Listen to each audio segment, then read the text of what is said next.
Good grief. I just woke up and got publicly assessed as having an F-grade talent in front of the entire school.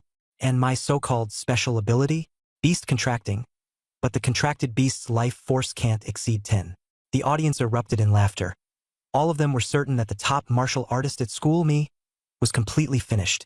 Having just transmigrated into this world, I absorbed the pitiful memories of this useless original owner. Then to discover such garbage talent? Speechless doesn't even begin to cover it.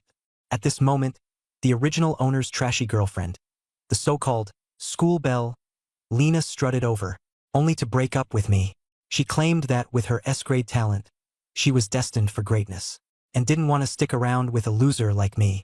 I thought to myself, good riddance, looking like a ghost but calling herself a school belle? This original owner was utterly blind and simped for trash. I replied with just one line, wish you happiness. Then I stretched out my hand to take back the original loser's beast contracting card, which held 100,000 beast coins. She tossed the card at me and flounced off, right into George's arms. To my shock, George, the infamous school scoundrel, had also just awakened his S-grade talent. The crowd was eating up the spectacle. Turns out the two had been sneaking around long before now. The class mentor soon announced it was time for everyone to purchase their starter beasts. Our assessments would take place in 10 days. George leaped forward first, spending a whopping 8.88 million on a third-grade exotic beast, the Dark Star Skyrock. After forming his contract, he immediately rose to the rank of a one-star beastmaster, emanating an oppressive aura. Lena followed, purchasing a thousand-faced enigmatic fox for 6.66 million. She only put down 600,000 herself. George covered the rest in a showy gesture. The two of them stood there, absorbing the crowd's admiration as if they were celebrities. George even turned to mock me, sneering, "Found your little treasured beast yet?" I couldn't be bothered with his taunts and picked out a first-grade common beast, a swift hound with a mere life force of 8. But when I went to pay, insufficient balance. I immediately turned to confront Lena. She sneered at me. "What? Didn't you know dating costs money?" Then smugly added that the 100,000 was already spent on her thousand-faced enigmatic fox. At that moment, everything clicked. The original owner hadn't just been dumped. He'd been completely drained dry. George mocked me for not even being able to afford a dog, telling me I should go scavenge the near-dead rejects in the back. And that's when I heard it. A notification ringing out in my mind. Beastmaster's Fate System successfully bound. Unlimited contracts. Beast Encyclopedia. Sacred Beast Physique. The starter pack was fully unlocked. Everything became clear in an instant. Even near-dead supreme beasts could meet my less than 10 life force requirement. I immediately rushed to the containment area and zeroed in on a second-grade Commander Tier Thunderstorm Sovereign Lion. The old lion had just 1 life force left. Everyone watching thought I had completely lost it. Even Ellie, who'd been watching in the crowd, came over to offer me a loan, but the condition was that I become her lackey. I replied on the spot, "No thanks." At the contract altar, I let my blood drip down while chanting. The aged lion transformed into a ray of light that fused into the mark on my left arm. The system awarded me 10 fate points, and the system shop unlocked. George immediately jumped at the opportunity to challenge me, casually tossing out 100,000 beast coins as the wager. I raised it to 1 million, and even bet my life.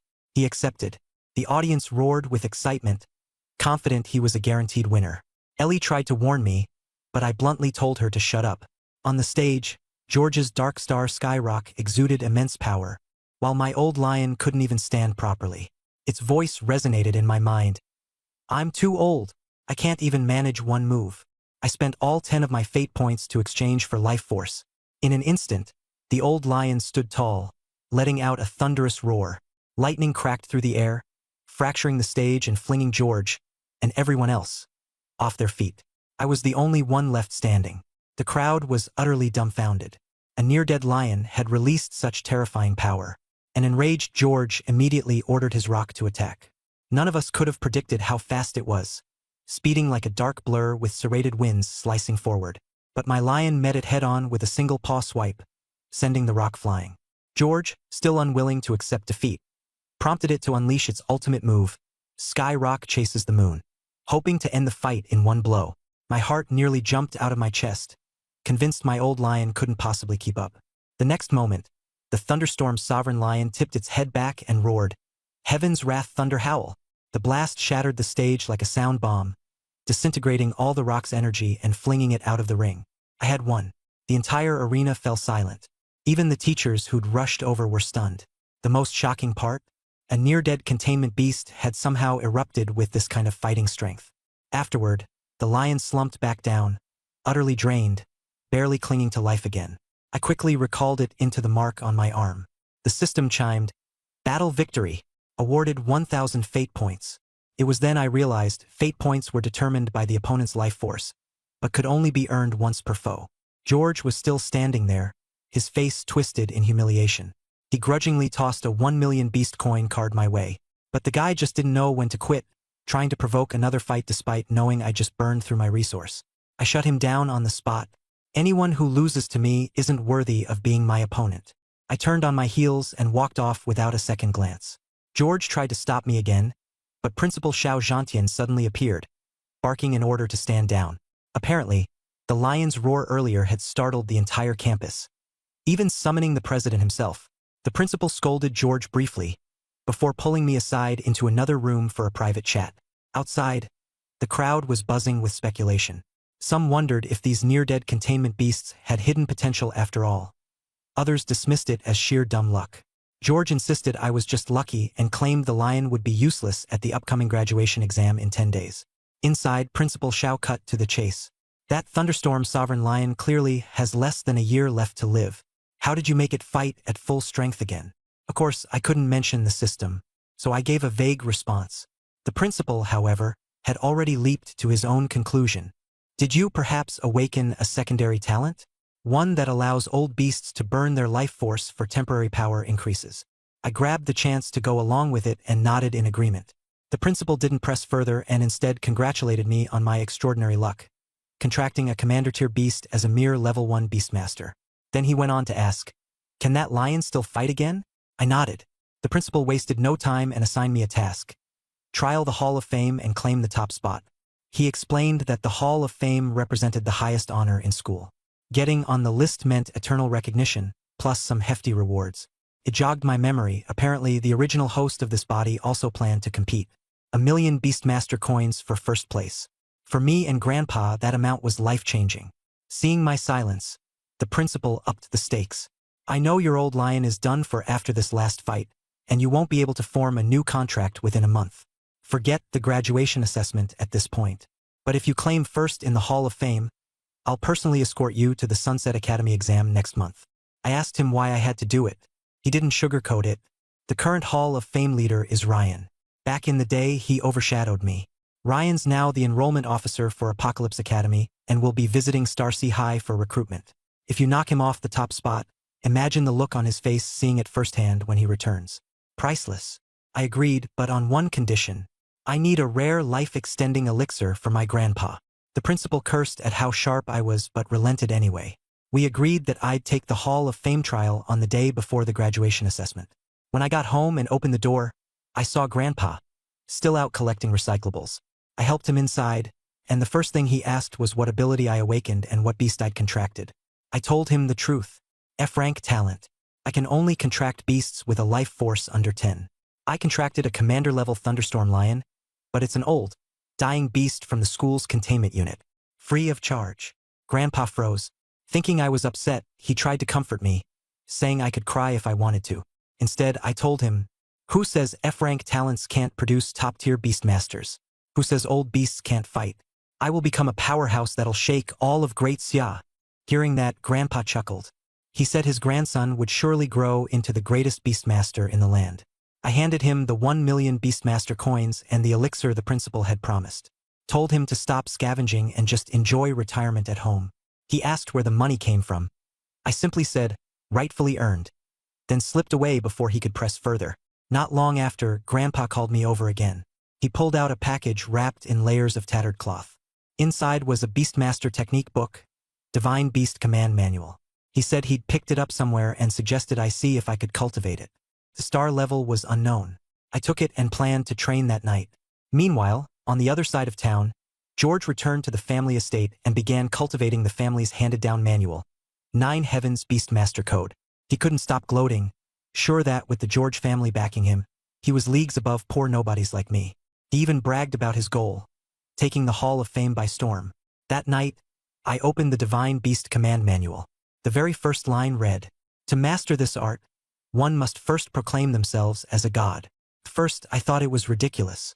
But as I read on, it finally clicked. The technique's core was an invincible mindset, considering oneself the ultimate existence and using this unwavering belief to dominate beasts. Man, nobody would have guessed a Beastmaster manual could be this surreal from the get-go. Even a casual skim made everything clear. This thing was at least 5 stars. And being born with the Beastmaster sacred physique only amplified my compatibility with it. I'd progressed 10 times faster than others. I immediately sat cross-legged to cultivate, feeling elated. This was my springboard. Meanwhile, Grandpa sat in his room, silently puffing away on his cigarette. His gaze stayed locked on my room. How many secrets he carried. Only he knew. In a low voice, he murmured, "What we couldn't accomplish back then, I hope you can fulfill in our stead." Time flew by, and the day of the Hall of Fame trial finally arrived. The school bell rang, and the entire student body rushed to the square like maniacs. Some had already tested their limits. A-rank talents and beasts with foreign bloodlines had all failed miserably. Everyone muttered the same thing. You'd need at least an S-rank to stand a chance at getting on the list. Right in the center of the square stood George, standing tall like a lamppost, shielding Lena behind him.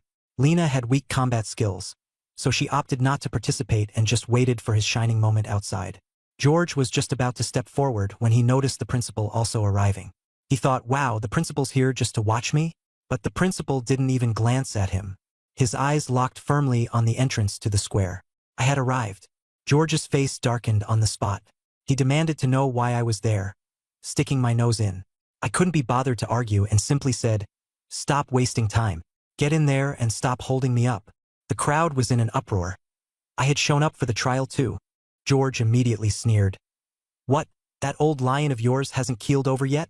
You actually dare to bring it out and humiliate yourself?" I shot back coolly. "Defeated losers have no right to talk. Go on.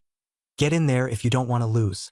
He scoffed, stepped into the arena, and disappeared. The screen lit up.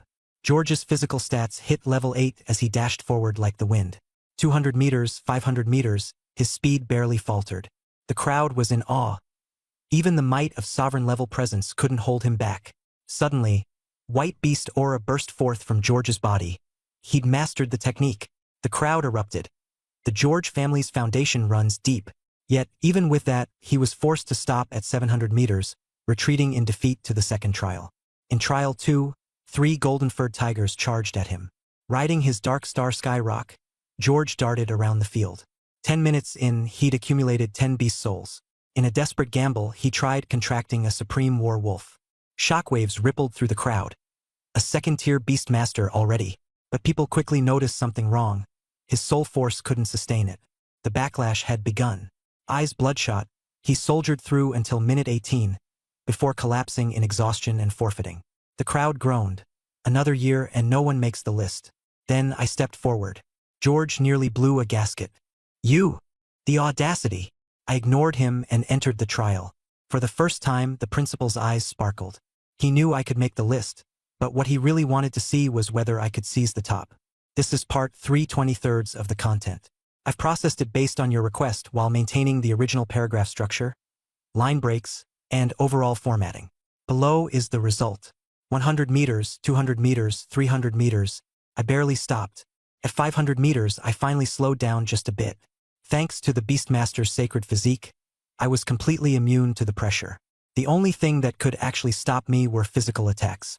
George was stunned outside. Did the trial just bug out? The principal stayed silent, which meant everything was normal.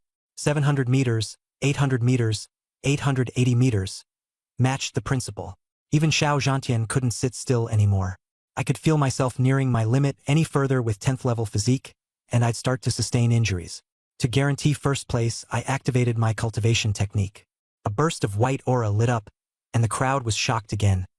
A poor student knows cultivation techniques? 900 meters. Matched the Hall of Fame's first place. I endured attack after attack and made my way to the end of the passage. The screen erupted instantly, the leaderboard refreshed, and my portrait appeared at the very bottom.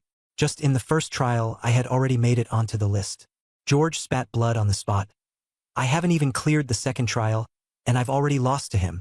I was transported to the second trial, where the Thunder Roar Earthshaker lion appeared. People outside mocked. A dying lion? Really?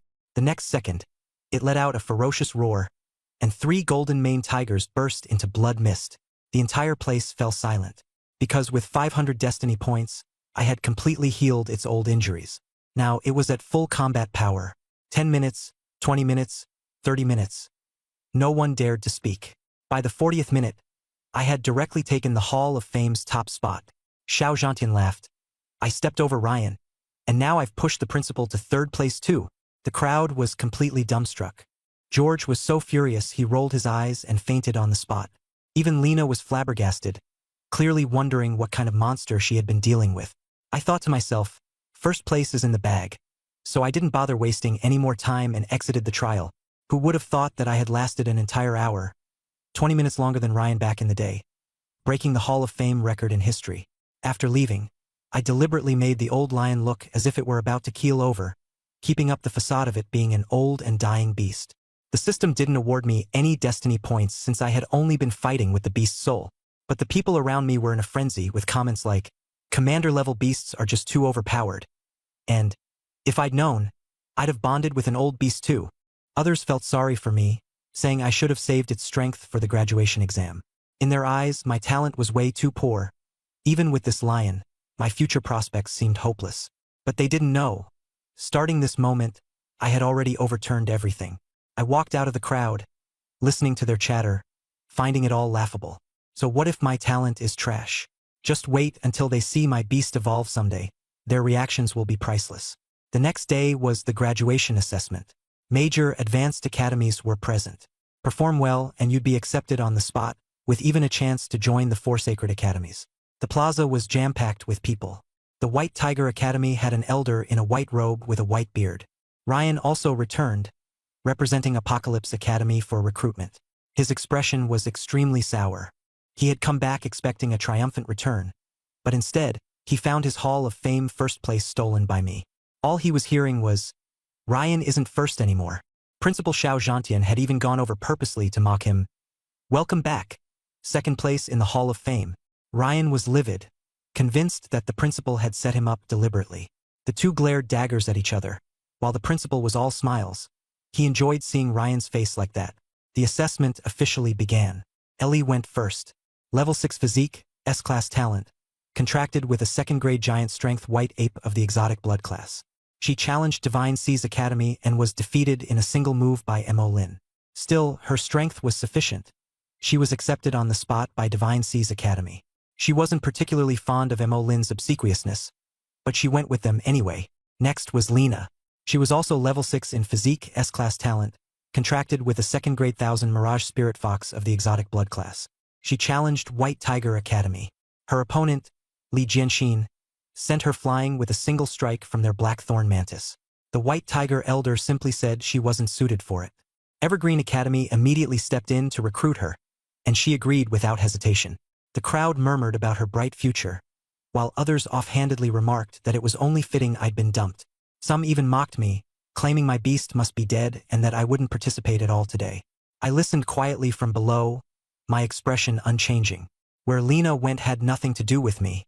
From the very beginning, my goal was always White Tiger Academy. Then it was George's turn. Level 8 physique, S-class talent, contracted with an Abyss Star Rock. He also challenged White Tiger Academy. He released 2 beasts as soon as he stepped into the ring, shocking the entire arena. He managed to withstand 6 moves from Li Jianxin. The White Tiger Elder commented that he had potential but lacked a solid foundation. He then turned to Ryan, instructing him to take George to Apocalypse Academy, saying that if he performed well in a year, White Tiger would consider accepting him. Ryan agreed on the spot. George let out a sigh of relief and bowed deeply in gratitude. Everyone was envious, thinking his path to White Tiger was now secure. The remaining candidates were unremarkable, finishing one after another. The teacher was about to close the roster. I stood up and said, "Teacher, I haven't participated in the assessment yet." The principal frowned. He had instructed the teacher to cross my name off, worried I'd embarrass myself. But now I had stood up on my own. The teacher glanced at the principal, who eventually nodded. I stepped onto the arena. The crowd erupted instantly. Some thought I had gone insane with my desperation for attention. Others guessed I had bonded with another old beast. Yet others chimed in, reminding everyone I now had 2 million beast coins, so I wasn't exactly poor anymore. When the teacher announced my information, the external recruiters froze in shock. Level 10 physique, F-class talent, contracted with a second-grade commander-level Thunder Roar Earthshaker Lion. The next second, I summoned the old lion. It still had that rickety, falling-apart look. The students from the other schools were instantly speechless, thinking, so what if it's a commander-level beast? It's just like this. The exam started. Opposite me appeared a beast soul rainbow tiger.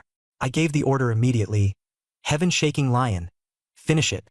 The next moment, the Thunderstrike heaven-shaking lion opened its eyes suddenly, unleashing its full commander-level aura. A thunderous roar swept across the field instantly. Many people were knocked back into their seats. The arena went silent. The old lion stood on the platform, its outward appearance still aged, but its aura unmistakably that of a king surveying its territory.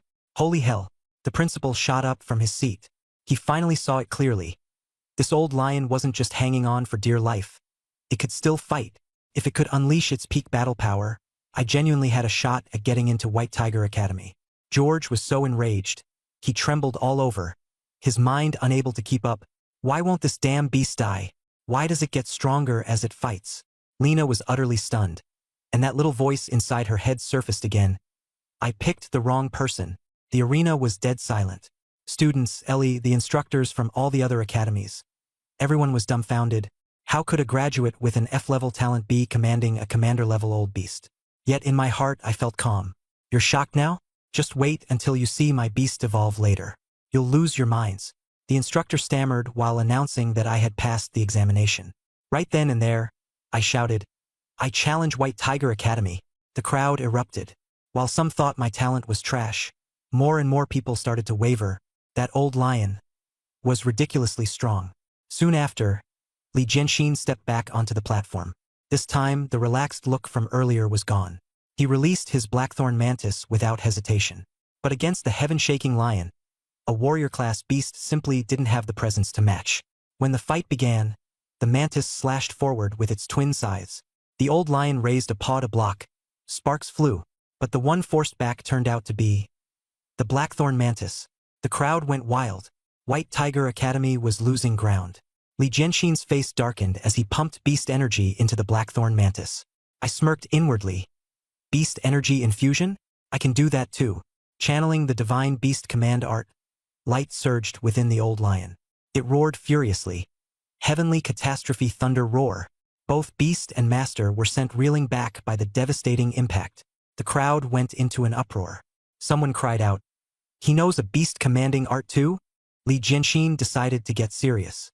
He initiated White Tiger Academy's secret technique, White Tiger Nether Burst. The Blackthorn Mantis ballooned in size, its twin scythes gleaming ominously, moving so fast they became a blur. Swipe. The old lion's ear was slashed open. Another strike. Half a tooth broke off. The tone in the crowd shifted rapidly. Now this is White Tiger Academy's true power. He's done for. I asked the old lion in my heart. Can we still win? The old lion felt my trust. It roared, tensed its hind legs, and launched forward like a cannonball. Thunderclap, earth-splitting claw. Boom! Electricity crashed down. The Blackthorn Mantis convulsed on the spot, falling to the ground, completely incapacitated. System notification. Plus 4,000 destiny points. The arena went silent once more. Nobody could have imagined that this scrappy, balding old lion could unleash such a terrifying blow. Some started praying for the lion's quick demise. Others were entirely convinced. I was destined to join White Tiger Academy. George's expression was filled with dread.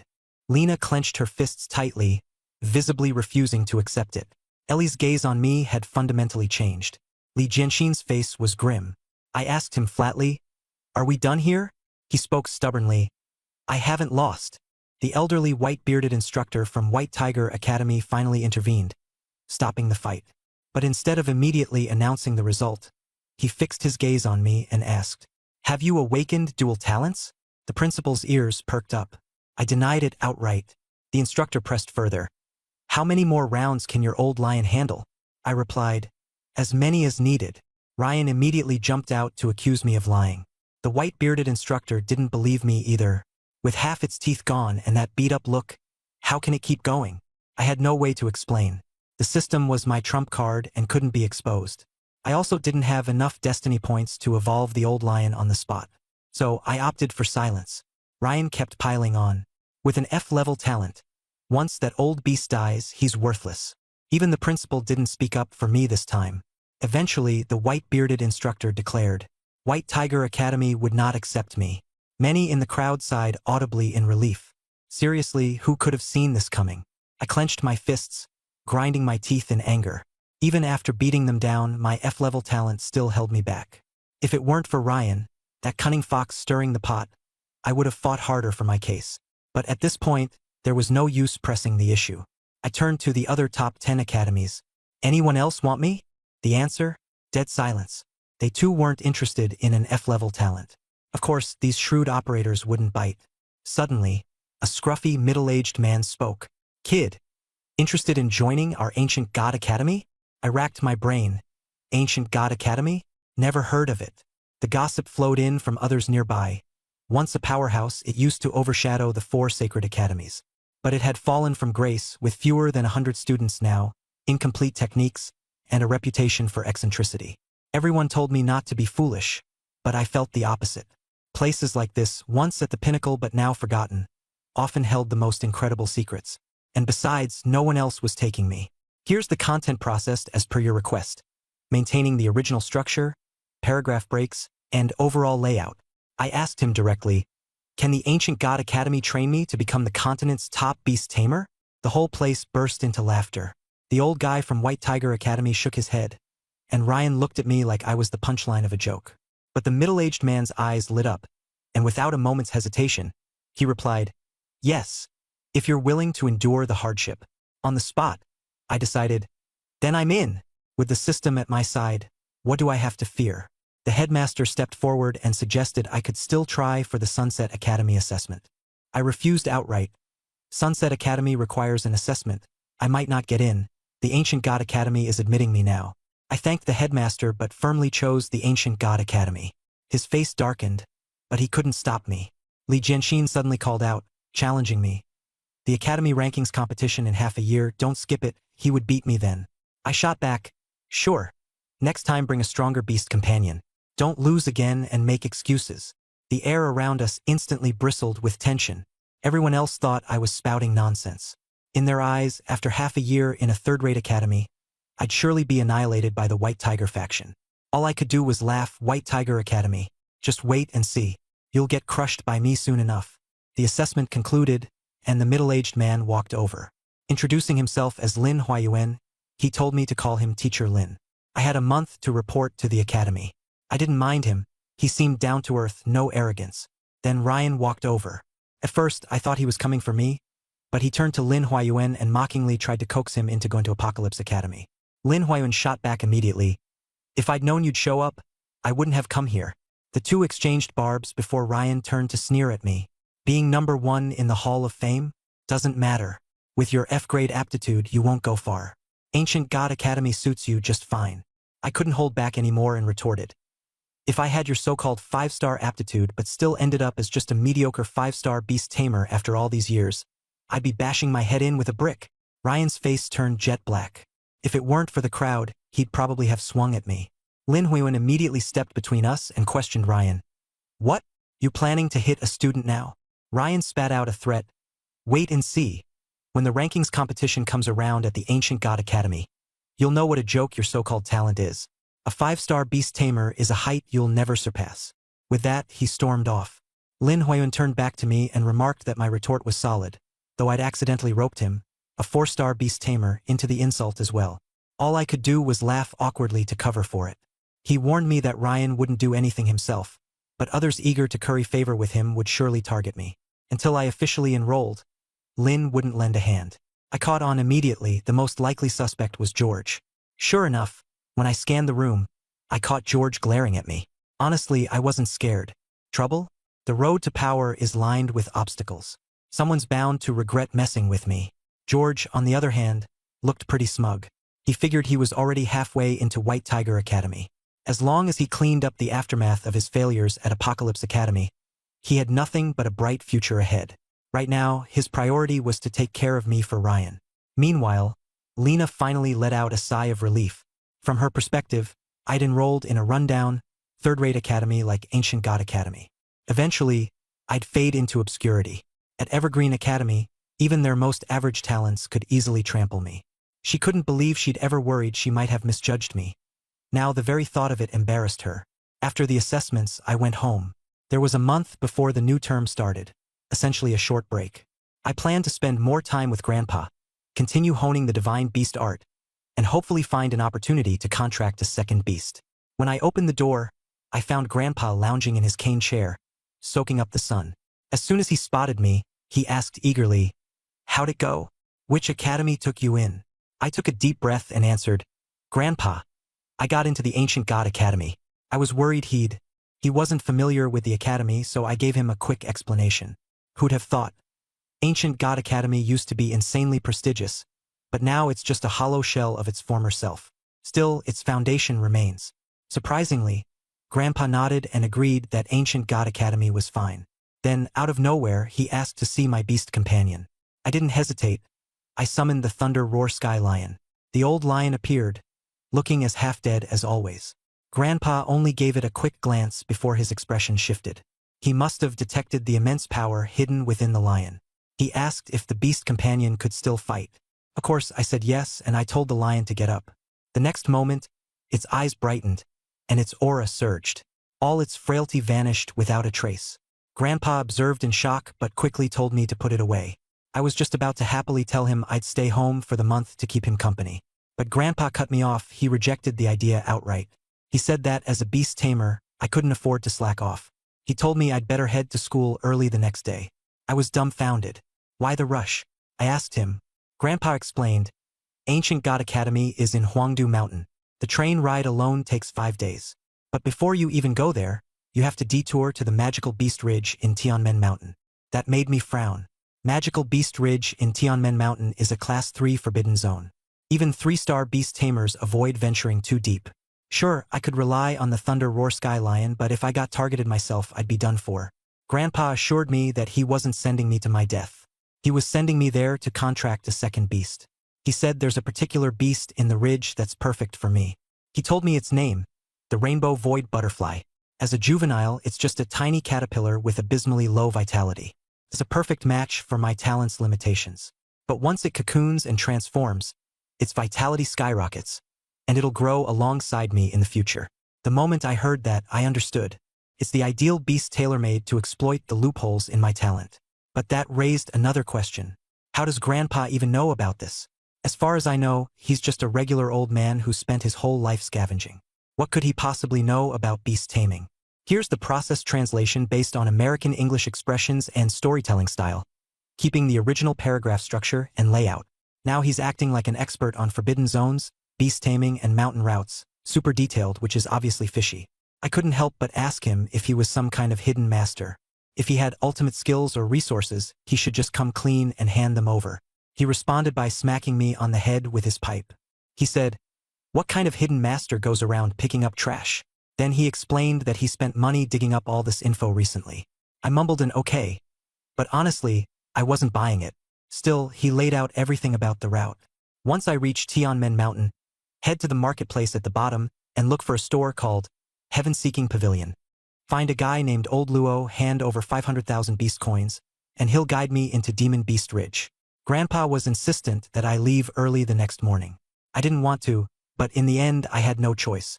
At dawn, I packed my things and left Shanghai City by train. Barely an hour after I left, the Chow family figured out my address and where I was headed. The moment George heard I was leaving Shanghai City and heading to Tianmen Mountain, he immediately pieced it together. I was probably aiming to enter Demon Beast Ridge and contract my second beast. He also knew how dangerous Demon Beast Ridge was, and figured if I dared to go, I must have hired someone to escort me. So he ordered his men to take me out inside the ridge. His logic was simple. No matter how powerful the Thunderstorm Heaven Lion was, it was still just one beast. As long as someone kept the old lion busy, the rest could take me down directly. After arranging all this, he called Lena over to vent his anger. Even though Lena felt humiliated, she endured it. In her mind, as long as she made it into Evergreen Academy, she'd eventually be free of George. 5 days later, I finally arrived at Tianmen Mountain. The area was huge. There were towns as well as Demon Beast Ridge, and it was bustling with people. I quickly realized why Grandpa insisted I come early. The search for this heaven-seeking pavilion was dizzying. As I wandered asking for directions, I finally found the place, only to freeze in disbelief at the sight of it. This so-called heaven-seeking pavilion turned out to be a shabby medicine shop selling questionable remedies. The air inside was so thick with herbal fumes, I almost gagged. In that moment, I seriously wondered if Grandpa had been duped. But since I was already there, I figured I might as well check it out. If it didn't work out, I'd just head straight to Ancient God Academy instead. The store was empty except for an old man with graying hair lounging behind the counter, sipping tea. I walked up and asked if he knew old Luo. He put his teacup down, smiled, and said that he was old Luo. I explained why I was there, that my grandpa had sent me to him to guide me into Demon Beast Ridge for a beast contract. His first question was who my grandpa was. I told him, Lu Lin. His expression flickered for a moment, but he quickly pretended not to recognize the name and asked why my grandpa sent me to him. So I told him the truth. Grandpa said to hand over some money, and he'd lead me inside. Even as I said it, I could feel how untrustworthy it sounded and decided to just drop the whole thing. But just as I was about to leave, the old man suddenly sat up straight, stopped me, and asked directly, "How much can you pay me?" I asked him what he could help me with. He said, obviously, that he could help me get the beast I wanted. Half skeptical, I said I wanted a mythical tier beast. He immediately cursed me out for messing with him. So I adjusted my expectations and said I'd settle for commander tier, but it couldn't be anything lower. To my surprise, he readily agreed, but then he named his price 5 million beast coins. I turned and walked away without a second thought. Forget 5 million, I wouldn't even pay 1 million. Seeing I was about to leave, old Luo panicked, quickly stopped me and told me not to rush, that the price was negotiable. In the end, he threw out an offer I couldn't refuse.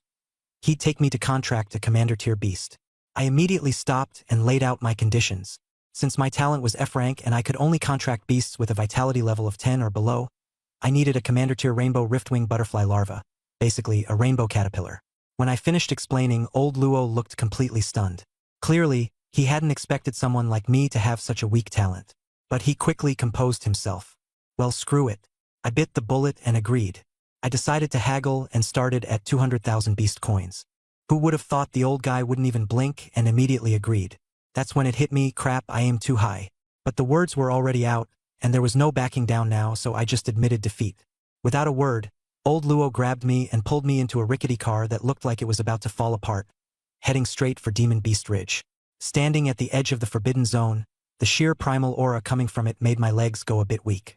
I asked him, "It's just the two of us?" He remained calm and said, "Just follow in my footsteps. You'll be fine." I noticed he never summoned any beasts along the way, and I cursed internally. This old fox, is he even reliable? With no other choice, I reluctantly followed him. As we entered Demon Beast Ridge, I couldn't deny that while the old man was scruffy, he clearly knew his way around. There were loads of mortal blood tier beasts, and occasionally, I'd spot distant glimpses of exotic blood tier ones too. I was itching. Every beast I saw was like a destiny point waiting for me to collect. Finally, I locked onto the easiest target, a dream-weaving phantasm spider. I told him straight up, I want my beast to fight it. Old Luo seemed skeptical at first, but when I summoned the thunderstorm heaven lion, his eyes widened in disbelief. Even though the lion looked old, its commander tier aura was impossible to ignore. Who would dare underestimate it? I didn't bother explaining and just mounted the lion, charging toward the dream-weaving phantasm spider. My system scanned it. Exotic blood, grade 1, vitality 700. Could evolve into a myth-tier heaven-weaving demon spider. This one was a jackpot. I ordered the lion. Leave it with a sliver of life. Sensing danger, the spider spun a web and tried to trap us.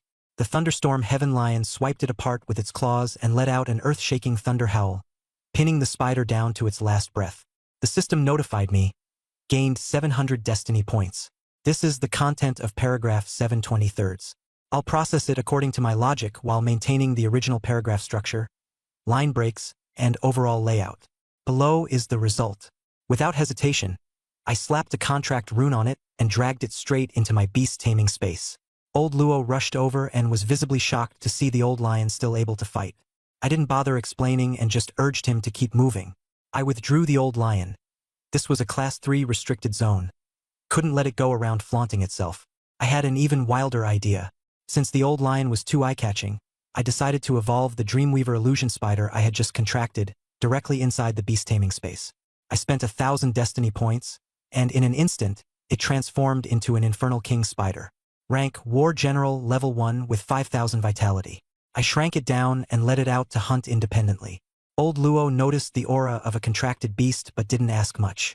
For the next half-day, I followed his lead, while my destiny points skyrocketed uncontrollably, from a few hundred, straight up to 11,200.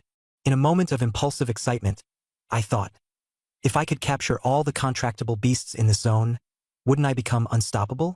But just a second later, the system sent a notification. Connection interrupted. At the same time, I also lost my link to the Infernal King spider. All I could sense was one thing. It had been swallowed whole by a stronger beast. I didn't even catch what the thing looked like. That snapped me back to reality. This place wasn't some grinding dungeon, it was the restricted zone. If I kept messing around, I'd be dead for sure. At that exact moment, old Luo suddenly pushed me to the ground. I almost cursed him out, calling him a senile pervert, until he quietly muttered, "Stay down if you don't want to die." The next second, a massive contract beast soared overhead, its shadow plunging the forest below into darkness. The pressure it exuded, far more terrifying than anything in the Hall of Fame trials. I didn't even dare to activate my divine beast art, instead lying completely motionless. That thing was at least sovereign rank. Casual move and I'd be finished. I had no idea how much time passed before it finally left. Breathing a sigh of relief, I asked old Luo, "What the hell is this place? Why are there monsters like that here?" Old Luo frowned, mumbling to himself. Could the seal have been compromised? Creatures of this level shouldn't be here. A sense of dread flooded through me. This old coot was definitely hiding something.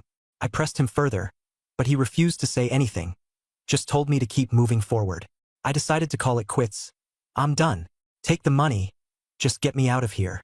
But he turned around coldly. "We're already in the heart of Demon Beast Ridge. Without me, you'd have a snowball's chance in hell of getting out alive." My face turned pale green. So this was it, he'd half conned, half forced me into this. "What exactly are you after?" I demanded. He turned the tables on me instead, mocking, "Since you're already here, don't leave empty-handed. There's a commander rank beast right up ahead. Fortune favors the bold. If you want to become a top-tier beast tamer, you need to have the guts for it. And if you're just a chicken, I'll take you out. But don't come crying to me later." Grinding my teeth, I cursed him internally. What a silver-tongued fox. But deep down, I wasn't willing to back down either. We'd come all this way, turning back now? Hell no. In the end, I gritted my teeth and agreed. Once I did, I told old Luo, "Fine, you lead the way, but don't think for a second about screwing me over." Old Luo replied without missing a beat, saying he was practically caught up in this mess himself. There was no way he'd drag me down. Taking a deep breath, I braced myself and followed him. The further we went, the more off everything felt. Deeper into the Demon Beast Ridge, there wasn't even a trace of the sub-blood tier creatures, just common blood tier ones roaming around. Clearly, this was the domain of a sovereign-level overlord, and no other beasts dared to approach. I couldn't hold it in anymore and asked, "Old Luo, how much farther?" Not long after, we came upon a gloomy valley stretching before us. Dark and eerie, it felt like a pair of eyes were watching us from the shadows. Instantly, I broke out in goosebumps, asking him if we really had to go in. Old Luo shot back. "Afraid? Can't even contract a sovereign level now? But you're not interested in a commander level either." This sly old man's ridiculous. I had no choice but to grit my teeth and press on. We hadn't gone far when the sound of a titanic clash roared from up ahead. Two sovereign-level beasts were locked in deadly combat. The shockwaves were reaching us even here. My first reaction was to bail, but old Luo cursed under his breath, grabbed me and charged forward. I froze. Struggling desperately, I yelled, "You trying to get us killed, you insane old man?" But his grip was inhumanly strong. My level 10 body couldn't even budge against him. My stomach dropped. This old fart was absolutely hiding some serious skills. In no time, we reached the edge of the battlefield. I saw them with my own eyes. A rainbow rift butterfly, adult sovereign level, its wings slashing open spatial rifts with every flap. And an ironclad reaper mantis, also sovereign level, its scythes splitting the very air with explosive force. These were two legendary creatures clashing. Just their residual energy could evaporate me.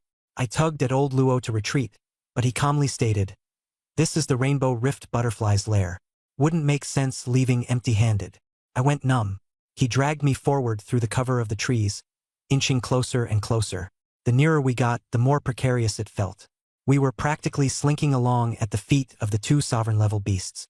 Suddenly, the Rainbow Rift Butterfly flapped its wings, a spatial rift tearing into the ground right beside us, slicing clean through a massive tree. Old Luo surged forward with impossible speed, pulling me out of the way just in time. But we were exposed, the jig was up. The two sovereign beasts turned their attention to us, speaking aloud with chilling clarity. "Courting death, are you?" The next moment, two devastating attacks hurtled toward us simultaneously. I could feel the cold finality in my chest. But old Luo caught their attacks single-handedly, redirecting them back with explosive force, smashing straight into the valley's depths. Boom! The valley split open, revealing an enormous dark void. Old Luo dragged me into it, and as the passage sealed shut, the enraged sovereign-level beasts continued thrashing furiously outside, unable to follow us in. Suddenly, everything was pitch black. When I reopened my eyes, we were inside an underground cavern. The air was damp, icy, and reeked of blood.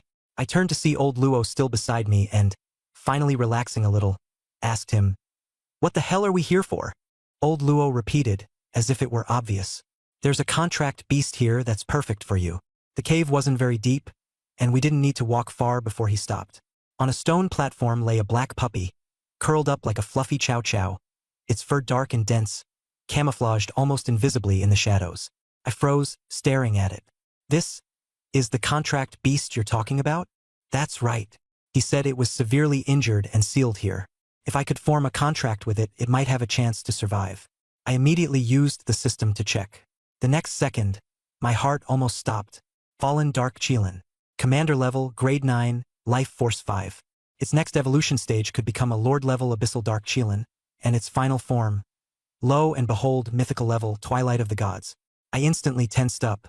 One of the 4 supreme divine beasts. This companion beast. I had to contract it. Suppressing my wildly beating heart, I asked old Luo how he knew this thing was here.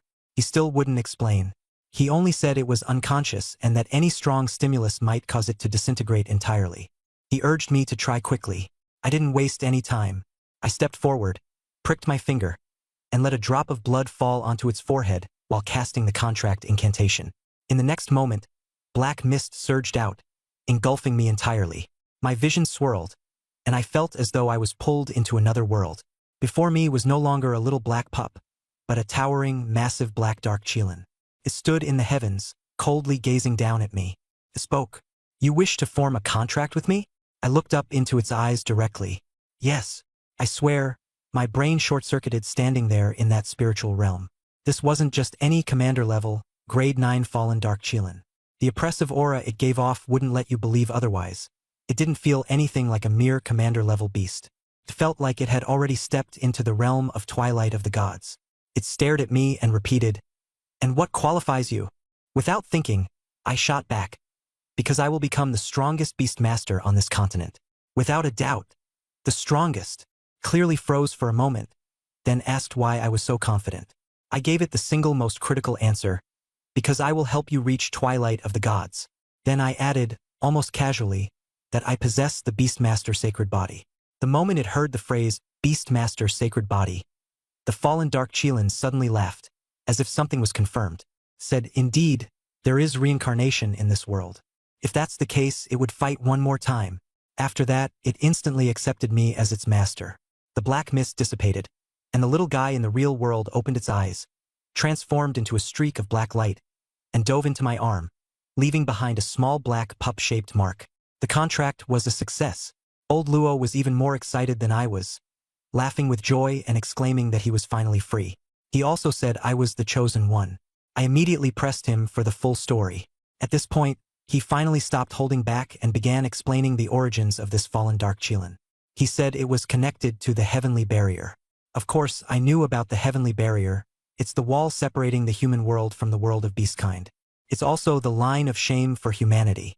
The lands beyond the barrier used to belong to humans, but now they're entirely overrun by beasts. Old Luo explained that many years ago, a monstrously talented young beast king emerged from the other world. Leading an army of beasts, they launched a ferocious assault on the heavenly barrier. Humanity fought bitterly for years, but they were constantly on the losing side. Eventually, 10 top-tier prodigies from the ancient realm, all elite heirs from major families and factions, secretly banded together and ventured into the other world, aiming to assassinate the Beast King. That battle was brutal. All 10 of them, along with their companion beasts, fought to the end. While they did severely wound the Beast King, only one of them made it back alive. To make matters worse, they'd left their posts at the heavenly barrier without authorization. Their factions pressured the barrier's defenders to rescue them from the other world, but the defenders ended up ambushed and slaughtered by the enemy's elites, nearly plunging the ancient realm into chaos. Of those 10 prodigies, the leader was named Emoju. Emoju's first companion beast was a fallen dark Qilin. By the end of their journey, nearly all of Emoju's companion beasts had perished in battle. Only the fallen dark Qilin remained, holding on to its last breath. It left behind a single offspring, but the newborn was severely injured in an attack shortly after birth, leaving it on the brink of death. It had to be sealed away, and the beast that I just contracted was that very fallen dark Qilin offspring brought back from the heavenly barrier. Only then did I understand. The colossal dark Qilin I had seen in the spiritual realm wasn't this little one at all. It was the residual spiritual imprint left by its mother. I pressed him further, asking why it was sealed specifically in that place. Old Luo explained that the environment there was the most suitable for nurturing it. Had it been moved elsewhere, its tiny remaining life force wouldn't have lasted. Moreover, the person who brought it back didn't want it caught up in all the turmoil again. I kept asking questions and eventually asked him who the only survivor of those 10 prodigies was. He said the name Lu Qi. My heart skipped a beat. The moment he said that name, I practically connected the dots immediately, especially with old Luo deliberately bringing me here. When I combined all the clues, the answer became glaringly obvious. I asked if my grandfather had anything to do with Lu Qi. Old Luo didn't answer directly. He just said I should ask for myself. That might as well have been a confirmation. I tried asking what connection he himself had with Lu Qi, but all he said was that they were friends. Then he quickly shifted the topic, saying that the most pressing matter now was figuring out how to get out of here. That's when I remembered. The 2 Lord-level companion beasts guarding this place. I asked if the person who had hidden the fallen dark Qilin here had considered that this was a restricted zone. He shrugged and said it wasn't his decision. How would he know? I then asked what his actual strength level was. To my surprise, he bluntly stated that he had no strength at all. All his companion beasts were dead. Without them, he was nothing. I was dumbfounded on the spot. No companion beasts, yet you dared to bring me into a Class 3 restricted zone. Straight under the noses of 2 Lord-level beasts? Absolutely insane. When I asked him what to do next, he admitted he had no idea. He guessed that the 2 beasts had discovered the barrier here and assumed something valuable was hidden inside. If we tried to leave, it would only confirm their suspicions and they'd almost definitely kill us. I told him to come up with a solution since he was the one who dragged me into this mess. He got annoyed and shot back, saying I was ungrateful after gaining such a powerful companion beast. Not just any commander-level beast, but one carrying inherited memories. It was my first time hearing the term inherited memories. Here is the translation of the 9th passage while keeping the original structure, paragraphs, and layout. He explained that when Emoju entered the Heavenly Pass back then, he was already a 9-star beast tamer. For someone like that to have never given up on this fallen Qilin until the very end speaks volumes about its potential. And now, this little Qilin has inherited a huge amount of legacy. With steady growth, it could absorb that knowledge in about 10 years. By then, it would be like I'd gained a beast with the experience of a 9-star beast tamer for free. Of course, I was intrigued when I heard this. But the problem is, there are 2 Lord-level beasts outside holding us back. We can't even get out. At this very moment, old Luo 2 suggested I send Thunderstrike Skylion out as bait to distract them and then we'd seize the chance to escape. I rejected him without a second thought. Thunderstrike Skylion has been with me through thick and thin. I could never send it to its death just like that. Old Luo 2 kept pressing, arguing that now that I had the fallen Qilin, the old lion was nearing the end of its life anyway, so it would make sense to let it serve one last purpose. I shut him down immediately, telling him not to even think about it. As we were talking, he suddenly asked me, if one day I found myself in a life-or-death situation where the only way to survive was to sacrifice my beast, what would I choose? I told him straight, my beasts are a part of me. They fight for me and I'd never abandon them. If it ever came down to it, we'd all just go down fighting together. Then he said I'd never. Man, this old guy. He actually asked me if I'd give up my beast. I shot back. Of course I'd give it up. Who knew this old fox's eyes would turn red after hearing me say that? He even muttered something under his breath about me being exactly like that person. I was about to ask what he meant when he suddenly sped ahead, leaving behind just one sentence as he vanished. Now that the contract is formed, you need to face the challenge left behind by that person. My heart skipped a beat, and a sense of dread instantly washed over me. The next moment, old Luo 2 abruptly retreated a step and disappeared into thin air in the tunnel. I stood there dumbfounded, rushing to grab him, only to catch empty air. That old bastard just left me here all by myself. I cursed into the pitch-dark tunnel until my throat went raw, but there was no response. In the end, I had to accept my fate. If this was a test, there must be a way to survive, right? I searched every nook and cranny of the cave, but there was no way out, so I slumped down by the stone platform to reorganize my thoughts. The more I thought about it, the angrier I got. Then suddenly, a thought struck me. This place was where the fallen Mochilin was sealed. The key to getting out must be connected to it. Without hesitation, I summoned it. It was still unconscious, its aura as faint as a flickering candle. That old Luo 2 had said something about it taking 10 years to absorb its legacy. At this rate, it wouldn't even last 10 years. Luckily, I had the system. I immediately spent 1,000 destiny points to heal it, but it only recovered 20%. This thing was insanely costly, but then I thought about how it could evolve into the twilight of the gods. Gritting my teeth, I poured another 4,000 destiny points to fully heal its injuries and an extra 1,000 to extend its life. The next second, the fallen Mochilin opened its eyes. Those jet-black eyes shone like black jade, deep enough to draw you in. In a soft, immature voice, it called me master in my head and asked if I had saved it. I told it I had and asked how it was feeling. Said it felt great. Then, like a fluffy little chow chow, it pounced to my feet and started nuzzling against me. Looking at its fluffy appearance, I couldn't resist asking, "You're not going to stay like this forever, right?" It quickly corrected me, saying, "No, of course not."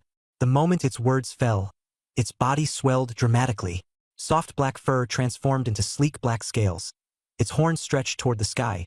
A lion-tiger head paired with dragon claws, bear-like muscles, and a dragon's tail, all shrouded in boiling black mist. Its aura instantly skyrocketed. This was its true form, the fallen Mochilin. I was completely stunned. It was too cool, far more imposing and intimidating than any beast I'd ever seen. Even the Thunderstrike Sky Lion in its prime couldn't hold a candle to it. The fallen Mochilin lowered its head to nuzzle me again and asked if it looked powerful. I praised it immediately, saying it was absolutely deserving of becoming the twilight of the gods. But it seriously told me that the fallen Mochilin lineage only carried a tiny trace of mythical blood. It wasn't truly top tier. I thumped my chest and promised, "Stick with me, and you'll definitely evolve into a mythical beast." It was visibly stunned by my words. But there was no time for boasting. I asked it if it could unlock the legacy from its mother. With the two Lord-level beasts outside blocking the way, we weren't going anywhere unless we dealt with them first. It nodded and immediately lay down, black mist enveloping its body as it began accepting the inheritance. While it was preoccupied, I went back to where old Luo 2 disappeared and started studying the barrier. I activated the divine beast technique and sent beast energy into my eyes, instantly revealing the energy network woven through the barrier. It was like a giant net. I infused more energy into my hands and cautiously touched it. In an instant, my sight pierced through the barrier, showing me the battlefield outside. The armored soul-reaping mantis clearly had the upper hand, while the rainbow sky-breaking butterfly's wings were riddled with holes. I scanned the area but didn't see old Luo 2, which made me even angrier. That sly old fox really ditched me and even slipped away without alarming the Lord-level beasts. Just as I was fuming, the fallen Mochilin's voice sounded in my mind. I withdrew my energy and returned to the cave, where it had already completed the inheritance and was now standing before me. It said its mother's legacy had been unlocked, but its current power could only hold off one Lord-level beast for 10 minutes. 10 minutes? Nowhere near enough. I turned my gaze back to the barrier. The rainbow sky-breaking butterfly was in an even worse state, with one wing almost completely destroyed. The armored soul-reaping mantis had sustained some injuries but was still clearly strong enough to fight. As the two beasts momentarily separated, I overheard their conversation. The armored soul-reaping mantis said, "Keep this up, and you'll die. Must you keep fighting to the bitter end?" The rainbow sky-breaking butterfly replied, "Only if you die can my child's death be avenged." The armored soul-reaping mantis denied it, saying it hadn't done it. But the rainbow sky-breaking butterfly didn't believe a word, saying its scent was at the scene. As soon as the voice fell, the ironclad reaper mantis erupted violently. With one slash, it severed the remaining half of the rainbow riftwing butterfly's wing. The rainbow riftwing butterfly struggled to fight back, releasing spatial rifts, but the mantis dodged them all. In the next second, the ironclad reaper mantis scythe pierced through its body. The rainbow riftwing butterfly was utterly defeated. Seeing this, I made an immediate decision. Well, the ironclad reaper mantis had its back to the barrier's entrance, and my heart almost skipped a beat. Without hesitation, I commanded the fallen Shadow Kirin to stand by while I used energy to open an exit. In the following moment, the Shadow Kirin transformed into a black blur, darted out, and slammed squarely into the mantis' abdomen, sending it flying several meters. The armored old-timer howled in rage, shouting, "Which ant dares to ambush me?" Turning around furiously, it froze when it saw the Shadow Kirin. The Kirin didn't bother with pleasantries. Black energy surged as it roared with a king's commanding presence. For a moment, the ironclad reaper mantis faltered. That split second was all it took. With a strike of its antlers, the Shadow Kirin landed a crack, breaking the mantis' neck. The mantis screamed in pain, swung its scythes to force the Kirin back, and immediately fled. Inside the barrier, I was trembling all over. My beast actually drove off a sovereign-level opponent? But before I could fully celebrate, a weak voice called out outside the barrier. The rainbow riftwing butterfly.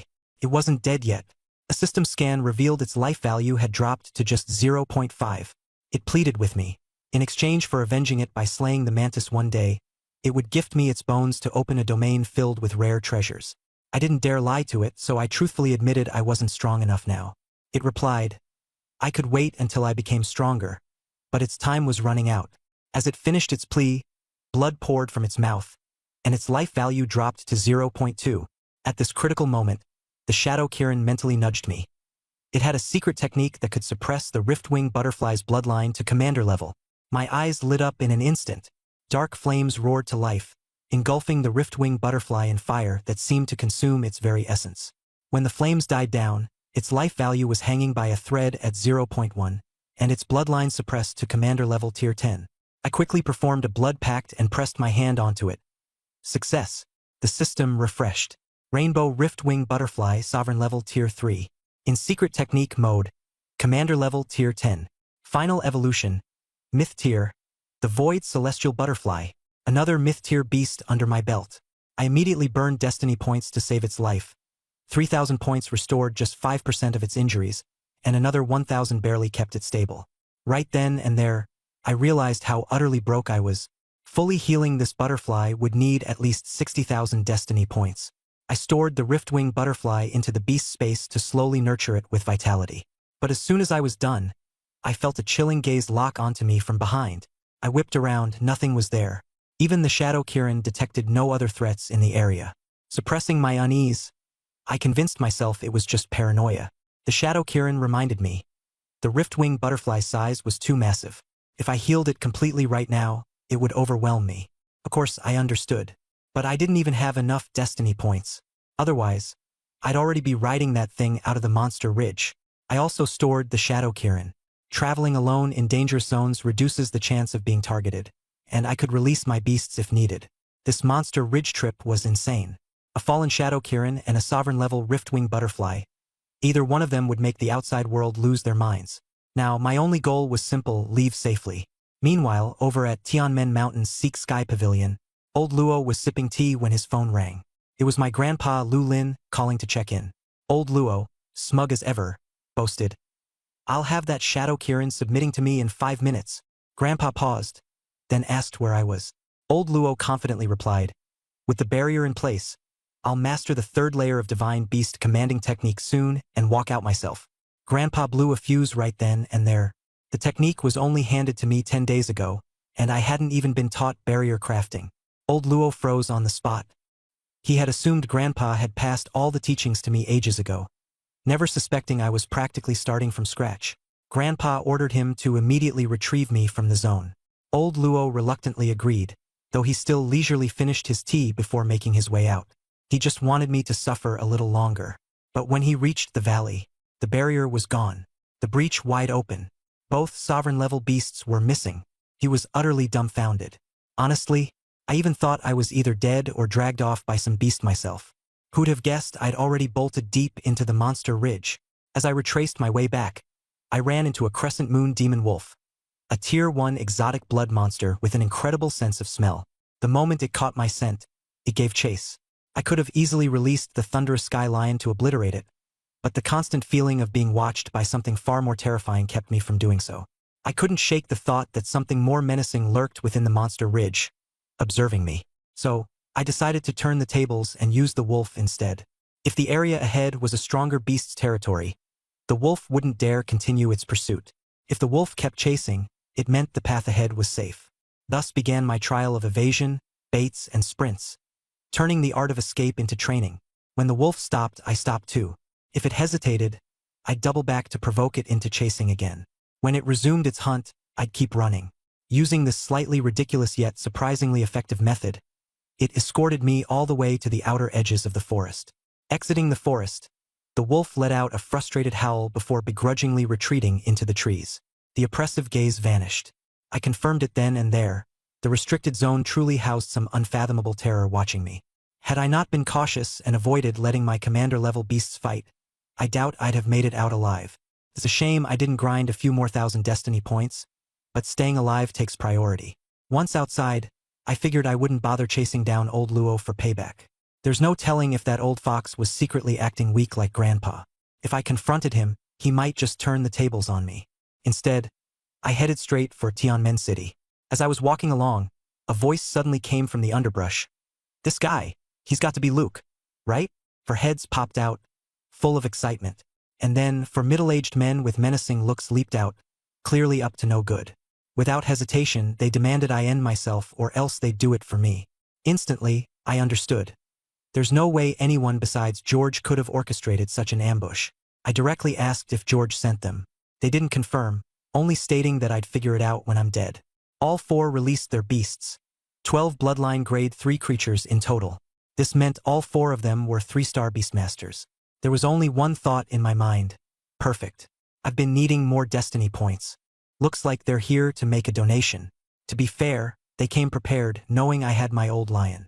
10 of the beasts were sent to handle the lion, while the remaining 2 plus the 4 men planned to take me down. I couldn't help but smirk as I summoned Thunder King Sky Lion.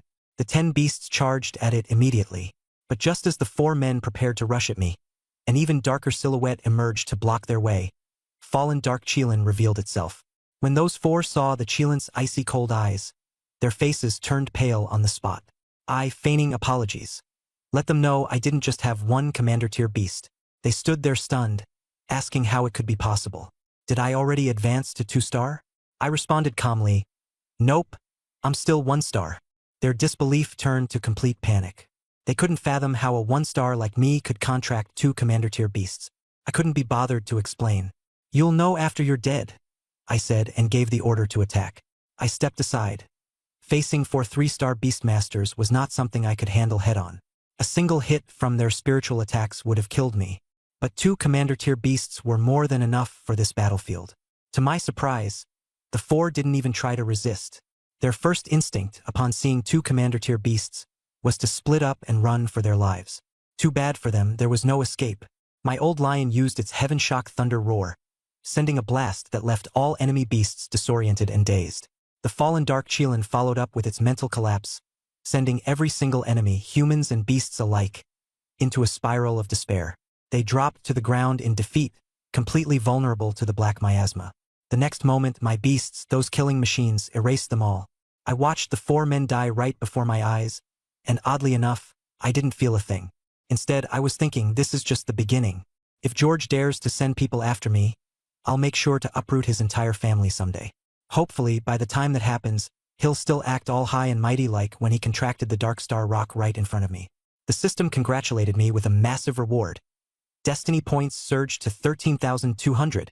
Satisfied, I pulled out my phone and called Grandpa. When Grandpa picked up, I first asked if anyone had caused trouble back home. After a pause, he admitted he'd already left the house. Hearing that, I instantly realized the old man had been planning something all along. I cut to the chase. "Aren't you going to tell me anything?" He gave me the same line yet again. When you reach the right level, you'll naturally find out. Knowing too much now won't help you. I didn't press further. I just told him to take care of himself. He said he's waiting to see the day I become one of the continent's top beastmasters. Before hanging up, I couldn't resist cursing out old Luo. That geezer abandoned me in the depths of Beast Ridge alone. I'd have been dead long ago from those 2 Lord-tier beasts if it weren't for my luck. On the other end, Grandpa was clearly speechless too. Even though he hadn't been straight with me about things, old Luo's stunt was absurd by any standard. After we hung up, Grandpa seemed to have just realized. I actually made it out of Beast Ridge alive all by myself. He wanted to ask more but chose to hold back. He knew I had my own secrets. Meanwhile, old Luo was still searching for me near the valley, only to receive a call from Grandpa. Grandpa asked if he'd found me yet. Feeling guilty, old Luo stubbornly denied it. Not a trace, he said. Grandpa let out a cold laugh. If you can't find him, you know what'll happen.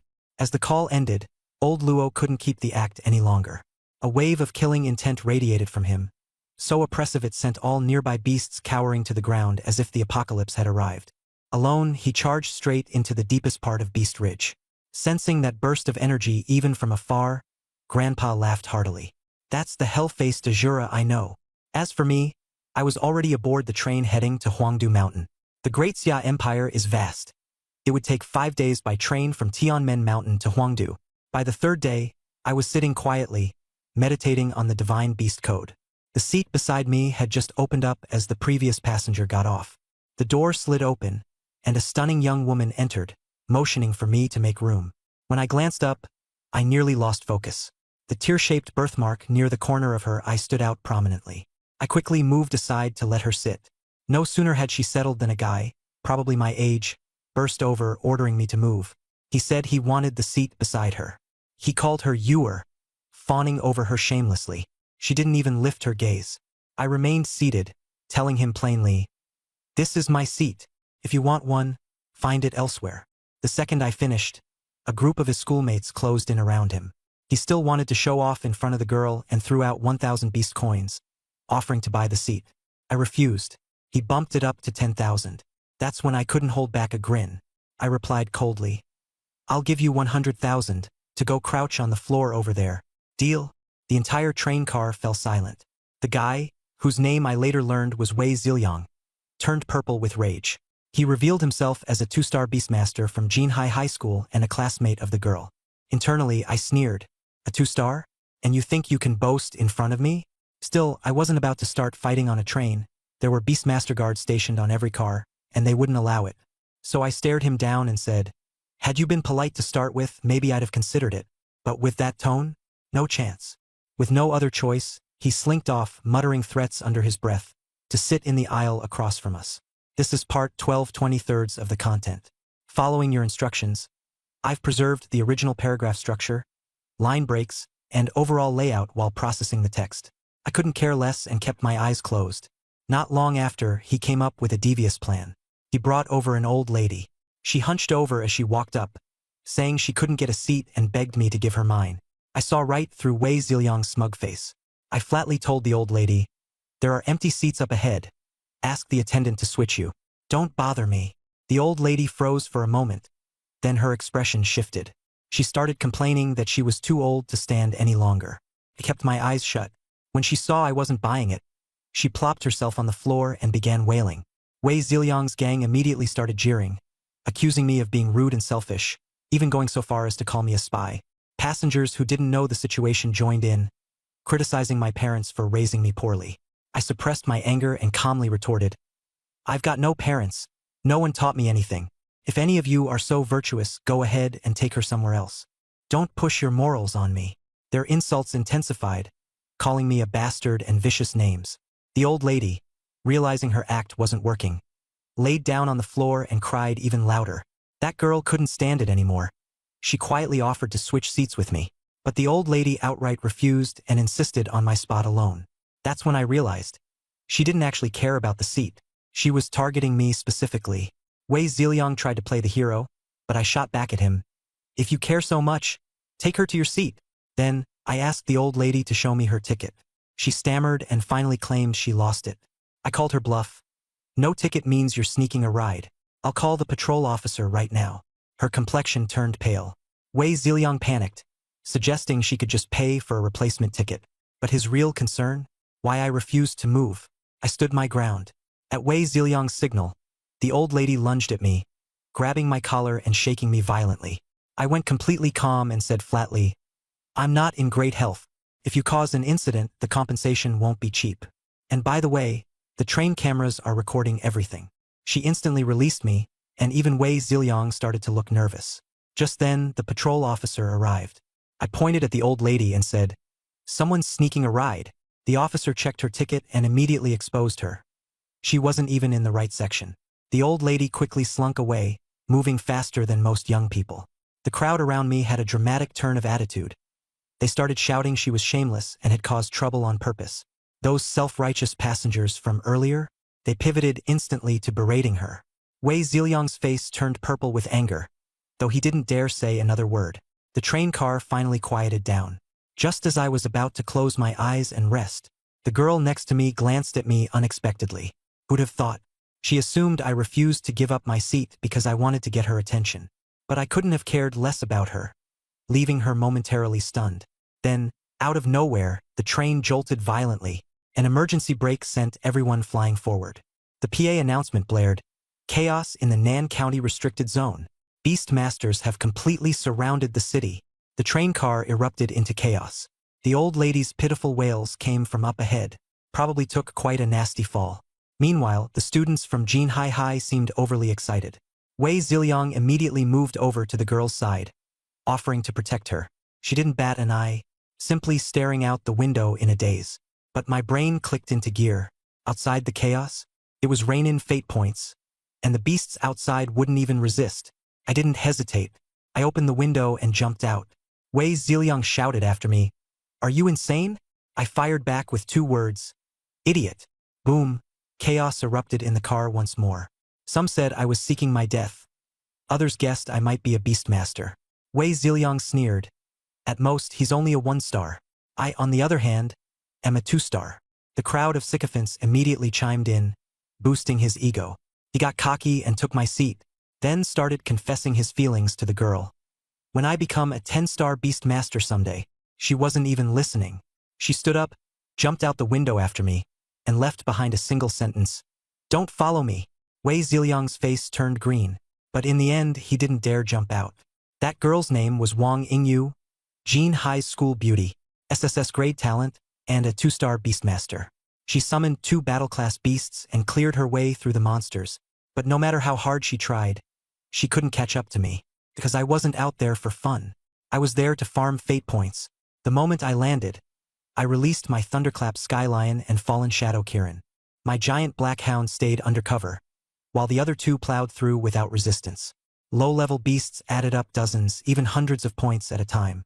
After a while, I started feeling it wasn't enough. Just as I was thinking about finding a commander-level beast for a bigger challenge, the Fallen Shadow Kirin alerted me. There was a big target to the left. Following its lead, I arrived just in time to see Nan County Mayor Lu Xinhai leading 2,000 beasts to hold back a horde, calling for help to rescue Elder Chun, promising anything in return. In a villa, Elder Chun was locked in combat with a commander-class striped bristle ape. The old man was fierce, but age had caught up with him. He was clearly losing ground. My eyes sparkled. This wasn't just a rescue mission.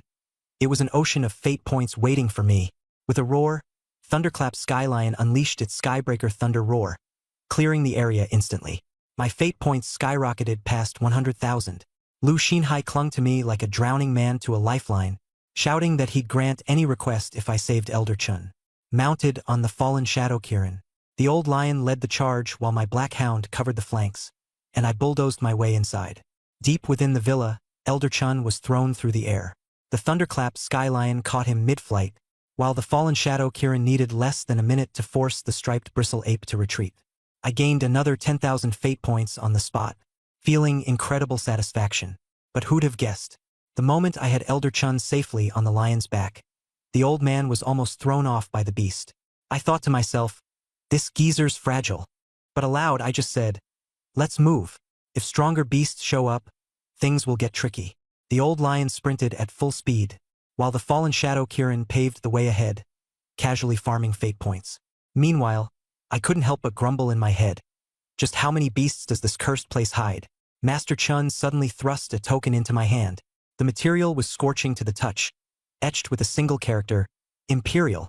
I glanced down, my heartbeat skipping a beat, a military order. And now he wants me, a mere one-star beast tamer, to command 5,000 beast soldiers? Is this old man seriously treating me like some kind of savior? I instinctively blurted out, "Give it to the mayor. He's outside." Chen's voice trembled, but his words stabbed like nails. Lu Xinhai doesn't even have the guts to save me. How could we count on him to lead an army? I nearly laughed out loud. This wily old guy really knows how to play his cards. But the screams were getting closer and closer, so I gritted my teeth and took the token.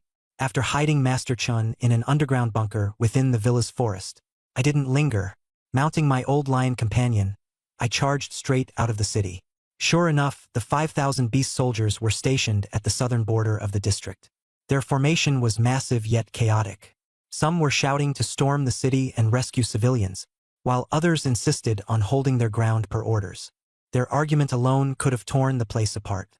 I raised the military token high, sending a surge of aura into it. A resonant hum rippled through the air, silencing everyone. I shouted just 8 words. "Follow me into the city. Crush the chaos." First, everyone froze. Then, when they realized the token was real, their spirits surged. On the spot, I divided the troops. 500 to sweep through areas with fewer enemies. 1,000 to block complex intersections. And once a zone was cleared, 2,000 were stationed to guard the retreat path and to prevent any beast ambushes. As the battle raged, even I was astounded by myself. Where the hell did these sudden commanding instincts come from? Once the situation stabilized, I made a snap decision. The remaining 800 troops, come with me to capture their leader. Anyone afraid of dying, stay back. Everyone knows the logic, take down the kingpin to break the army. For the general, to the death.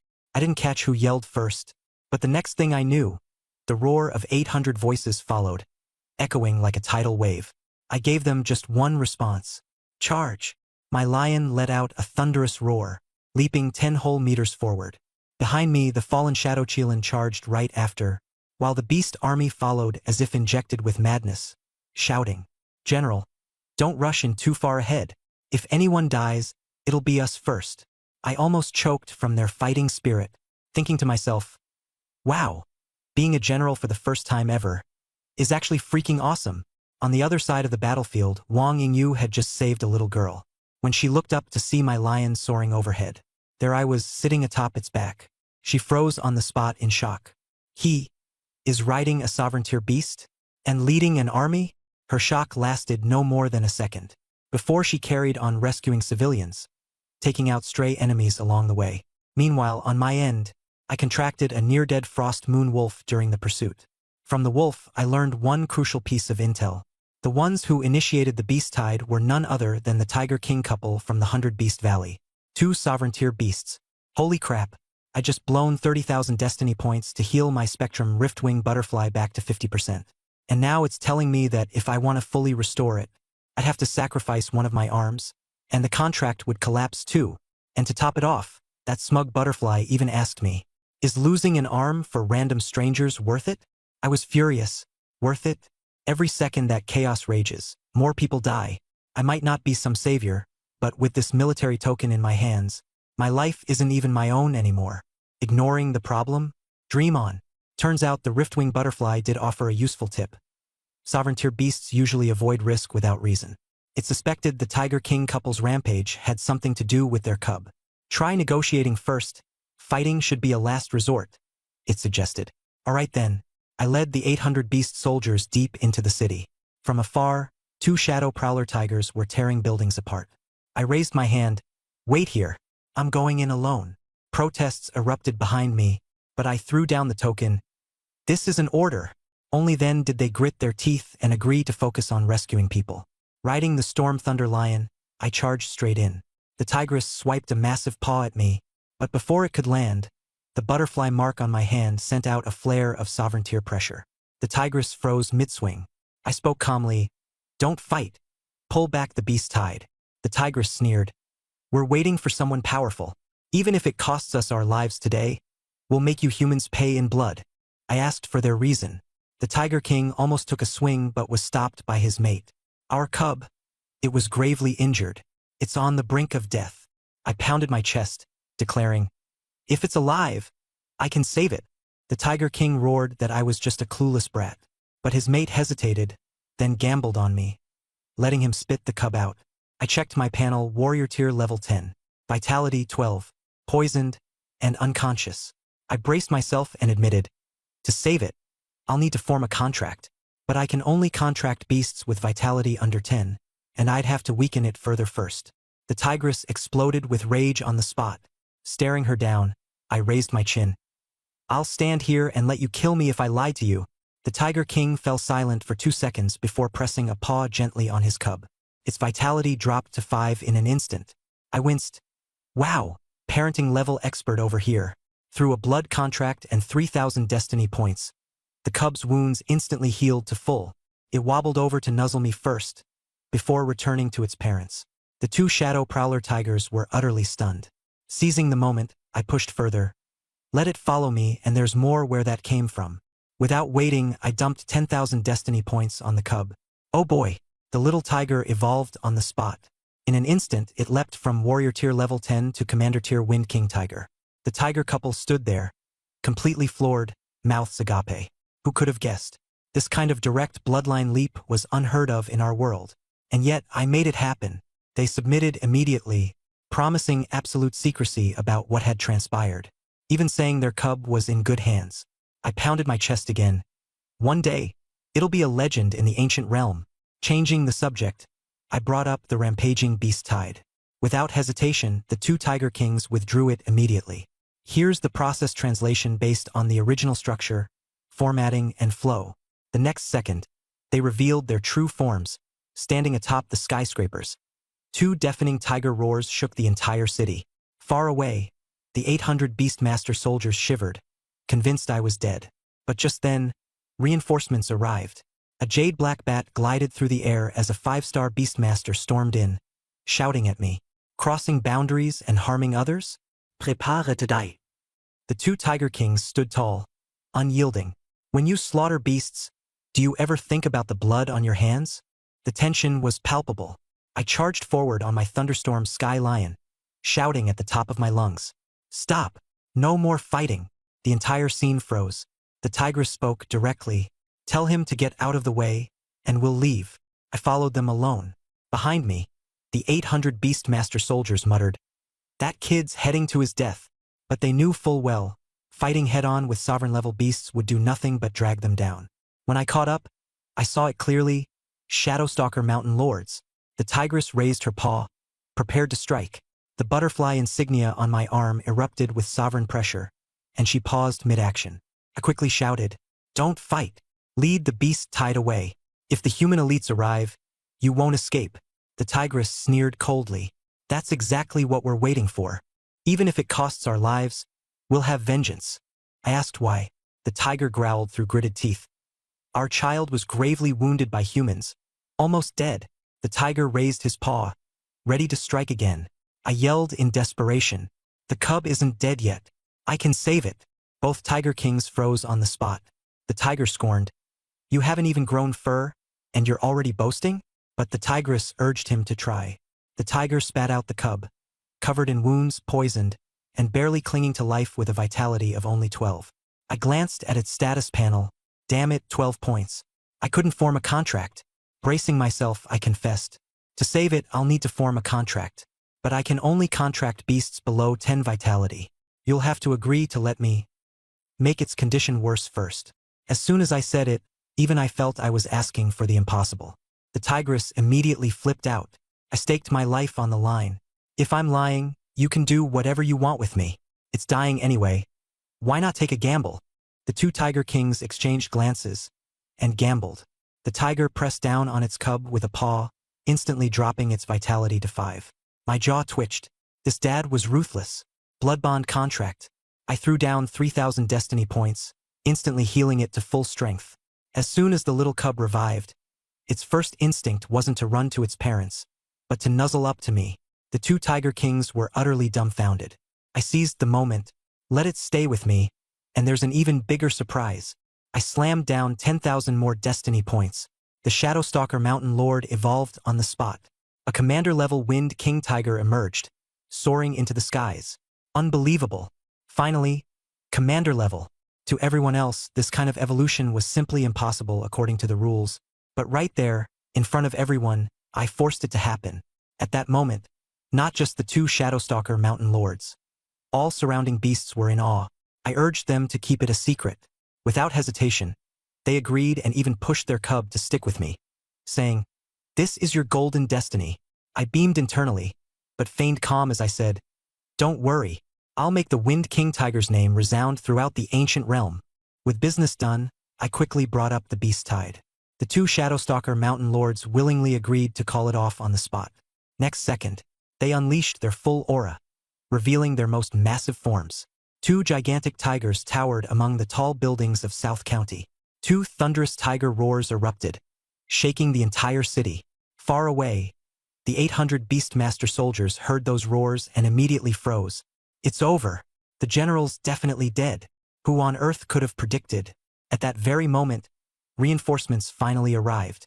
In the skies, a massive jade black bat cut through the night, with a 5-star Beastmaster, Xingyu, hovering in midair, furiously scolding the two sovereign-level tigers for crossing territory and killing. The two Shadowstalker mountain lords didn't flinch, firing back. When you humans massacre beasts and compress forbidden zones, do you ever think about how much blood is on your hands? The tension heightened instantly. I charged out on my Thunderstorm Sky Lion, shouting at the top of my lungs, "Stop it! No more fighting!" Everyone was stunned. Even the aura from the two Shadowstalker mountain lords paused. They couldn't afford to cross me now. The tigress spoke directly. "As long as he doesn't block us, we'll leave immediately." I quickly leapt to a higher perch and shouted to Xingyu. They agreed to retreat. Fighting in the city will only kill more people. Xingyu was dumbstruck. Two sovereign-level beings. Listening to a teenager? He glanced over, and sure enough, the beasts in the city were retreating toward Beast Valley. Still, he wasn't satisfied. So many people died, and we're just letting them come and go as they please? The tigress sneered. "Don't let us leave. Then fight. Stay behind and try capturing what you can." Xingyu fell silent for a long moment and finally stood aside. Before leaving, the tigress turned back and called to me, "Come visit Beast Valley sometime. If you want sovereign-level beasts, come find us." The tiger gave me a nod as well, before their massive forms vanished into the night. Xingyu stood there, questioning his entire existence. The 800 Beastmaster soldiers swarmed toward me, realizing I was still alive, and surrounded me in a frenzy. "General! General!" The title made my scalp tingle, but inside, I was ecstatic. The next moment, Xingyu floated over, asking, "Who were you calling General just now?" Everyone was so guilty they couldn't look up, but someone spilled the whole story anyway. After listening, Xingyu's expression toward me completely changed. Right then and there, he announced, "The credit for ending this riot goes to your general." The 800 soldiers stared at me, their gazes practically worshipping a monster. I could only cough dryly, "Stop flattering me or I'll get cocky." Then I handed the command token back to Xingyu. He shook his head. "This was given to you by Senior Chun. Return it yourself." Left with no choice, I pocketed it. He asked for my name and school. I answered, "Luke, Academy of the Ancient Gods." He looked as if he might burst apart. He had thought I was at least from one of the 4 sacred academies. Finally, he asked how I managed to convince 2 Shadow Mountain tigers to retreat. I casually brushed it off. I just told them a top-tier expert was on their way, and if they didn't leave, there'd be no escape. Xingyu's face darkened. "You think I'm a 3-year-old? Someone nearby quickly chimed in. But it really was a top-tier expert. Xingyu brushed off the matter, turned to manage the post-battle cleanup, and tossed me a card before heading off. "Good job. Contact me if you need anything." I accepted it and thanked him. With more powerful reinforcements arriving, the situation was fully secured. Only then did I recall my fallen Ink Chilin, hopping on my Thunderstorm Sky Lion and heading towards Senior Chun. Halfway there, I stowed the lion and switched to riding my White Moon Frost Wolf. Leading a commander-class beast was far too conspicuous for my liking. As I traveled, I mentally assessed my current roster of beasts. A second-tier, exotic blood-class White Moon Frost Wolf. A first-tier, newly ascended commander-class Wind King Tiger. A second-tier commander-class Thunderstorm Sky Lion. A 9th-tier commander-class Fallen Ink Chilin. And a 3rd-tier sovereign-class 7-color Riftwing Butterfly, though still recovering from injuries. 5 beasts. each with incredible potential.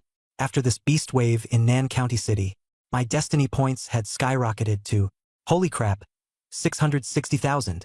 All thanks to the lion and Cheelin shouting their lungs out. I racked up points like crazy. Right then and there, I did some quick mental math. That's more than enough to push my main line up to sovereign class, step by step. The next stage? Focus on leveling myself up. Initially, I planned to aim for 4 stars. But when I thought of Xingyu flying in midair, I immediately changed my goal, straight to 5 stars. Just as I made up my mind, a sharp scream came from a nearby trail. A young man in a suit was dragging a girl into the bushes. Her clothes were disheveled, and she struggled desperately. The guy spat crudely, "I just saved your ass. And this is how you repay me?" A fiery rage shot up inside me instantly. As he began undoing his belt, I shouted, "Pull that out, and I'll make sure you lose it forever." His movement froze and he turned around. At the sight of my white moon frost wolf, he flinched. But then, noticing it was only at the exotic blood level, he steadied himself and announced he was a 2-star beastmaster, urging me to mind my own business. If there's one thing I can't stand, it's scum preying on the weak like this.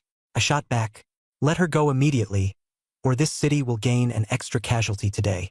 He wasn't buying it, summoning 2 exotic blood beasts, a tailless bear and a 2-headed yellow weasel, to attack me together. I didn't summon the lion or the Cheelin. I let the white moon frost wolf handle it. With the divine beast command technique activated, my wolf held its own against both. Panic-stricken, he bolstered his beasts with aura, forcing a stalemate. Then, a group of people appeared from around the corner. The moment I saw who it was, my face darkened. The old lady from the train, Wei Ziliang's gang, they were all here. As if things couldn't get worse, the young man turned out to be the old lady's grandson. Twisted behavior must run in their family. The moment she saw her grandson in a fight, she started screeching. Wei Ziliang's eyes lit up when he recognized me. It was clear the grudge from the train had been simmering, and now he had a chance to act on it. He snarked, "Wow, a 1-star beastmaster holding his own against a 2-star? Not bad." I smirked, replying nonchalantly, "My capability isn't yours to critique." I made a point to call the girl over, telling her to run. She thanked me profusely and took off. Lin Qingfeng, the suited man, cursed and wanted to chase her, but my white moon frost wolf bared its fangs, forcing him to stay put. That's when Wei Ziliang stepped forward, making a show of ordering me to kneel and apologize. "If you don't, you won't walk out of here with your legs intact," he threatened. Then a female voice floated from behind him. "Wei Ziliang, even scumbags like him are worth helping?" It was Wang Yingyu. She immediately called out Wei Ziliang's shamelessness. His expression shifted as he quickly changed tack, putting on a grossly fake smile, claiming he'd been looking everywhere for her. Meanwhile, the old lady and Lin Qingfeng flipped the narrative, accusing me of trying to assault the girl and being caught by them. Their cronies backed up the claim, shouting in unison, "We all saw it."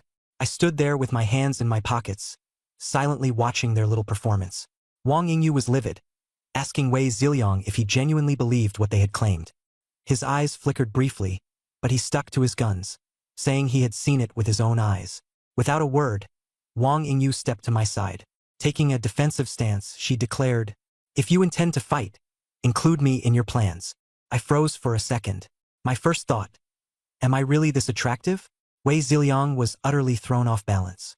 Wang Yingyu wasted no time tearing into him, lashing out, "Not knowing right from wrong, twisting the truth. You're a disgrace as a classmate. Stay the hell away from me." Gross. Wei Ziliang's face turned ghostly pale. The absurdity didn't stop. Lin Qingfeng, captivated by Wang Yingyu's beauty, suddenly got sleazy again, sending his beasts after her, while muttering lewd threats about teaching her a lesson. For beasts clashed instantly. Wei Ziliang's gang surrounded me to block my way. I saw straight through Wei Ziliang's pathetic scheme. Despite claiming he liked Wang Yingyu, now that she had publicly rejected him, he wanted Lin Qingfeng to hurt her, so she'd have no choice but to turn back to him. The sheer idiocy of it all almost made me laugh. Clearly, that's not how you win someone over. Looking right at Wei Ziliang, I scoffed, "You've obviously never had a girlfriend." He blew up immediately, yelling, "Like you know anything." "Oh buddy, but I do." Calmly, I replied, "Of course I do. I've succeeded before." Wei Ziliang's face turned green. He stormed over, practically foaming at the mouth. "Fine. Teach me, then." Here's the translated content maintaining the structure, format, and layout as requested. I replied directly, "First, you need to be as handsome as me, not some hideous creature like you." The moment I finished speaking, his temper exploded. He shouted, and the gang around him rushed forward, ready to beat me up. Never in my wildest dreams did I expect. A massive shadow suddenly loomed over the rooftop. Looking up, a blood-footed centipede warrior class, rank 8. Its head was menacing, its antennae waving wildly, and the rows of crimson legs were enough to make anyone's scalp tingle. Wei Ziliang's bunch of cowards went weak in the knees immediately and turned to run.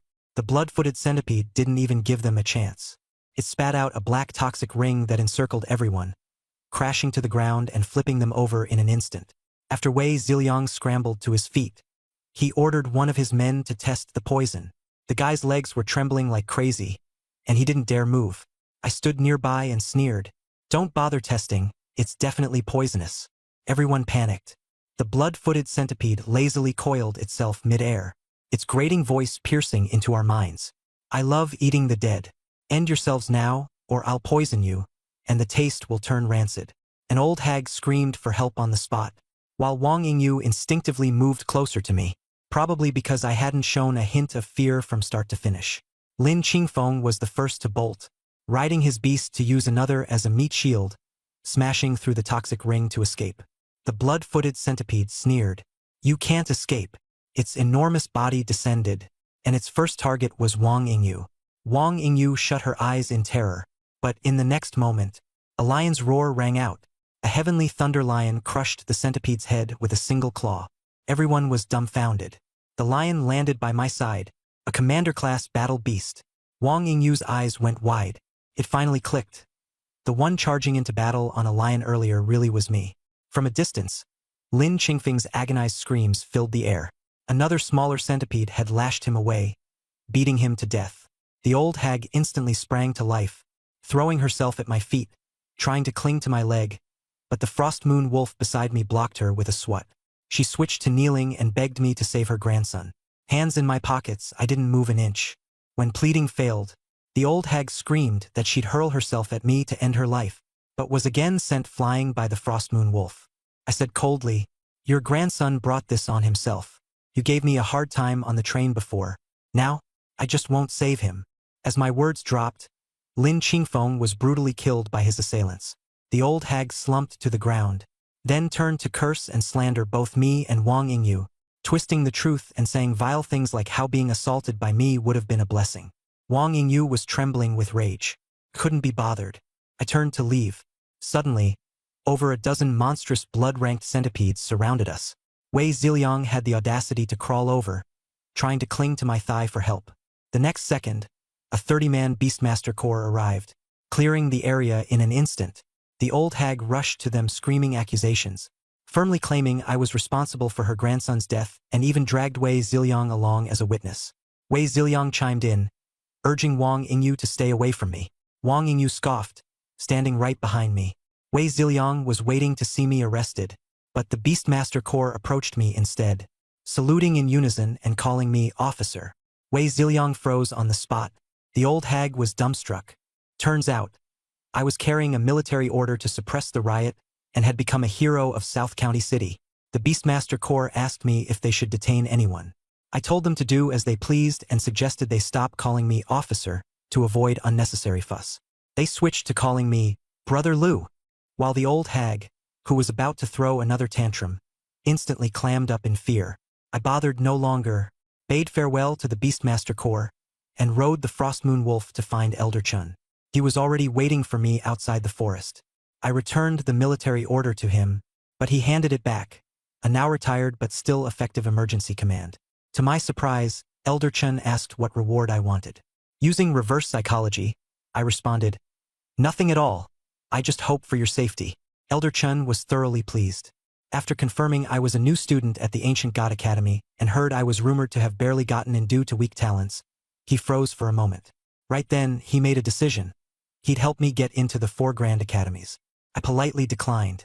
He then said, "When you graduate, come find me anytime, and you'll never have to worry about anything again." 2 days later, the riots in South County City were completely subdued. Though casualties were heavy, order was quickly restored under the Beastmaster's suppression. The train was repaired, and the broadcast announced it would depart in 30 minutes.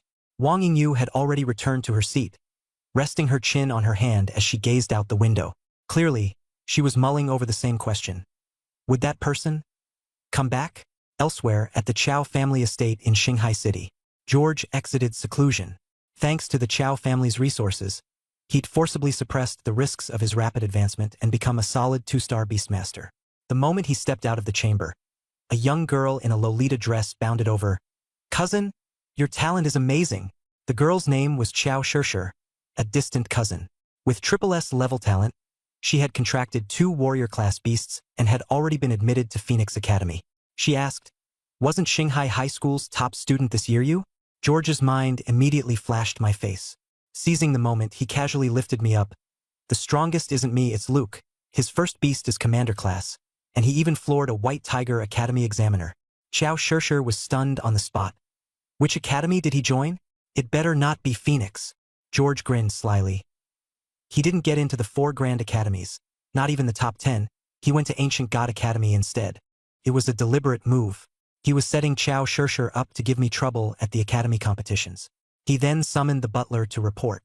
The moment he heard the people sent to kill me had all died, he cursed them as useless before his expression turned cold. Can't kill him just yet? Then we'll target his family first. The butler replied. Lena has already gone ahead to the Evergreen Academy. A flicker of malice immediately flashed across George's face. Meanwhile, on the train to Nanjun City, the broadcast chimed in. We will resume in half an hour. Wang Yingyu had been waiting for me. It wasn't until I casually strolled back to the compartment and sat beside her again that the tension on her face instantly turned to brightness. The moment I sat down, I closed my eyes to rest. During this time, I had been chatting with Old Chen while also helping the Beastmaster Corps hunt down remnants of beasts everywhere. Exhausted was an understatement, but my destiny points had rocketed to 720,000. I was planning to take the next 3 days to get proper rest. But then, Wang Yingyu's voice broke the moment, nervous yet with a hint of bashfulness. She finally asked my name. I opened my eyes. Luke, from Shanghai High School. Her relief was palpable, and she immediately followed up by asking which academy I was heading to. Could it be one of the 4 grand sacred institutes? I was blunt. Ancient God Academy. She froze on the spot, visibly in disbelief. Even Wei Ziliang, who had been pretending to sleep nearby, opened his eyes wide in shock. Clearly, he couldn't process what he'd just heard either. To them, someone with a commander-level beast should obviously be enrolling in one of the Sacred 4. You'd even expect them in at least the top 10 academies. But here I was, heading to a place like Ancient God Academy, which barely even qualified as third-rate. Wang Yingyu asked me twice, checking if I was kidding. I straightforwardly laid it out, because my talent is F-ranked. The moment those words escaped my mouth, the compartment instantly fell silent. An F-rank talent paired with a commander-level beast? That combination was too absurd. Wei Ziliang, initially stunned, soon visibly relaxed. Knowing I was F-ranked, his superior demeanor returned. In his eyes, my future was nothing but waste material. Even other students from Jinhai High School began casting looks of disdain. But not Wang Yingyu. She didn't press further about my talent or beast. Instead, she naturally brought up the chaos that happened in Nanjun City. I gave her a brief rundown. When she learned it was caused by 2 sovereign-level tracking mountain tigers, her jaw practically hit the floor. I've never even seen a sovereign-level beast. I silently cursed in my mind. If it weren't for this being a train, I could have summoned my rainbow rift-wing butterfly to really widen your horizons. From there, the conversation simply rolled along. Topics shifting from the chaos to academies, from beasts to entirely unrelated subjects. The atmosphere, surprisingly easygoing. Meanwhile, Wei Ziliang, seated behind us, grew increasingly irritated. His face was practically turning purple. After all, he'd spent forever chasing after Wang Yingyu, and yet here I was, chatting with her more than he ever had. Finally, when it was time for Wang Yingyu to switch trains to Phoenix Academy, she stood up, extended her hand, and said, "See you in 6 months." I reached out lightly to shake her hand and replied, "Every meeting in the world is just a reunion after an eternity apart. It was a pleasure meeting you." She laughed. "If you can't become a top-tier beastmaster, you could always consider being a poet." I just smiled. Shortly after she left, Wei Ziliang prepared to disembark as well. Before stepping off, the guy deliberately approached me to deliver some bluster. "Your beast might be stronger than mine now, but if you dare join the Academy Rankings tournament, I'll crush you." With that declaration, he bolted. I didn't take it seriously at all. Plenty of people were likely lining up to give me trouble in 6 months.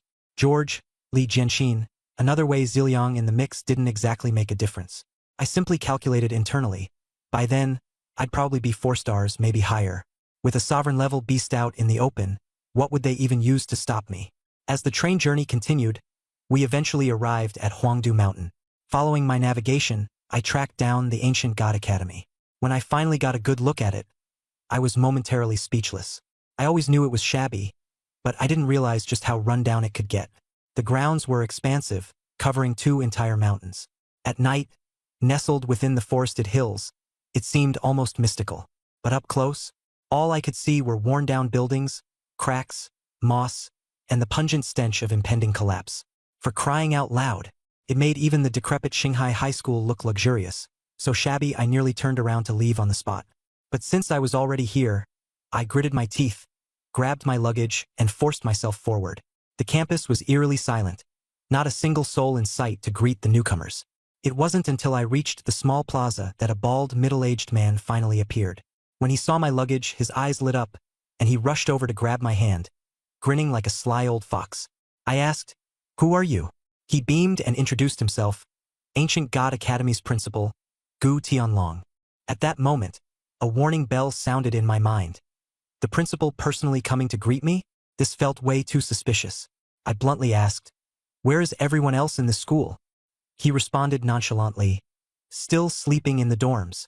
Today's wake-up naturally day." I nearly laughed from frustration. Almost noon, and students were still asleep? This place was seriously ridiculous. Then I asked, "What about enrollment procedures?" His eyes sparkled. "Just pay. The more you pay, the better the resources." I tested the waters. "What can 10,000 beast coins get me?" He immediately launched into a sales pitch. 5-year program, top-tier techniques, profound foundation. We even used to surpass the 4 grand sacred institutes. Hearing this, I gritted my teeth and made a direct decision. 10,000 per year, paying 50,000 up front.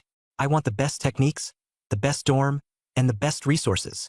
Gu Tianlong practically had stars in his eyes. Terrified, I changed my mind. He grabbed me and dragged me straight to the principal's office. As soon as I handed him the money, his joy was so unrestrained I thought he might spin me around in celebration. That's when my attention was drawn to 10 photos hanging on the wall. I asked, "Who are they?" He replied, "Our academy's faculty." Then I asked, "How many total teachers do you have?" He hesitated, coughed, and said, "Just those 10, for now." I decided to press further. "What about students?" He replied, "Including you, post-graduation? 51 in total." I went completely silent. A school recruiting nationwide, yet only 51 students? This wasn't just shabby. This was teetering on the brink of extinction. In my mind, I cursed silently. Could I get my money back? Gu Tianlong immediately shook his head. Non-refundable. I only asked out loud for show, but my heart had already decided to stay. I didn't need them to make me stronger.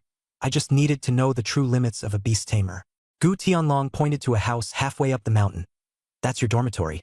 I followed his finger and saw an even larger, more intimidating building at the peak. I asked, "Who lives there?" He said, "Your senior from the previous batch." In my mind, I instantly pictured a cold and elegant big sister. He warned me, "She's strong, so don't go looking for a beating." I mouthed my agreement, but let his words fly right out the other ear.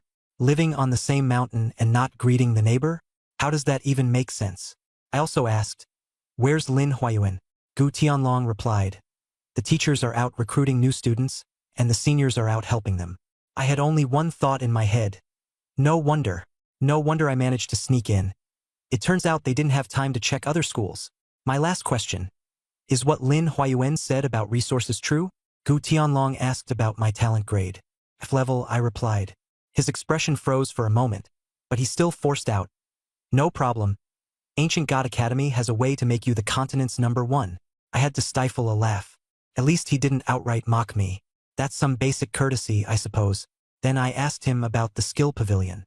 For the first time, Gu Tianlong looked serious. The skill pavilion is on another towering peak with 7 tiers. A gravity formation is in place on the mountain. The faster you climb, the higher tier you can access. 2 hours to reach the top means you only get to the first tier. To access the 7th, It has to be in 3 breaths. I was speechless after hearing this.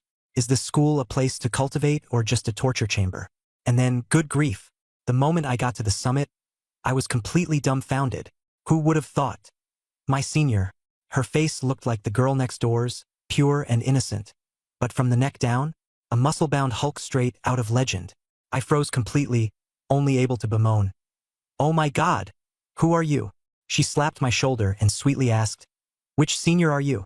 I went weak at the knees and immediately sold out the principal. She smirked.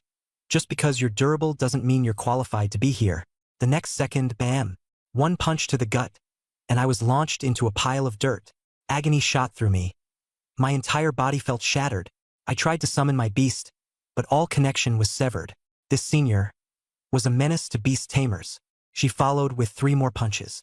I was convinced my internal organs were no longer in their rightful places. Desperate, I gasped for a timeout. Let me summon my beast to fight. She actually let me. The moment my old lion emerged, even she hesitated. But then, in came the abyss-eyed demon flood dragon, a 10th-rank commander with dragon heritage. There was only one word in my mind. Doomed. I surrendered immediately, but she wasn't having it. The fun has only just begun. Another punch. That was the final straw. I released everything at once. 3 commanders and 1 mutated beast, all at her. Yet she charged straight in, barehanded. Every blow landed solidly, and when I was finally able to process the battlefield, the Frostmoon Wolf was unconscious on the ground. The lion could barely breathe, and the celestial tiger was a crumpled heap. She sat back into a meditative position, with only her back facing me. Scram. Come back stronger or next time I'll kill you for real. I was seething inside. Just what kind of monsters does this academy hide? My limbs went numb. I didn't even see how she won. This wasn't just strength. It was terrifying beyond human imagination. I asked her name, and she replied with just 3 words. Yoon Zhaoli. I burned it into my memory, recalled my beasts, and hobbled away like a defeated dog. That brutal beating was a wake-up call. This academy hides freaks of nature. Someone like Yoon Zhaoli could easily serve as the backbone of the 4 sacred academies. Yet here she was holed up in Ancient God Academy? I was bedridden for 3 days just to recover. Thank goodness she didn't take my life. Otherwise, that mountain might have been my grave. When I felt better, I went to ask the Thunderclap Skyline how they lost. What it told me left me speechless. Yoon Zhaoli pinned them to the ground just with her body and pummeled them relentlessly. Her raw physical strength was off the charts. It was clear she was pursuing the path of body cultivation, and she hadn't even gone all out. My brain went blank. There had to be a method behind this. Her strength couldn't possibly come from talent alone. She must have access to some monstrous cultivation techniques. I made an immediate decision. Head to the skill pavilion. That afternoon, the campus was so deserted I couldn't be bothered to greet anyone. I went straight for the mountain. When I got to the base, I realized it wasn't stairs, it was a cliff. As soon as I set foot inside, a gravitational force as heavy as a mountain slammed into me, pressing my body down several times harder. So this was the gravity formation the principal mentioned. I barely managed to adjust and was about to climb when, a shadow fell from above. Even worse. 2 soft things hit my face first. Then the whole person landed on top of me. Before I could process what was happening, a sharp voice screamed in my ear. The person sprang off me and yelled that I was taking advantage of her. I looked up and froze, jaw slack. Long legs, a form-fitting martial artist's outfit, almond-shaped eyes, cherry lips, black hair cascading like silk, completely and utterly stunning. The stoic, muscle-bound Yoon Zhaoli from the summit? This was the polar opposite. For once, I thought, finally, a person who meets my aesthetic tastes. I scrambled to explain. You fell out of nowhere and landed on me. But she didn't care. You're not supposed to climb the mountain from here, she said, accusing me of lurking to take advantage of people on purpose. Absolutely baffled. I could only confess I was a new student who didn't know the rules. When she heard I was a newbie, her tone softened a bit, but she quickly added, "This won't end here. You owe me compensation." I asked her what she wanted. She said, "Either 20,000 beast coins, or I'll give you an elite 4th-tier technique." I was stunned. Paying money I could understand, but what's the deal with giving away a cultivation technique? I asked curiously, what exactly was this technique? She solemnly explained to me that it was a technique particularly suited for men.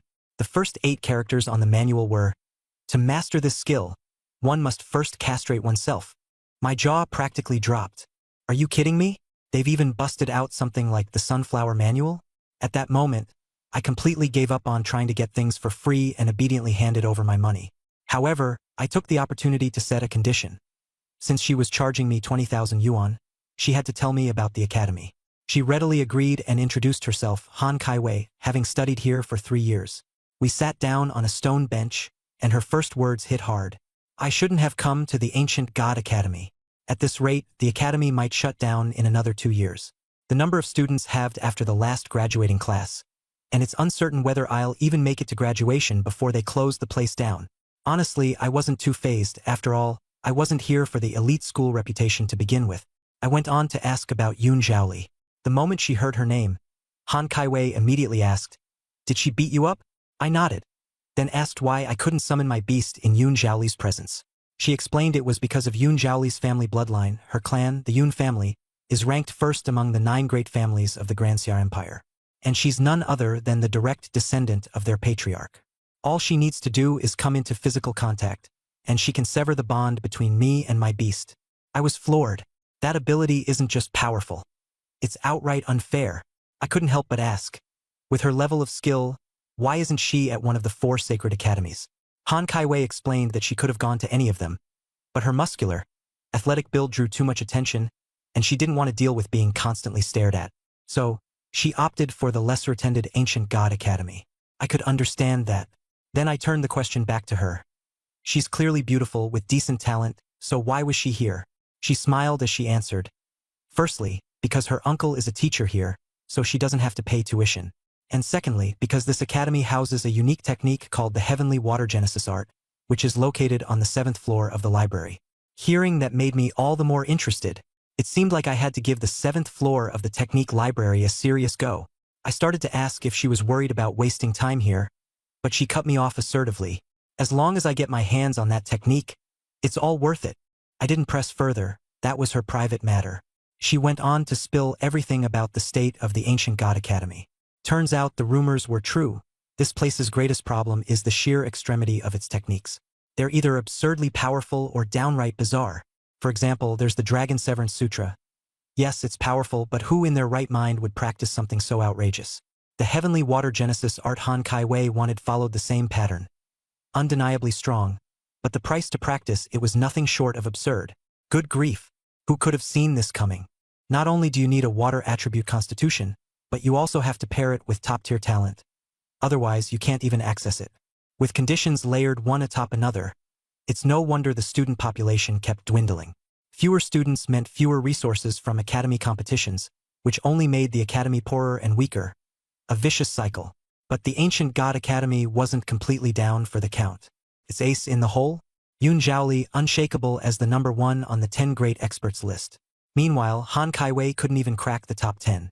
She then revealed to me that if this year's incoming class didn't have at least 50 students, and if the academy couldn't rank within the top 100 in the next inter-academy competition in 6 months, the academy would be permanently shut down. I blurted out instinctively, "With Yun Zhaoli here, that shouldn't be possible, right?" Han Kaiwei immediately shook her head. "If it comes down to group battles, we're still doomed." I offhandedly added, "Well, with me and her, shouldn't that be enough?" Han Kaiwei almost burst into laughter. "Where do you get the confidence? A freshman with F-grade talent." I wasn't in the mood to argue with her. Talking more right now wouldn't change anything anyway. Then I asked her, "How high can you climb the technique library?" She responded crisply, "5th floor, and it takes me 10 minutes to get there." My eyes lit up. "I'm going to try. It'll only take me 10 minutes to reach the top." She didn't believe me at first, so she flat out challenged me. "If you really make it to the top in 10 minutes, I'll grant you one request, but only if it doesn't go against my wishes." I laughed and casually asked her, "Ever been in a relationship before?" Her cheeks instantly turned bright red, and she snapped at me. "Stop being ridiculous." I didn't waste more words. I turned and bolted straight for the mountain path. By the time she realized, she was furiously yelling at me from behind. But as she reached the entrance and looked up, she froze. Because I was already a long way up the trail. Triple gravity might be a death sentence for others, but to me it felt like a light tickle. With level 10 physical cultivation, my sacred beast physique, the divine beast mastery technique, and feedback from several bonded beasts, this level of pressure couldn't stop me. From her position at the foot of the mountain, Han Kai-wei was already questioning her understanding of reality. An F-grade talent freshman managing to climb was one thing, but to move faster than her? Unheard of. In the end, I made it to the top in just 8 minutes. But I wasn't content. I was still far from my ultimate goal, to reach the 7th floor within 3 breaths. Once inside the technique library, there were no guards, no mysterious elders sweeping floors, just rows upon rows of techniques sitting on shelves. I started at the 1st floor, but everything was 3-star techniques. Pass. The 2nd floor had 4-star techniques. Still not interested.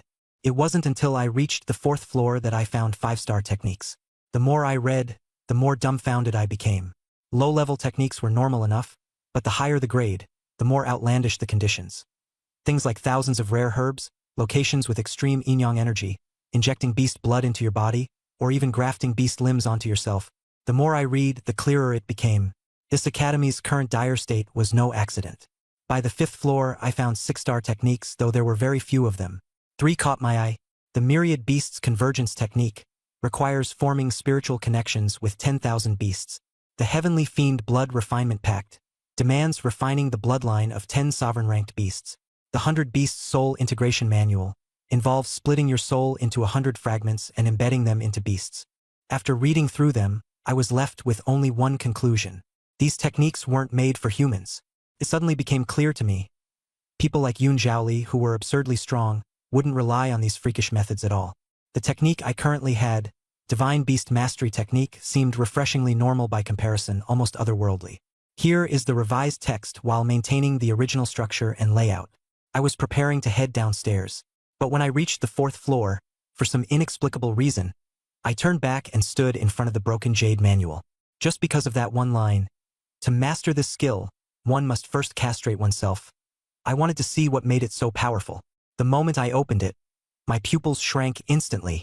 This wasn't a 5-star technique. It was a 7-star technique. A 7-star manual was just sitting there, placed in the most prominent spot on the 4th floor. After skimming through it, I immediately understood why. The conditions were terrifying, few dared to practice it. But as I kept reading, the more drawn I became. By the end of it, I had made up my mind. This manual, I can practice it. The castration wasn't insanity. It was because this technique completely unlocks the body's potential, causing the bloodstream to accelerate drastically. One particular body part would end up being persistently engorged, severely impeding cultivation. For an average person, cutting it off was the only way to endure. But I'm different. With my Beastmaster sacred physique far surpassing normal humans, this side effect was nearly negligible for me. What's a loss for others is perfectly tailored for me. With a 7-star technique in front of me, how could I hesitate? Practice. If others won't, I sure as hell will. Right then and there, I devoted myself to memorizing the broken jade manual. At the foot of the mountain, Han Kai-wei waited for half an hour. When I didn't show up, she cursed a few times and left. Meanwhile, I stayed there for 2 full days. It wasn't until the morning of the semester's opening day that I finally committed the entire broken jade manual to memory. And then, I suddenly remembered.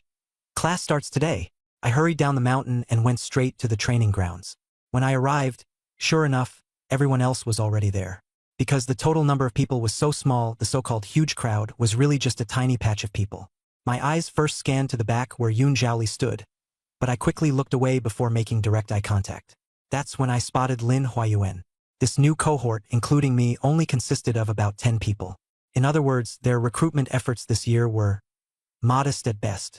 The moment I stepped onto the scene, all the other students, their gazes landed on me. Gu Tianlong wore a friendly smile, saying that even with just 10 new students this year, the academy would still grow steadily, achieve greatness, and continue breaking new barriers. As soon as he finished speaking, he called on me to introduce myself first.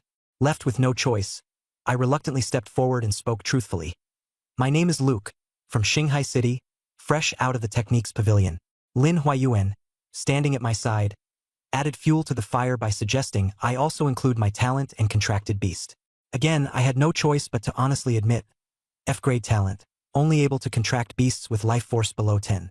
As soon as the words left my mouth, the crowd erupted. Someone sneered. You call that talent? That's more like a curse. Someone else quipped sarcastically. With conditions like that, how does one even become a beast master? Ridiculous. Han Saiwei's eyes widened, finally confirming that I was indeed F-grade. Just as the crowd got rowdy, Lin Huiyuan took the opportunity to intervene, asking me directly to summon my lion. My heart warmed. The old fox was clearly trying to lend me a hand, to establish my authority early on, so I wouldn't become a laughingstock later. Because even an F grade can still be strong. I summoned the thunderclap sky lion. The moment the old lion touched the ground, everyone, except the headmaster and Yun Zhaoli, stood there dumbfounded. First second, holy crap, it's huge. Commander level at minimum. Second, wait, something's off.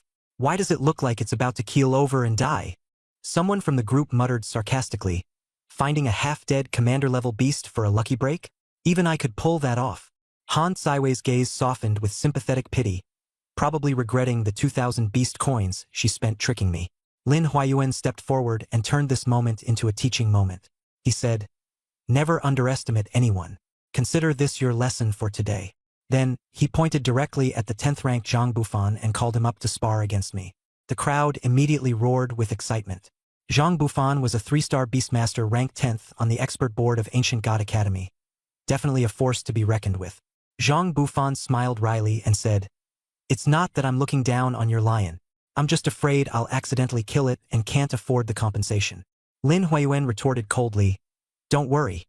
Even if your beast dies, the lion might still survive."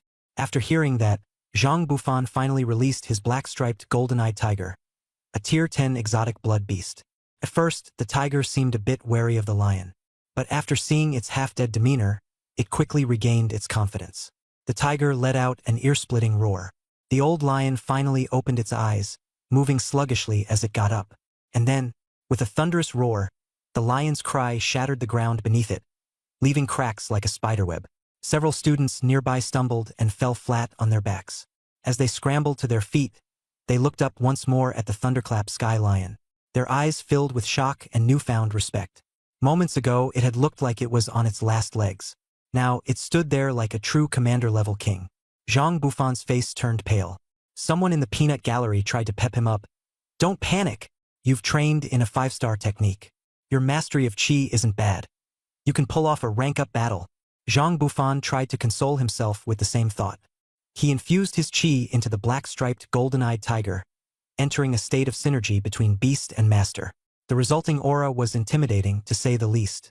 Both sides charged at each other and engaged in a brutal, primal clash. Some onlookers were still betting on the lion's earlier display being just a last hurrah. They figured it wouldn't last long. But before long, the thunderclap sky lion launched a decisive counter. It bit down hard, followed by an over-the-shoulder throw, slamming the black-striped golden-eyed tiger into the edge of the plaza. The impact left the tiger utterly motionless. Zhang Bufan was dumbfounded, rushing over to check on his beast. The plaza fell silent, eerily so. No one had expected a new student to so effortlessly topple the Academy's 10th-ranked expert. I calmly recalled the old lion and returned to my place, throwing out a casual remark. "Hope my little display wasn't too embarrassing." That single statement only made everyone more unsettled. They had been grinding their way through Ancient God Academy for years, yet none of them had even reached the warlord level. Then here I came, a brand new student with a commander-level beast, wiping the floor with the 10th rank in a single move. This wasn't just showing off. This was outright humiliation. Lin Huiyuan seized the moment, turning the fight into a lesson. He acknowledged that my talent was indeed F-grade and that my contract limitations were strict, but he emphasized that talent isn't everything. If this had been a life-or-death battle, many of you would already be dead. He concluded with a reminder to everyone. Even a lion gives it their all when hunting a rabbit. You cannot afford to be careless. His words hung heavy in the air for a moment until the silence gave way to a round of applause. This is the process translation of content section 21/23, maintaining the original structure, paragraph breaks, and overall layout. Even the defeated Zhang Bufan could only return with a gray face and admit his loss. Lin Huiyuan suddenly asked me, "You said you just came down from the technique tower. Which floor did you get to? What technique did you choose?" I answered honestly, "5th floor, breaking jade scripture." Lin Huiyuan froze on the spot. Gu Tianlong trembled slightly, his voice completely altered. "You're cultivating breaking jade scripture?" I nodded. The entire room went deathly quiet, even quieter than before. The next second, every single gaze landed squarely in my crotch. Someone cluelessly asked, "What is breaking jade scripture?" Another person immediately spilled the beans. "To practice that thing, you have to..." Castrate yourself first. At that moment, all the looks directed at me completely changed. Oh, good lord! The shock, awe, disbelief, and a touch of phantom pain that filled my heart right then. Lin Huayuan exploded on the spot, yelling at me, "Are you out of your mind? That technique is put on the 4th floor for reference purposes. Who told you to actually practice it?" The crowd erupted instantly, everyone cursing my ruthlessness. To get stronger, you actually had it in you to do that? Han Saiwei's mouth opened so wide you could stuff an egg in. At that moment, she probably realized why I was so adamant about not taking that top-tier technique from her for 20,000 beast coins back then. Even Yun Zhaoli, sitting quietly behind everyone, seemed visibly stunned. She was likely wondering, did I really go that far cutting myself, as a desperate attempt to catch up to her by forcibly practicing a 7-star technique? Standing amidst the crowd, I almost wanted to explain. Wait, this is a misunderstanding. I didn't do it. Yet as the words reached my lips, I swallowed them back down. This kind of thing is impossible to explain. The moment I tried to clarify, I'd inevitably expose my Beastmaster holy physique. A trump card I couldn't afford to reveal. So instead, I decided to let them keep misunderstanding. After all, it wasn't harming me. With that epiphany, I simply stopped explaining. Under their stunned and awed gazes, I calmly asked Gu Tianlong, "Can I step down now?" Gu Tianlong, barely registering the question in his befuddlement, nodded numbly. I turned and began walking down the steps, slightly limping. In their eyes, though, this merely confirmed that I was still recovering from the operation. Respect points? Maxed out. What came next, the newcomers' introductions, barely made an impression on the crowd. Talent ranging from A to C, completely average and uninspiring. Until the last girl stepped onto the stage, suddenly reigniting the room. She wore a black gothic Lolita dress, white thigh-highs, long wavy hair, a baby-faced round visage, a stunning combination of cute and dangerous. She introduced herself, Yi Shuero. Her second sentence? Even deadlier, SSS grade talent. Even Yun Zhaoli turned her head for a second look. Everyone below was dumbstruck. An SSS grade talent actually just walked in here on her own? Gu Tianlong and the 10 instructors looked like their faces had gone green. She hadn't even been recruited. She'd applied of her own accord. The Sacred Beast Academy. Had it really become this destitute? Once Yi Shuero left the stage, Gu Tianlong began his speech, welcoming the newcomers, boasting about resources, claiming the instructors were all 4-star Beastmasters. The applause that followed? Polite at best. Afterward, Gu Tianlong arranged for instructors to guide the newcomers around campus while the older students dispersed. Han Kaiwei rushed up to me right away. "You really reached the 5th floor?" Clearly, she didn't believe me. I didn't bother trying to convince her and said, "Don't believe me? Go try again." She instantly chickened out. Then she asked me, "What's actually on the 5th floor?" I wanted to ask her back, "Aren't you afraid of wasting your time?" But she answered straight away, "As long as I can get that technique, nothing is too much." I kept asking. She kept answering. Bit by bit, she spilled almost every secret there was to know about the Sacred Beast Academy. That's when I finally understood. The problem wasn't with the instructors or the resources. The problem was, the techniques were insane. For example, breaking dragon scripture.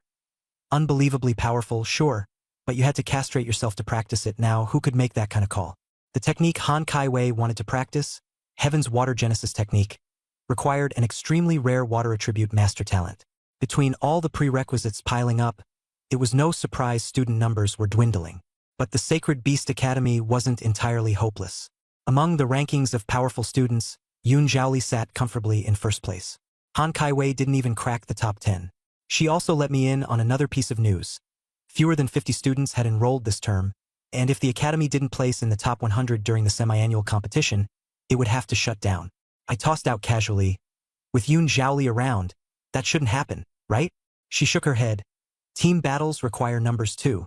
I replied, "Between me and Yun Zhaoli? That's enough." She burst out laughing on the spot. "Where's all this confidence coming from, you F-tier rookie?" I didn't argue with her. Instead, I turned the tables and asked, "What's the highest floor you've reached?" She said, "The 5th floor." I immediately offered, "Let me have a go. 10 minutes to the summit." She didn't believe me and bet. If I actually made it in 10 minutes, she'd agree to one favor of mine, so long as it didn't go against her own will. Offhandedly, I asked her, "Have you ever been in a relationship?"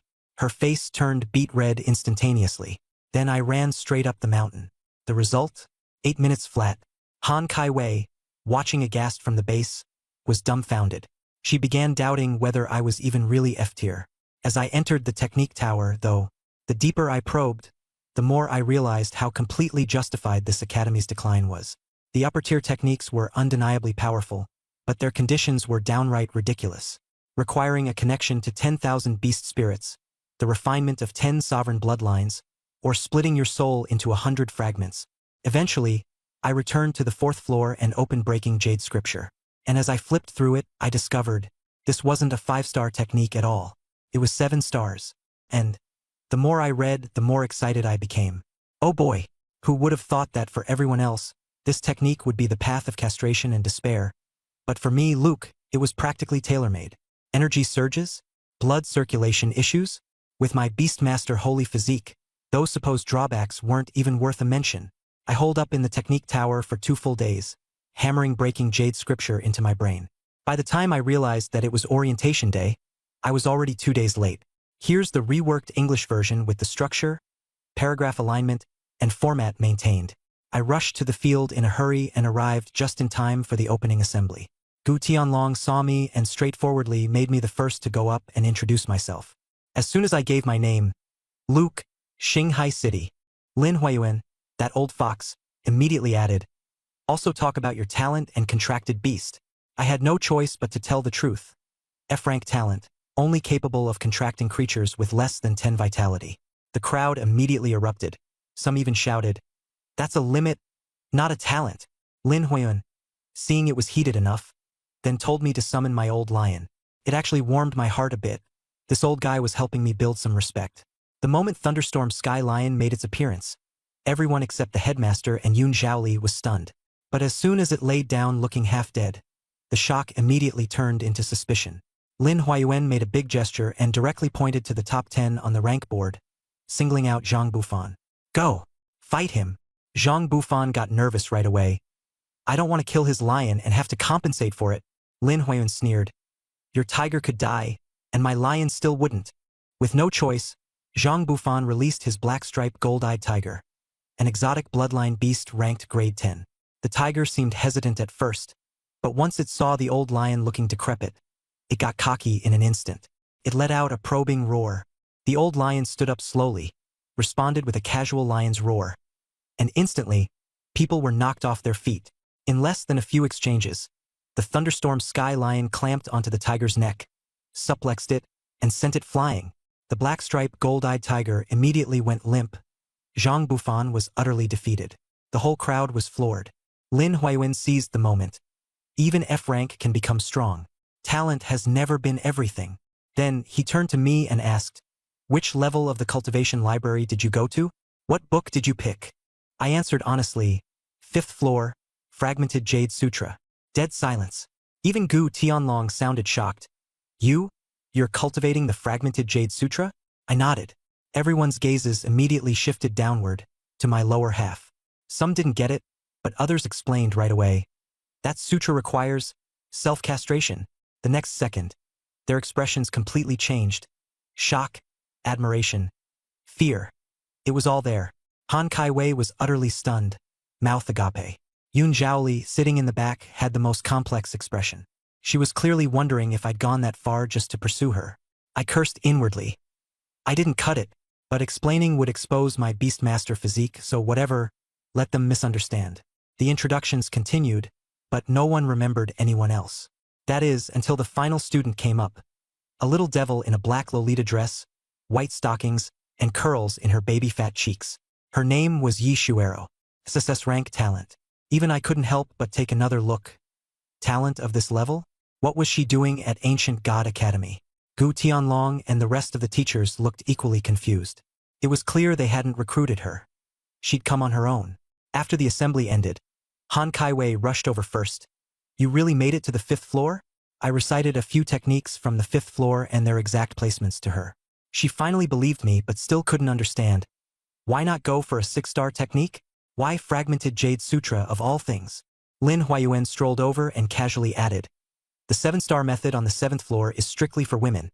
It's the one you wanted, heavenly waterflow technique. Han Kai-wei was dumbstruck. Without hesitation, she shoved the 20,000 beast coins she tricked me out of earlier back into my hands. Bets off! I panicked on the spot. You can't just back out like that. She ignored me, handed me the money, then bolted. Another girl nearby peeked over and asked, "What did you two bet on?" I was blunt. She bet I couldn't reach the 5th floor. If I did, she'd date me. The crowd burst into laughter. Someone joked, "Man, you're cultivating fragmented Jade Sutra. Even if she agreed to date you, she'd be terrified." Just then, Yishuero chimed in, blinking her big eyes. "Big brother, did you really cut it?" My face turned dark. "Why, you want to check?" Her eyes sparkled. "Can I?" I was done, completely speechless. I waved her off and went back to my dorm. The teachers had just finished assigning rooms when Yishuero heard I had a single. She immediately went to Gu Tianlong. "I want a single too," near his. Gu Tianlong grinned like a scammer. 2 million. Without blinking, she flung 2 black cards on the table, adding an extra million as T-money to buy her freedom to skip classes if she wanted. Gu Tianlong laughed so hard I thought his jaw might come off, and he gave her a room right on the hill next to mine. When I got back to my dorm, Yun Zhaoli was already waiting at the door. Her first words caught me off guard. "Did you start cultivating fragmented Jade Sutra because of me?" I paused, then countered, "What if I did?" She went silent for a moment. Good grief. Was that a hint of guilt? But in the end, she just said next time we fought, she wouldn't hold back. I laughed out loud. Straight up told her, "Listen, my goal has never been you. I'll conquer the ancient realm, the entire continent, and even the stars beyond." The look in her eyes, way more intense than when the old lion stood up. A second later, she reminded me, "Don't forget, you're just F-rank talent." I shot back, "Who says being F-rank means I can't become strong? Didn't you see me take down those high-rank beasts today? Who says I don't have hidden cards to play?" Those words hit her hard. She left with just one line, "I want to test your hidden cards." I replied, "Not today. I haven't slept in 2 days. I need rest. And FYI, don't keep waiting around outside the boys' dorm. Next time I'll hang around your dorm entrance instead." Her face turned pitch black as she spat, "I was just passing by," and stormed off up the hill. Just as I lay down on the bed, a head popped through the doorway. "Ye oeru." As soon as she came in, she started making a big deal out of everything. "Wow, your dorm setup is actually kinda unique." I hurriedly tried to kick her out. Clearly, the previous tenant was a girl. The pink everywhere gave it away. The last thing I wanted was for her to think I was some kind of creep. But she just raised an eyebrow, smiling slyly. "You're already practicing the broken Jade Sutra. If we slept on the same bed, what could anyone even say?" My face darkened. She walked around and, upon realizing that her $2 million accommodation didn't seem as nice as my $1 million dorm, she started making a fuss about switching. Of course, I refused. She then plopped right onto my bed and declared, "I'm not leaving. I'm staying here tonight." I warned her, "If you don't leave, I'm not going to hold back." She burrowed into my blanket like it was hers and retorted smugly, "You've already cut that part off. What are you going to do to me? Use your mouth." I couldn't help but burst into laughter. Then I actually climbed into the bed. I slipped under the blanket and wrapped my arms around her. She screamed at first, flailing in protest. And then, somehow, amidst the struggle, our lips met. In that moment, we both froze. She looked like she was about to scream again, so I silenced her by covering her lips. She initially hit me like her life depended on it, but before long, her resistance weakened, her breathing quickened, and her face turned so red it practically smoked. When I finally let her go, her entire body was limp, her eyes glaring at me in a mix of indignation and grievance. I smiled and said, "Didn't you say I could only use my mouth?" Then I ordered her to leave right now or I'd really toss her out. Blushing furiously, she shot back, "Just you wait," before awkwardly storming off. I'd barely been lying down for 2 seconds when I sat bolt upright again. My bed was wet. I stared at it for a couple moments in silence and said nothing. Down the hill, Yishuero was stomping away while gritting her teeth. "Luke, I'm going to kill you. I'll make you wish you were dead." By the next morning, 10 new students gathered at the field. Yishuero was clearly still holding on to last night's grudge and stood as far away from me as possible. Lin Huayuan began the first lesson. He told us that teachers could only point the way, but real cultivation was something we'd have to do ourselves. Next, he told us we'd head to the technique pavilion to select a cultivation method and then focus on advancing to the second star. The normal path to advancement involved refining chi, opening meridians, and strengthening the body. But there was another, far more challenging method: seeking out special environments to temper the body with elemental forces. My eyes lit up instantly. This was exactly what I'd been looking for, to take each step to its absolute peak. I immediately asked, "What do you mean by special environments? And what are elements?" Lin Huayuan explained, "There are 9 fundamental elements in the world: metal, wood, water, fire, earth, wind, lightning, light, and darkness. Places like volcanoes, hot springs, and caverns are special environments dense with elemental energies. Tempering your body in such places could expand your meridians to a greater degree, and you might even gain elemental attributes." I followed up, "Then why doesn't everyone do it?" He answered simply, "First, such places are incredibly hard to find. Second, they're extremely dangerous. If the energy isn't concentrated enough, it's useless. If it's too dense, you'd ruin yourself attempting it." Plenty of prodigies in history had been rendered useless because of this gamble. This method wasn't just an opportunity, it was a high-stakes bet. Someone backed out right then and there, asking why the teacher even brought it up if it was so risky. Lin Huayuan smiled. "Because the Ancient Gods Academy has places like that, elemental zones within microworlds. Apparently, he'd once controlled over 100 of these microworlds, though only a handful remain today." The entire group was visibly shaken by this revelation. Lin Huayuan cut off further questions with only this to say, "Don't dwell on the past. Just focus on getting stronger now. Tomorrow we'll head into a microworld. On the journey, I'll guide you in practicing your chosen cultivation technique. Let's aim for everyone to master chi refinement before entering." Yishuero and I said at the same time, "I'm going." After speaking, we exchanged a look and immediately pretended not to know each other. Lin Huayuan looked at the two of us, clearly trying not to laugh. The other freshmen also wanted to go. Lin Huayuan told everyone to go pick their cultivation methods first and depart tomorrow. I said directly, "I'm not going. I've already picked my cultivation method."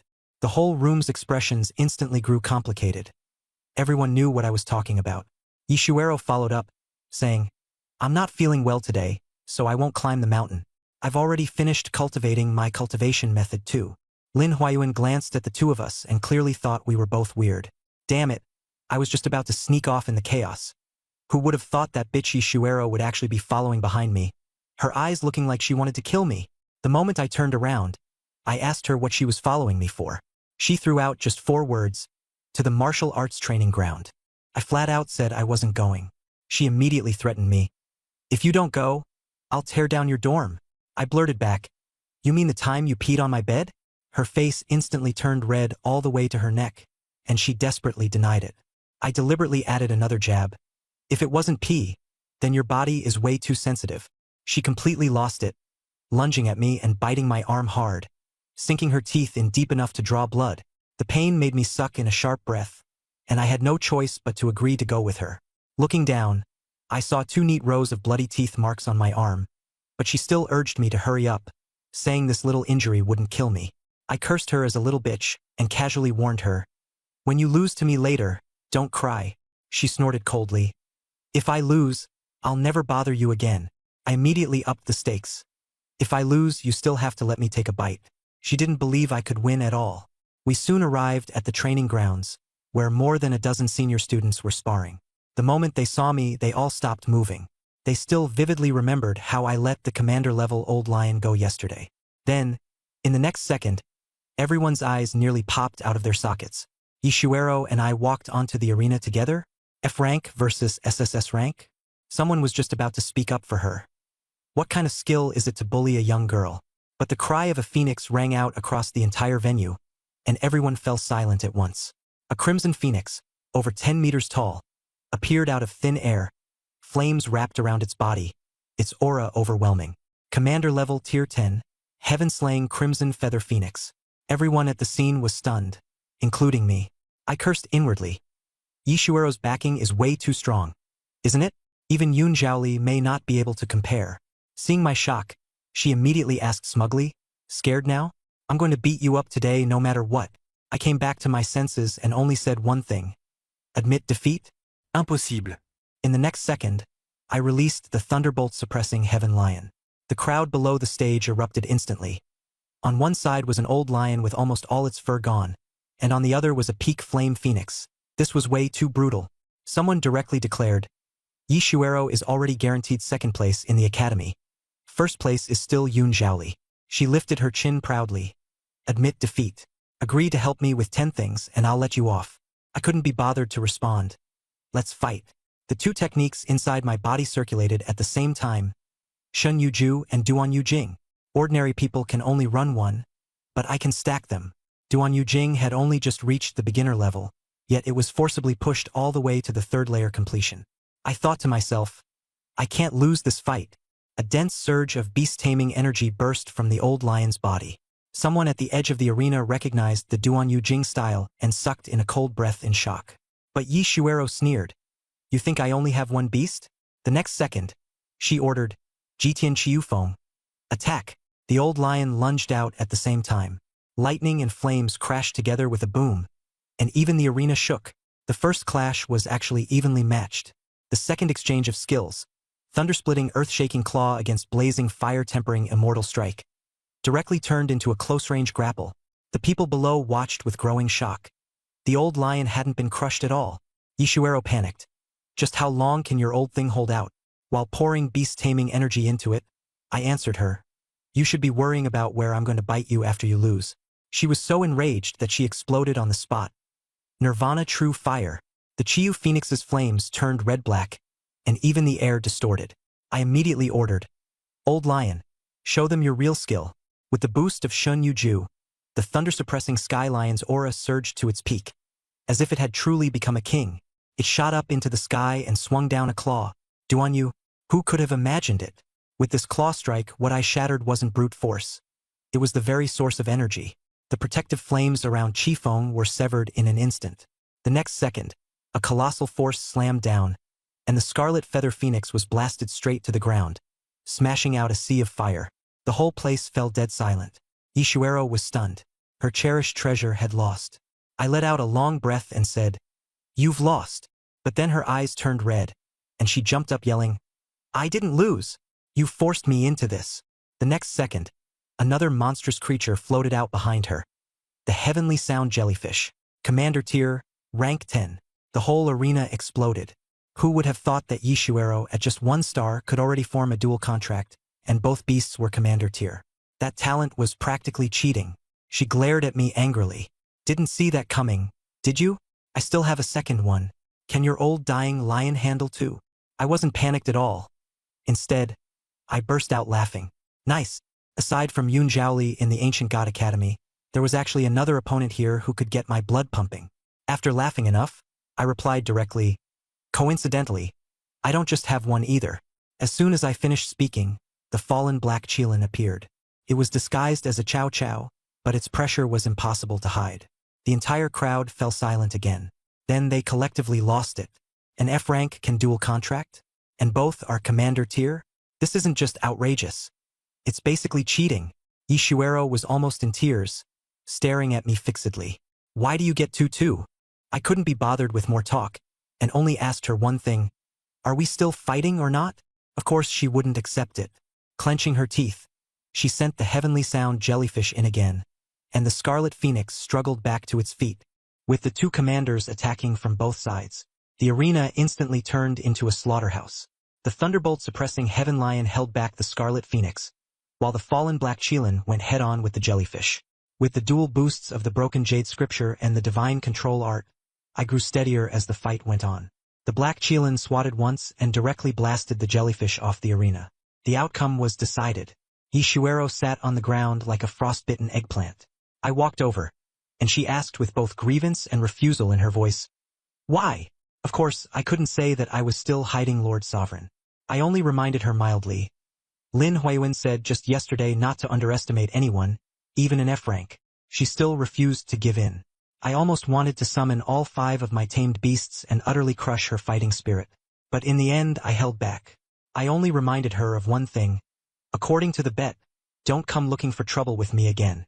Just as I was about to leave, she suddenly called me back. I turned around. Something else. She raised her hand. I bit you once before. Now I'll pay you back with a bite. I was secretly delighted and crouched right in front of her. I don't want a bite on my hand. She lifted her chin. Then whatever you want. The next second, I wrapped an arm around the back of her head and kissed her. The whole place froze. 3 seconds later, before she could shove me away, I jumped up and ran. Behind me came her furious scream. I'm going to kill you!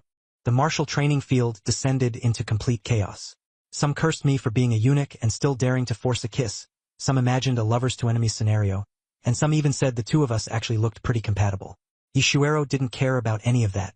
She chased after me for more than a dozen steps, but still couldn't catch me. The next morning, Lin Huayuan led the team out. Their destination, the Mirage Desert. Along the way, he told us. Inside there are lava, hot springs, and ice caves. Elemental lands are everywhere. We only have 8 days, 3 days to find a place, 2 days to temper our bodies, and the remaining 3 days, we must come out alive. Goodness, who would have thought that the first thing you have to do after entering the Mirage Desert is tie your life to an old tree. Or one wrong step and you'll never make it back. That old fox Lin Huayuan even stressed it on purpose. This place isn't for sightseeing. If you want to get stronger, you'd better get used to dancing on the edge of a knife. As soon as he finished speaking, he released his white jade scorpion, a commander rank tier 10 beast, shrunk down to the size of a fist, and it darted to the front to scout the way. I was assigned to the rear of the team, responsible for marking the route all the way. As for Yishuero, she clung to me like a ghost, her gaze looking as if she wanted to burn right through me. I deliberately slowed by 2 steps, and she crashed straight into me, grinding her teeth in fury. Yet I was secretly overjoyed. The angrier the little she-devil got, the more it proved I had a place in her heart. As we walked on, someone couldn't help asking, are we just like headless flies? Haven't the seniors and juniors scouted the way already? Lin Huayuan sneered. They have, but the sand runs off on its own. Once a sandstorm hits, the terrain changes completely. Old maps are only good as toilet paper. Before he even finished speaking, the white jade scorpion suddenly raised its stinger, and the whole team immediately braked to a stop. I swept the area with the system. Buried ahead in the sand was an explosive maned lion lizard, commander rank tier 10, waiting for us to deliver ourselves as a meal. I directly called out its name and its quicksand ability, and everyone around me's expressions changed in an instant. In a sea of yellow sand, why on earth should I know what was hiding beneath? I casually tossed out a middle school textbook line. Identifying contracted beasts in the wild. Ever studied that? The next second, the lion lizard itself couldn't sit still anymore. Its long tongue shot like lightning toward the white jade scorpion. But the latter stabbed down with its stinger and nailed the tongue in midair. The white jade scorpion's pincers snipped, cutting the tongue cleanly in two. Lin Huayuan channeled spiritual energy into his body, whipped out his stinger, and split the lion lizard's forehead open with a bloody gash. In pain, it burrowed into the sand to flee, and I added one finishing line. It won't get far. The toxin has already entered its brain. Lin Huayuan nodded. Exactly. The other freshman's eyes toward me had completely changed. F rank? Who would believe that? On the way after that, we killed a few more battle general rank beasts and picked up some spirit fruits and minerals along the way, making a modest fortune. We failed to find an elemental zone on the first day, and on the second day everyone was crouched on the dunes cursing their bad luck. Our fortune was just too awful. Lin Huayuan remained as steady as ever. What's the rush? Things like this depend on luck. Getting buried because you were too greedy is what really counts as miserable. Just then, I caught sight of a daybreak star-dust firefly not far away. Lin Huayuan's eyes lit up. This little bug only rests in places rich in energy. Follow it and we'll find the elemental zone. He immediately put away the white jade scorpion, and the whole team held its breath, waiting for it to take flight. The little firefly slowly flapped its wings and flew off into the distance, and we hurried after it. But after we had only run a few steps, it suddenly turned sharply and flew off to the side. I immediately broke from the group. I want this firefly. I'm keeping it for lighting. Lin Huayuan didn't think much of it and waved me off. Like hell I was going for lighting. I'd already scanned its panel, Mortal Blood, Tier 1, but it would evolve into the Lord of Light in the future. Chasing it to low altitude, my Thunder Lion leapt up and snapped it down, completing the contract. I was still bubbling with joy, and when I turned back to look, the yellow sand stretched everywhere, and the oasis had vanished without a trace. I had my Thunder Lion sprint back along the original route, returning to the rendezvous point, but there wasn't even a footprint left on the ground. A cold sweat instantly broke out across my back. The Mirage Desert. A mirage, of course. That oasis earlier was probably fake. I hurriedly released the firefly and asked it whether there was any oasis nearby. It answered cheerfully, "No, I was completely certain then. Our whole team had been fooled by an illusion. When I asked whether it could take me to find Lin Huiyuan, it said this place was too strange, and it had never even landed in the same spot twice. Even worse, if it flew too high, it would smash into the sky. Goodness! I had just been standing there stupidly one moment, and the next I was flung away by a chaotic current. All I could see was yellow sand, and I couldn't even tell north from south. Put simply, in this damn place trying to fly? Dream on. Keeping your feet on the ground is the only safe bet." I was just worrying about that when the sky thunder-suppressing lion suddenly wagged its tail. It could still smell the teacher's scent. I immediately got fired up, put the firefly away, slapped the lion on the rump, and kept chasing. On the other side, Lin Huiyuan and the others were dumbfounded too. The oasis was clearly right in front of them, yet no matter how they walked, they couldn't get there. A mirage. What was even more outrageous was that they only then realized I hadn't followed them. That old fox Lin Huiyuan was surprisingly calm. Rest where you are and wait for him to catch up. Who could have imagined that just after he said that, the people from Tianyu Academy came haunting them again? Over there, the teacher directly hurled the corpse of the yellow sand azure wolf over, forcibly luring the wolf pack toward us. Lin Huiyuan cursed under his breath. No brains. But he could only summon his tamed beast to take it head-on. The two sides exchanged barbs back and forth, every word a needle against a sword point, and the atmosphere exploded instantly. But before they even finished arguing, a wall of yellow sand surged in from the horizon like a tsunami. A sandstorm. There was nowhere to hide. The teachers on both sides turned deathly pale and ordered their tamed beasts to hold the students tightly while everyone lay flat. But the sandstorm's tornado was too fierce. Even commander-level beasts were swept into the sky, and the two groups from the Ancient God Academy and Tianyu were blown away without a trace. As for me, I sensed something off from far away and plunged headfirst into a slanted rock slope, barely dodging disaster. After the sandstorm passed, I brushed the sand off and thought the teachers had hidden safely too. Never in my wildest dreams did I expect that just after they finished fighting Tianyu Academy, they'd been blown away. Even worse, the thunderclap suppressing heaven lion told me. The teacher's sense had completely vanished. I was instantly numb. With endless yellow sand stretching before me, I couldn't even tell east from west. If I wandered too deep by accident, that would be a death sentence. I forced myself to calm down and stared blankly at the sand beneath my feet. Then, an ant crawled past. My mind lit up with a ding. Ant. Low vitality everywhere, explosive in number, practically born scouts. I followed the ants all the way to their nest and pulled out what looked like a leader ant. The system scanned it. Desert wild ant, mortal blood rank 1, ultimately capable of evolving into the mythical grade, Heavenhorn divine ant. I immediately bled to form a contract, and with a slam of fate points, I raised it straight from mortal blood to commander rank 1. Evolution complete. A giant ant 10 meters long and as tall as a person, the mountain-splitting power king. I originally wanted to push it all the way to commander rank, but my own body couldn't take it, so commander rank 1 was enough for now. The mountain-splitting power king could communicate telepathically, and I immediately told it to unleash the ant colony and search the entire desert for people. It readily agreed and shrank its body to burrow back into the nest. Not long after, swarms of winged flying ants buzzed out in all directions to search everywhere. Watching them, all I could think was, if only I'd caught a flying ant just now. I didn't run around anymore and simply sat down on the spot to cultivate. The more dangerous the situation, the less I could panic. I circulated my energy while waiting for news. Finally, one flying ant came back. Lin Huiyuan and the others had been found, but the situation was very bad. They'd been swept by the sandstorm into the true elemental land and run into trouble. And the small lake in the center of the oasis was packed with water element energy to a terrifying degree. But now, trouble had also arrived. Line 1. Good grief. Line 2. A sovereign-tier 10-finned flying fish swallowed the commander-tier spotted deer in one bite. Line 3. Who would have thought this place was both a stroke of fortune and a dead end? Line 4. What's even more outrageous is that the people from Tianyu Academy got dragged into it too. Line 5. The two sides already couldn't stand each other, and now it was adding fuel to the fire. Line 6. Lin Huiyuan and Li Luochuan's first instinct was to stay far away, but that old fox Wang Guang actually blew a conch whistle. Line 7. The 10-finned flying fish was stirred up and immediately locked onto our Ancient God Academy. Line 8. There was no retreating now. Lin Huiyuan erupted on the spot with his SSS talent, beast-taming true form. Line 9. Scorpion tail, ape arms, tiger fur, flames. His whole body looked like a stitched-together monster. Line 10. The people from Tianyu Academy were all stunned, their mouths hanging open. Line 11. Lin Huayuan smashed out one punch and shattered a row of teeth from the 10-finned flying fish. Line 12.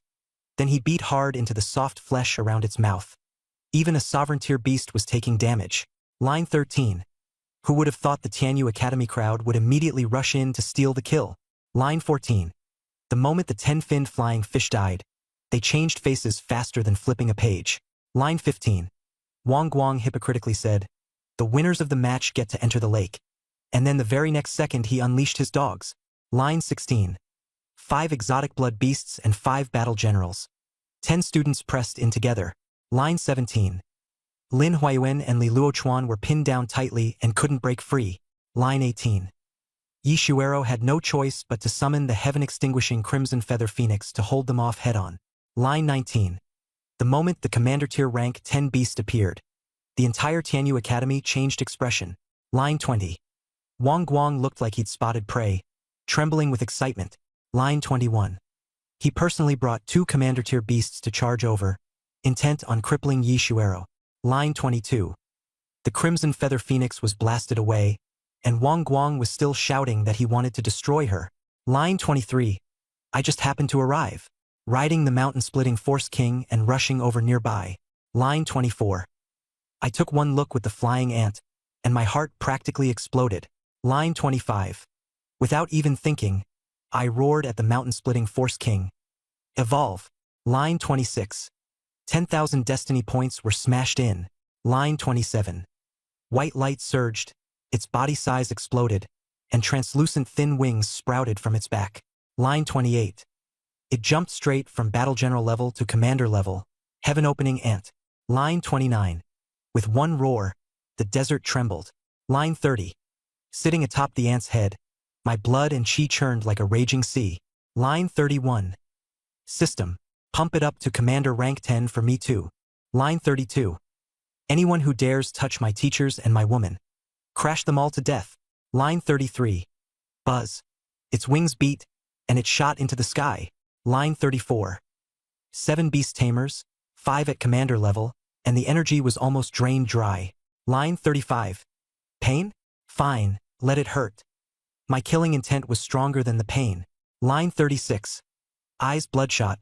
The desert oasis was right before me. Line 37. In the woods, Wang Guang and the others also heard the booming sound. Line 38. A tremendous force rushed at them, and everyone took 2 steps back. Line 39.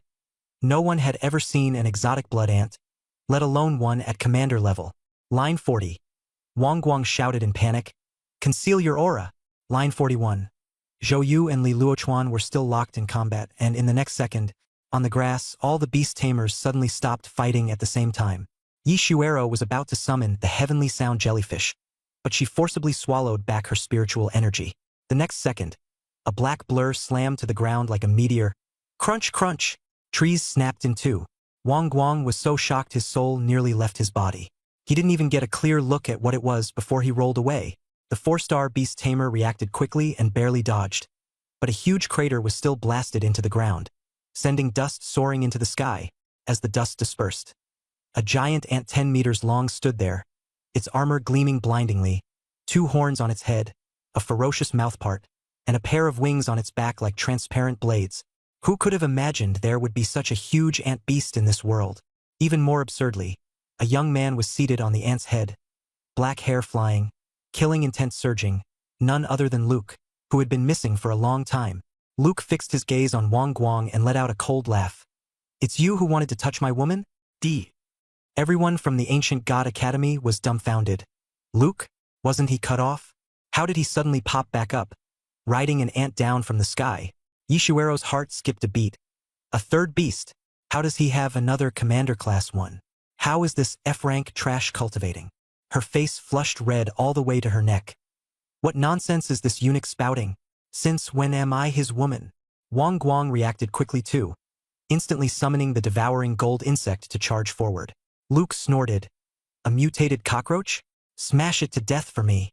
The sky-opening ant rammed into it, and the devouring gold insect was directly split in half at the waist. Wang Guang's face went deathly pale. How dare you kill my beast? Instead of worrying about it, you should worry about yourself. The sky-opening ant charged again. Wang Guang rolled away in a panic, screaming at the top of his lungs. Zhou Yu, save me! Zhou Yu arrived with 5 commander-class beasts, blocking Luke's path. Luke's eyes turned crimson, his black hair whipping wildly as he laughed madly. An army of 1,000? I'll smash them all to death anyway. The next instant, the sky-opening ant turned into a black blur and charged straight into the enemy formation. Lin Huayuan and Li Luochuan hurriedly urged their beasts to help, but it was already too late. Damn! The next second, everyone on the scene was stunned. That sky-opening ant, together with 5 beasts, actually forced a bloody path out of the encirclement. The commander rank level 10 beast at the front was instantly smashed cleanly in half.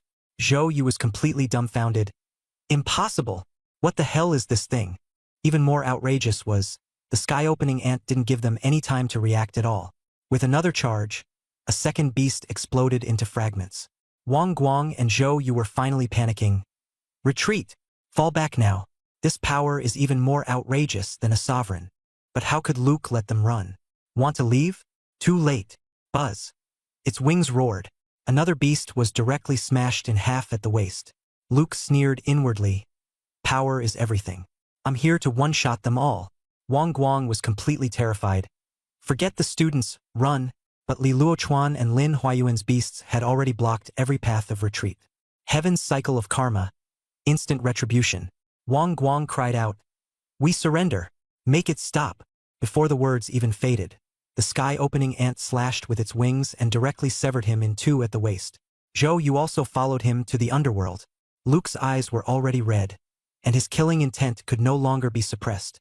He charged toward the group of students. Li Luochuan shouted anxiously, That's enough! But Luke, as if possessed by a demon god, rampaged through them, blood mist spraying everywhere. By the time he stopped, the sky-opening ant was covered in blood, and Luke himself looked as if he had crawled out of a blood pool. He took a few deep breaths and suppressed the berserk bloodline. Jumping down, he dismissed the sky-opening ant and shouted at Lin Huayuan and the others, Teacher, I'm late. Lin Huayuan gave a weak smile. Not late. As soon as you arrived, we won. Li Luochuan also praised him. A 1-star beast tamer killing 2 4-star beast tamers by himself, and with so many beasts too. You're ridiculously outrageous, kid. Luke curled the corner of his mouth. What's that supposed to be? In Nanjun City, I'd even dare to charge the sovereign. Lin Huayuan saw that something was off with his expression and frowned. What's wrong? Nothing. I just need to hurry and get promoted to 2 stars. Go temper your body in the lake behind us. Luke shook his head instead. Let it go to Yi Shuero. Yi Shuero's face flushed red. I'm not in a hurry. Luke turned around and mounted the ant, not even looking back. I have a better place. Wait for me. Whoosh. He shot into the sky and sped away. Looking at his back, Lin Huayuan couldn't help but laugh and curse. That little brat. Li Luochuan also said. Exactly the same as you were back then. The students exploded. He was so cool just now. Ants can be that fierce? Luke seems super familiar with the terrain. In the end, everyone's gaze turned to Yishuero at once. Su Meng asked softly, Shero, Luke said you're his woman? Is that true? Good grief. Yishuero's face turned red. She waved her hands repeatedly. Wait. I've only known him for a few days. Yu Qingyan blinked with a love-struck look on her face. Really? Of course it's true. Yu Qingyan let out a sigh in an instant. If only he weren't so stingy. I'd have chased him myself. He's way too unfairly handsome. Alright, there's no time. Shuero, hurry and go temper your body in the lake. Oh, okay. Yishuero glanced back in the direction Luke had left, secretly cursing in her heart. That guy runs faster than a rabbit. Where the hell did he go? At the same time, Luke rode the sky-opening ant straight into the depths of the Mirage Desert. A giant map suddenly appeared in his mind, full of intelligence sent by the ants. He wasn't going to the deepest part, but to the border between the deep interior and the outer region, Thunderstrike Mountain. It was said that among the 9 elemental forces, thunder had the most terrifying offensive power. He insisted on using the most thrilling method to advance. Rumble! Thunder rolled ahead. Luke's eyes were red. Finally, almost there. Along the way, The sky-opening ant charged forward recklessly, racking up more than 200,000 fate points for him. He now had 800,000 on hand. A sovereign-level evolution required 1 million.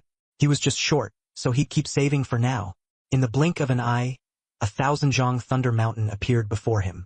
The clouds pressed heavily over the mountaintop, and the lightning struck so hard that even the rocks turned bluish. Just as Luke reached the foot of the mountain, he saw 5 people, 2 teachers and 3 students. Their uniforms were exactly the same style as the group he had just killed earlier. From Tianyu Academy. Stop right there. This is Tianyu Academy's territory. If you dare come any closer, don't blame us for being rude. Luke sneered inwardly. A bunch of flies all here to take advantage. He caught sight of a snow-feathered white falcon among them and thought, too fast. If I go for a full kill, one might escape and that would be troublesome. No rush to make a move yet. Luke jumped down from the ant and said indifferently, the Mirage Desert is open to anyone. What gives you the right to claim it as your own? The first people to discover it own it. Get lost now. What's with the blood on you? From someone else. As soon as Luke's words fell, the murderous aura around him instantly turned icy cold, as if plunging below zero. Good grief. Just as I reached the foot of the mountain, Mo Ling stopped me and asked in a yin-yang-guichi kind of tone which academy I was from. I casually replied, some obscure little dump of an academy, while cursing that old fox in my heart. To my surprise, his eyes lit up, and he immediately said my ant beast was strong enough, and asked whether I wanted to switch allegiance to Tianyu Academy despite having F-rank talent. I grinned and told him, I've got F-rank talent. Does Tianyu Academy even accept that? Xiao Han and Mo Ling both froze for half a second, and the next second their faces went black. They clearly didn't believe it. How could F-rank talent possibly be accompanied by such a ferocious beast? I couldn't be bothered with any more nonsense and simply said, want to test it? It's not fake. The result was that they instantly broke down, cursing me as trash with F-rank talent and telling me to get lost, so I wouldn't delay their students' body tempering. I asked again, then what if I insist on going up the mountain? Xiao Han sneered back at me. Then you're courting death. The next second, his beast charged at me. I originally didn't want to drive things to the point of no return, but since they struck first, there was nothing more to say. I directly released all 7 of my beasts, even borrowing the 7-colored Rift Sky butterfly for the scene, and the pressure of a sovereign rank aura instantly sealed off the mountain path. Everyone on the other side was stunned. A 1-star beastmaster, standing with 7 beasts, and suppressing them with sovereign rank pressure. Xiao Han and Mo Ling finally reacted. What was on me wasn't blood from some accident at all. I had slaughtered my way here, and they finally realized that trying to recruit me into Tianyu Academy had been downright ridiculous. But it was too late. The heaven-splitting ant took the lead, and with a single claw, it directly smashed the fastest one, the snow-subduing white falcon, to death. Only then did they wake up and try to run, but that split-second hesitation had already cost them their lives. I led my beasts in the charge, and in just a few moves, I wiped out both teachers and the 3 students. Since enmity had been formed, then I would do it thoroughly. Leaving survivors was just leaving trouble for myself. After clearing the bottom of the mountain, I looked up. There were still 7 Tianyu students above, undergoing lightning tempering. They could no longer move, and could only watch helplessly as I walked step by step upward. That look was all too familiar to me, the despair only seen when facing a demon. The first student begged for mercy outright, saying that if I let him go, he would guarantee he wouldn't tell anyone. I laughed out loud. Not a single word of that shit did I believe. I told him flat out, if you had some backbone, I might even respect you a little. But since you want both to live and to trick me, then you can only die. The heaven-splitting ant pierced through his heart with 1 claw. The second one got smart and changed tack, threatening me instead, saying that if I let him out, the whole academy would hunt me down. I nodded and said that was at least honest.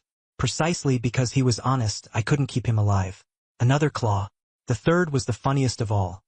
He directly tried to bribe me with money, offering 100,000 Beastmaster coins for his life.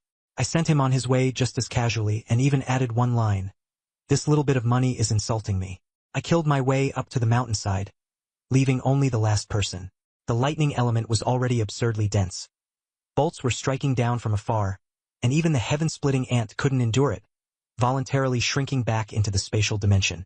I stood in place and closed my eyes, feeling the lightning strike my body. It hurt, yes, but unlike others, I didn't feel like I was about to be crippled. Instead, it felt as if I were being continuously forged. My Beastmaster, Saint body was becoming ever purer under the thunder, with all impurities burned away. The person on the mountain, however, thought I had been shocked numb and couldn't move. He started laughing wildly, mocking me for not being able to come up, and saying he was about to finish his body tempering, while I was doomed to die here. I opened my eyes and only said one thing. Who told you I couldn't get up here? Then I continued walking upward. The lightning struck my body and burst apart like fireworks. I could feel that those bolts were no longer merely attacks, they were helping me temper my body. The person on the mountain was completely dumbfounded. It was probably his first time seeing someone force their way upward against lightning like this, as if walking out of thunder itself. He panicked and shouted that he wanted a fair fight, telling me to wait until he finished tempering.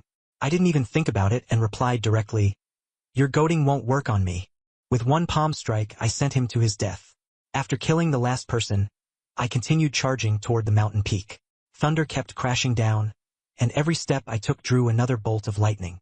But I had already understood. I'm different from everyone else. Others tempered their bodies by carefully absorbing elemental power, while I just forcibly poured lightning into myself. Because I had no choice. No choice. 5 commander-tier beast tamers were draining my blood and chi every day, and my body had long since been unable to keep up. I had to break through to 2-star immediately, or if I kept dragging this out, I'd be worn down by the beast-taming space before anything else. So I circulated the Divine Beast Control Art and the Broken Jade Sutra while charging upward under the lightning. Bolt after bolt crashed down on me, and my whole body trembled. Good grief, the patterns all bulged out from under my skin, like a porcelain doll about to fall apart. I gritted my teeth and forced it. Finally, the moment I stepped onto the mountaintop, the last meridian, clicked, open, breakthrough, 2-star Beast Master. The concentration of thunder element shot straight up to level 8. So intense it made my scalp tingle. Just as I got steady, 3 more bolts of golden lightning struck down, blasting my hair into a bird's nest and tearing my skin even worse. I still didn't go down.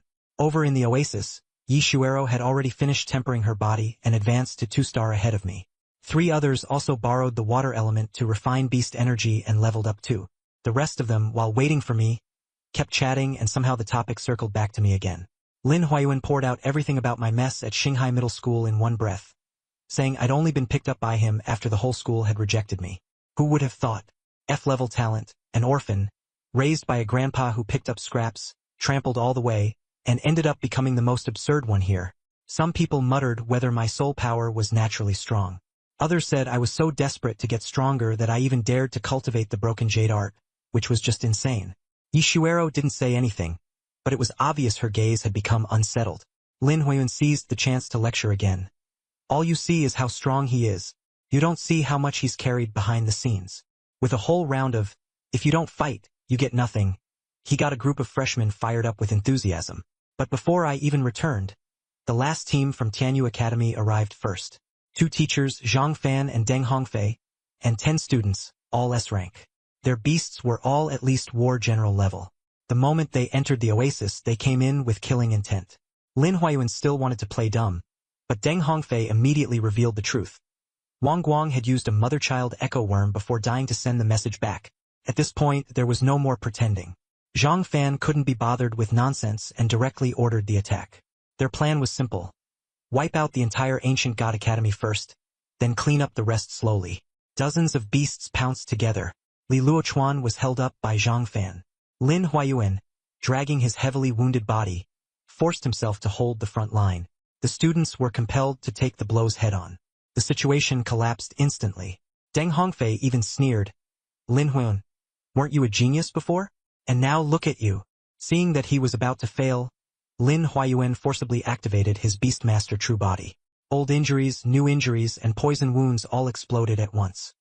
He had only just started when Deng Hongfei caught an opening, sent his scorpion beast flying, and Lin Huayuan himself coughed blood and crashed to the ground. Li Luochuan's eyes went red, but Zhang Fan had him locked down tightly. At last, Yishuero made her move. She released the heavenly melody jellyfish, which forcibly hovered above Lin Huayuan's head in protection. When Zhang Fan and Deng Hongfei saw that she was a 1-star dual commander, their eyes nearly popped out. A genius like this, either take her or kill her. They immediately went after Yishuero. Just then, the familiar roar of wings came from the sky. Everyone in the oasis let out a breath of relief at once. Because I was back. The next second, the heaven-opening ant crashed into the woods. The moment I landed, I cursed, "How are the Tianyu Academy bastards like cockroaches? You can't kill them all." Zhang Fan and Deng Hongfei's hearts jolted. They realized that the first two teams were probably wiped out by me. Deng Hongfei pressed for an answer. I couldn't be bothered to hide it and said directly, "Xiao Han and Mo Ling's team were wiped out by me too." They didn't believe it. How could a student possibly silently kill two teachers? I didn't bother explaining and told Li Luochuan to hold them off while I exploded with beast energy and rushed forward. I only gave the heaven-opening ant 2 words, "Create." I broke through to 2-star and both of my cultivation methods advanced a level 2. Now, in terms of beast energy and techniques alone, I was already close to the level of an ordinary 4-star beastmaster. Deng Hongfei refused to believe it and drove his giant serpent straight in head-on. The serpent's head exploded on the spot. He himself was sent flying, and just before losing consciousness, the last thing in his mind was a question mark. Is this really commander-level power? Of course not. The heaven-opening ant grew stronger the larger it became. At commander rank 10, let alone fighting someone at the same level, it could even take on a sovereign without necessarily being at a disadvantage. Zhang Fan's expression changed drastically, and he tried to break out. Li Luochuan had been waiting for him. Zhang Fan couldn't escape. Panicking, he brought out his background. "My brother is Zhang Yunsheng of White Tiger Academy. He has a special constitution. Think carefully about the consequences if your ancient god academy wants to make an enemy of us." Li Luochuan visibly agitada. But I didn't give them a chance to dawdle. I only said one thing. "The one I'm crushing is you." Kaitian and target again. Zhang Fan was dead too. As the two teachers died together. Dropped. Those people from Tianyu Academy hadn't even had time to catch their breath before Yishuero, and the others had already cleared the field. By then, the 3 Tianyu teams that entered Mirage Desert had been completely wiped out. I put away my spirit beasts and stood amid a field of corpses, my body covered in blood. At that moment, the way the people around me looked at me changed completely. It wasn't just admiration anymore, it was fear. Who would have thought that someone of the same age would, right in front of everyone, go head-to-head and crush 2 4-stars, while casually slaughtering so many people? Very few people could withstand that kind of pressure. What was even more outrageous was that some people had started whispering. After cultivating the broken jade scripture, does a person become especially bloodthirsty? I heard it, but I couldn't be bothered to explain. Any explanation would only make things worse. Li Luochuan was the first to react. He put away his spirit beast and rushed over to Lin Huayuan. The rest of us gathered around too. Lin Huayuan's face was ashen, but after Li Luochuan injected him with spiritual energy, his breathing finally steadied and his condition would no longer worsen for the time being. Li Luochuan let out a sigh of relief and said his life was saved, but he'd have to lie here for 2 more days. Then he looked up at me and directly praised me for saving everyone. The other students chimed in as well, saying that both times they thought they were doomed, and yet at the critical moment I always came out and turned the tide. Yishuero blushed and whispered thank you to me, saying that I had saved her twice. As soon as she said that, everyone else's expressions became even more subtle, because they had all heard my earlier words. "My woman." Li Luochuan quickly brought the topic back to business and asked me what element I was going to use for my advancement this time.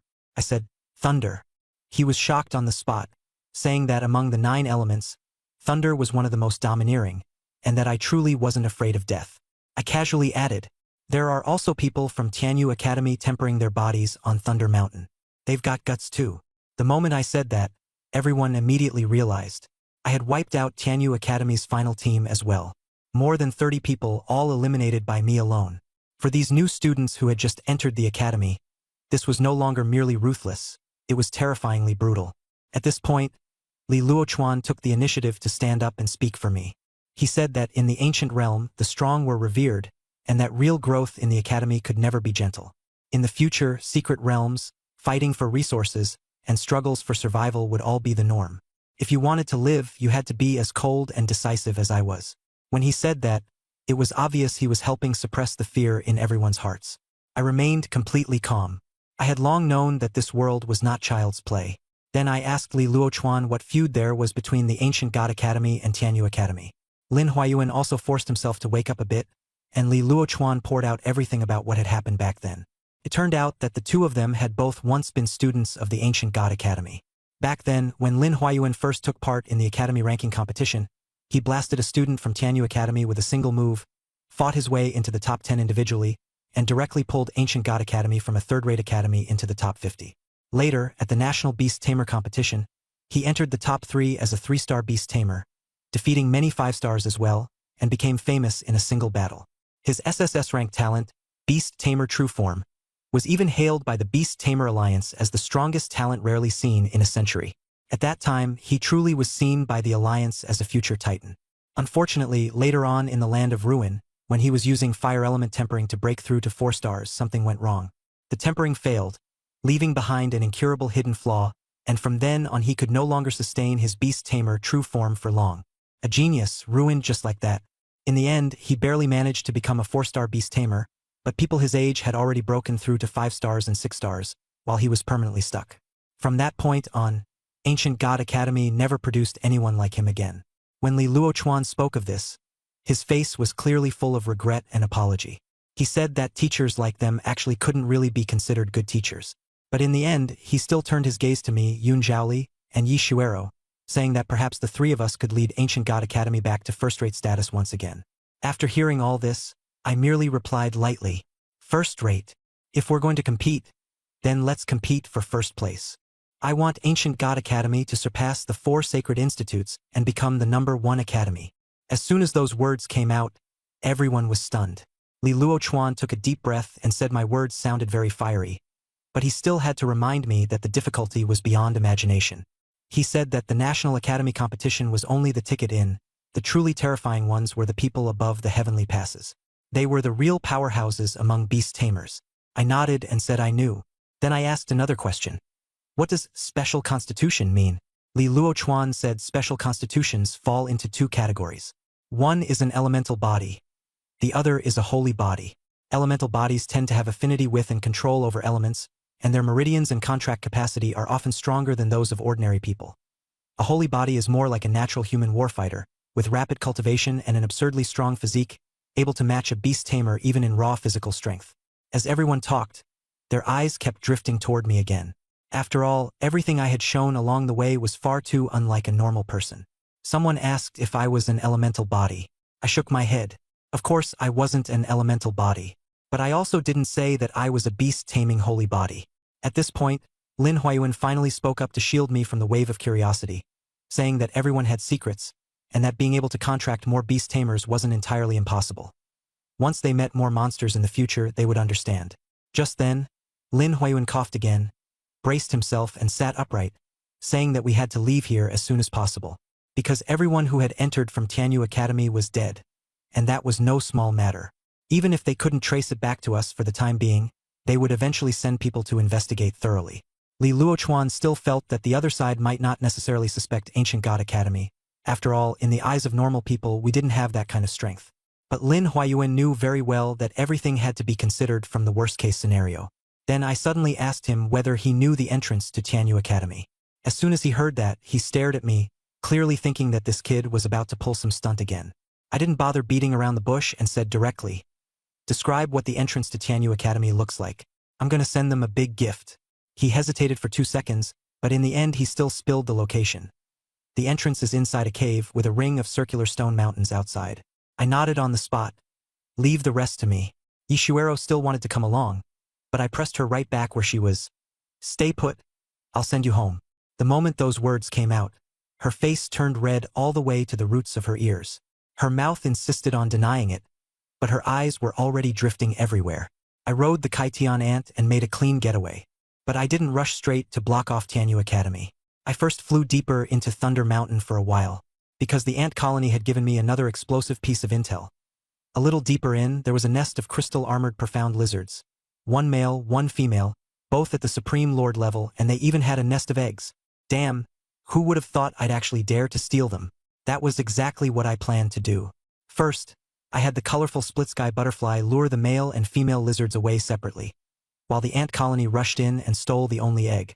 I rode the Kaitian ant at full speed, used a potion to boost it, and shot through the wind to deliver the egg above the entrance to Tianyu Academy. With one punch, I cracked the shell and tossed it straight in, then turned around and ran. The 2 lizards saw the egg break and went completely berserk, tearing apart Tianyu Academy on the spot. In the end, the Academy suppressed them, but a deadly feud was thoroughly forged. Before leaving, the lizards issued a harsh warning. From now on, if anyone from Tianyu dares enter Mirage Desert, they'll kill every last one of them. That gift was delivered right to their doorstep. After we returned to Ancient God Academy, everyone tacitly kept silent about the Mirage Desert incident. 5 days later, classes resumed, and the lecturer was Yen Rushue. Only then did I realize this female teacher was stunningly beautiful. Not tall, with a chilly temperament, yet her figure was outrageous. A perfect blend of lowly and mature beauty. She was teaching beast-taming pairings. You couldn't just look at whether a beast was rare or not. You had to see whether it matched your cultivation method, body, and path. I was still thinking about whether my own beasts were a reasonable lineup when a fat guy suddenly raised his hand and asked what kind of beast suited him. Yen Rushue told him to cultivate the black tortoise-suppressing mountain art and not to touch bird-type beasts, prioritizing strength-type or turtle-shell-type beasts. Right after that, someone asked in a snide tone, "Teacher, what about someone cultivating the shattering jade scripture?" Everyone in the class turned to look at me all at once. Yen Rushue clearly had a headache. She hadn't seen many people truly cultivating this technique, but she still answered seriously. Blood and vitality cultivation arts were best paired with beasts that strengthened the body. Snake types enhanced flexibility, while armored types increased toughness. The 7-star technique was powerful, but you still had to choose a route: berserk, defense, or support. I casually asked, "Can I have all of them?" She immediately shot me a look and said, "Unless you can contract a huge bunch of them, stop dreaming." Then she dropped another big piece of news. 5 people in our batch had already advanced to 2-star beast tamers. She planned to take those 5 of us to Mist Forest to capture a second beast. Mist Forest was a level 5 forbidden zone of the Great Xia Empire, even more dangerous than Demon Beast Ridge, but it had the widest variety of beast species. As soon as she finished speaking, Yi Shuero and I raised our hands at the same time, and the other 3 were dragged along by us. Yen Rushue only told us to go back and prepare, and that we could keep training on the way. As soon as class ended, I turned around and found Yi Shuero blocking me from behind. I instinctively asked, "You want to duel again?" She hesitated for a long time before saying she'd come to thank me. I was amused. "Just to thank you?" She was left speechless and could only ask me awkwardly what I wanted. I blurted out, "A life-saving favor. Shouldn't you repay it with your body?" She exploded on the spot. "Stop always saying I'm your woman. When did I ever become your woman?" I looked at her angry little face and smiled. "Soon enough." Without even thinking, she shot back, "I, your grandma, would never like a castrated man." The whole class instantly fell silent. The 8 people eavesdropping in the back didn't even dare breathe. They all thought I was going to unleash my beasts and smash someone the next second. Ishuero herself also realized she'd said the wrong thing, and her face stiffened. She knew I cultivated the shattering jade scripture to become stronger, and that I was an orphan with my grandfather being a scavenger. Her words, "castrated man," were basically stabbing straight into the most painful wound I had. She wanted to explain, but not a single word would come out. But I wasn't angry at all. I walked over, gently patted her head, and said only one thing, "You're so short. Why are you acting all your grandma?" Then I turned and left. Only after I had gone far away did the group behind me finally dare to breathe properly. They started making wild guesses, saying that my pat had been a warning, that after cultivating the shattering jade scripture I'd only become more yin. Good heavens! This frustration is getting more and more twisted. Ishuero was completely baffled by me and only wanted to find another chance later to apologize properly. The next day at noon, when I arrived at the academy gate, Yun Zhaoli was there too. She had changed into loose athletic wear, with a mask on and 2 little hair buns on her head. Yen Rushue casually introduced that she was also going to the Mist Forest to contract a 3rd beast. Who would have thought that she had been holding back at 2-star all this time just to prepare a big move? The 8-person team set off. Yen Rushue and Lu Qiyuan led the group. Along with me, Yishuero, Yun Zhaoli, Deng Chuxiao, Liu, Meng Chaofan, and Baihu teacher Zhang Yunxing, invited by Tianyu Academy. Zhang Yunxing first said Zhang Fan deserved to die and was trash, then turned around and demanded that we be buried with his younger brother before he went into the Mirage Desert alone. We boarded the train bound for the Mist Forest, and 3 days later, as we passed Majiang, Duan Jingyuan jumped out again. This guy's eyes lit up as he stared at Yen Rushue and Yishuero, his smile disgusting, and he even had his men announce the name of the Majiang Duan family first. Yen Rushue sent him off with a single "get lost." Duan Zhengyuan still wouldn't give up, putting on that self-righteous, handsome act and saying that the Mist Forest depended on him. I'd heard enough, and directly cursed him out. "Can't you understand human speech? You have to stay here barking like a dog." Yen Rushue asked why I hadn't answered, and I shoved my hands in my pockets and walked out, saying in front of everyone, "The woman you want to hit on is mine. You want us to go with you? Beat me one-on-one first." Yen Rushue and Yishuero both turned red instantly, and Yishuero was furiously cursing me in her heart for talking nonsense again. Lu Chiyuan hurried to stop it, saying Duanzhang was a 4-star beastmaster and that he would handle it. But Yishuero actually spoke up first and said I could do it. The other classmates also had expressions that said, "Teacher, don't worry." Lu Chiyuan and Yen Rushue still didn't understand, but they trusted us anyway. Duan Jingyuan's face immediately darkened, mocking me for daring to challenge a 4-star as a 2-star. I couldn't be bothered to waste words and just asked him if he was going to fight or not. Of course he would, and he even thought it would be a one-sided crushing victory. I directly summoned the Thunderbolt Heaven-Pacifying Lion. The whole place fell silent for 3 seconds. Then the other side burst into laughter. All they could see was an old lion that looked like it was about to be buried, and Duan Zhengyuan riding his blazing frenzied lion made the sight even funnier. Everyone on the Ancient God Academy side was holding back laughter, because they knew the old lion was nothing like what it looked like. I waited until they had laughed enough, then calmly said, "Begin!" Duan Zhengyuan still acted tough and told me to summon the rest of my beasts too. I gave him one sentence in return: "You sure talk a lot of nonsense." He got furious, and the blazing frenzied lion leaped up, wanting to trample us to death.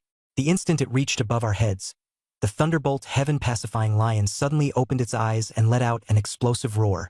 The old lion sprang into action, biting down with its mouth wide open as thunder and flames collided head-on. The blazing frenzied lion was numbed into convulsions and directly tossed Duan Zhengyuan off its back. I'd been waiting for this exact moment, so I rushed forward, grabbed his collar, and smashed an uppercut into his chin, dislocating it. Then I flung him behind me. "Leave him to you!" Yun Zhaoli instantly charged out and punched Duan Zhengyuan in the stomach, making him cough up blood on the spot. He tried to summon his beast, only to find the connection had already been cut off. Yun Zhaoli's hand had already touched him. Over on the other side, the blazing frenzied lion was pinned beneath the old lion's feet, and the Thunderbolt Heaven-Pacifying Lion roared again, completely establishing its dominance. The entire series of actions took less than a few breaths.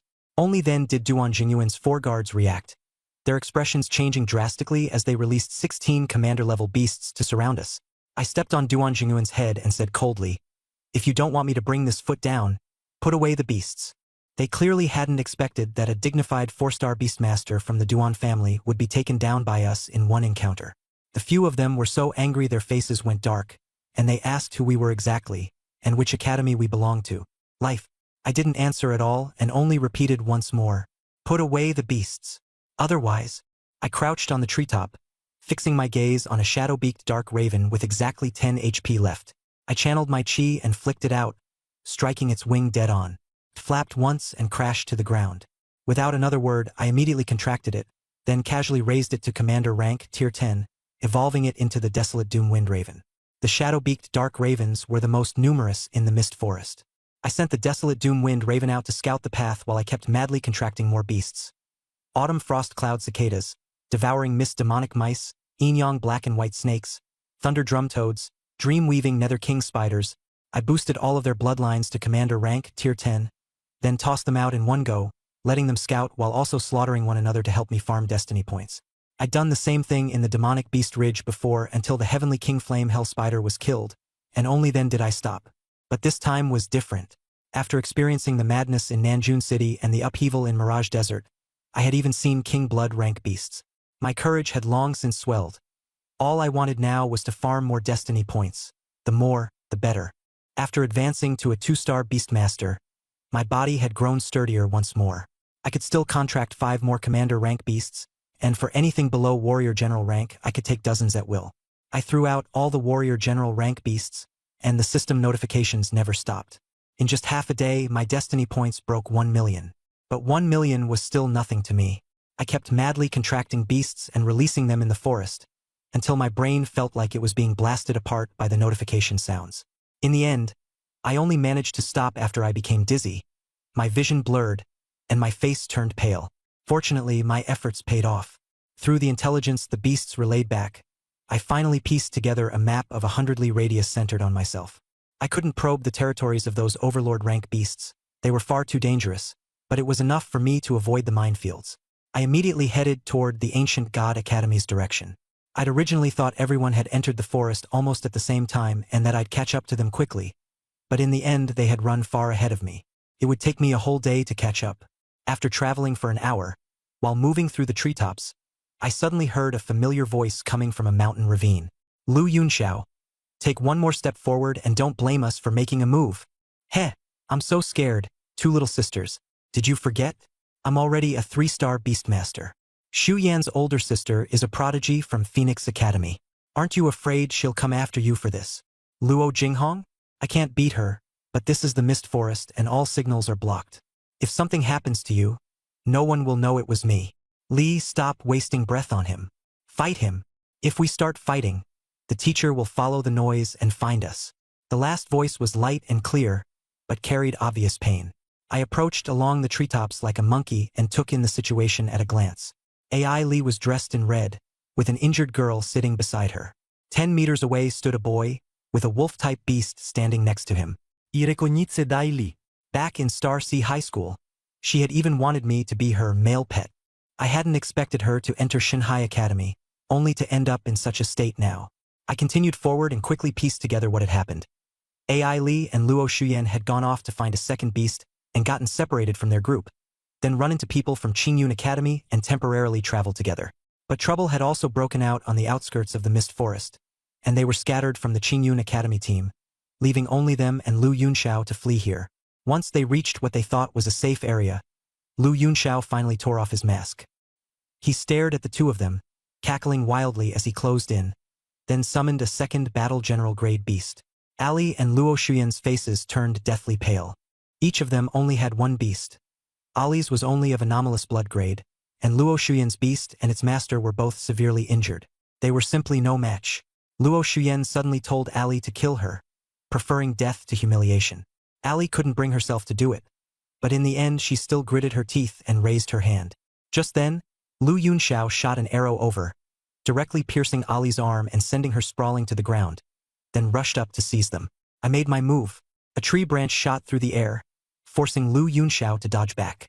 He turned to look at me, and I was already sitting on a branch not far away. Luke!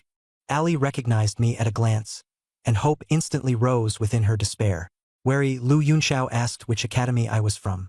I jumped down from the tree and walked over slowly, first glancing at Ali. Long time no see. I didn't expect our reunion to find you in such a miserable state. Only then did I look at Lu Yunxiao. I'm from the Ancient God Academy. As soon as Lu Yunxiao heard it was only the Ancient God Academy, he immediately showed contempt and waved his hand, sending the 1,000 Calamity Thorn beast at me. Ali hurriedly warned me to be careful, but I didn't summon a beast. I just punched straight at it. With a bang, both I and the 1,000 Calamity Thorn beast were sent flying backward. Lu Yunxiao was stunned, and Ali was stunned too. I got up and rubbed my fist, having a rough idea. My body really was much stronger now, but if I tried to go head-to-head with a battle general grade beast, at best I'd be evenly matched. If the fight dragged on, I'd still be the one to lose. I didn't keep testing. I directly summoned the thunder-striking suppressing Heaven Lion. Lu Yunxiao was still mocking my beast as an old lion on the verge of death when, in the next instant, lightning erupted all over the thunder-striking suppressing Heaven Lion's body, and a commander-grade pressure crashed down. His smile froze on his face. Commander grade. That's right. I only gave him one reply. You can die now. At my command, the thunder-striking suppressing Heaven Lion lunged in to kill. Lu Yunxiao immediately ordered the 1,000 Calamity Thorn beast to unleash 1,000 Calamity Burst Thorns. The thorns exploded in an instant, firing wildly in all directions. Ali and Luo Shuyan simply couldn't dodge and could only close their eyes in despair. But, damn it, they actually didn't die. I only released the dream-weaving underworld king spider for an instant. It spat out a spiderweb that blocked all those burst thorns, and in the next second the thunder-striking suppressing Heaven Lion slapped the 1,000 Calamity Thorn beast to pieces, and even Lu Yunxiao couldn't survive. After the trouble was dealt with, I walked up to the two women and said, "Looks like you got lost." Ali thanked me softly, and I deliberately grinned wickedly. "You haven't made any progress even after getting into the Divine Sea Academy. Why don't you stay here and be my bed-warming maid?" Her face instantly stiffened. She probably remembered what she had said back then, so she hurriedly lowered her head and apologized. Meanwhile, Luo Shuyan kept staring straight at me, her eyes growing brighter and brighter, and suddenly asked if I had a girlfriend. I said no, and she was so happy on the spot that she almost had "I'll repay you with my body," written all over her face. I couldn't be bothered to beat around the bush, so I said it bluntly, and her face immediately turned bright red. I didn't keep teasing them and treated AI Lee's wounds first. I found some herbs nearby and tore up my clothes to use as bandages. I told her to bear with it, then pulled the thorn out directly. The pain nearly made her faint, and she complained that I hadn't given her any time to prepare. As I applied the medicine, I said, "The longer you drag it out, the more it hurts." After bandaging her up, I told them to get on the spiritual beast and come with me. Since I had already stepped in, I might as well see it through and take them to a spiritual spring. My spiritual beast had found that place. It was safe and could also nourish their injuries. Before long, I brought them to a small pool hidden behind the shrubs.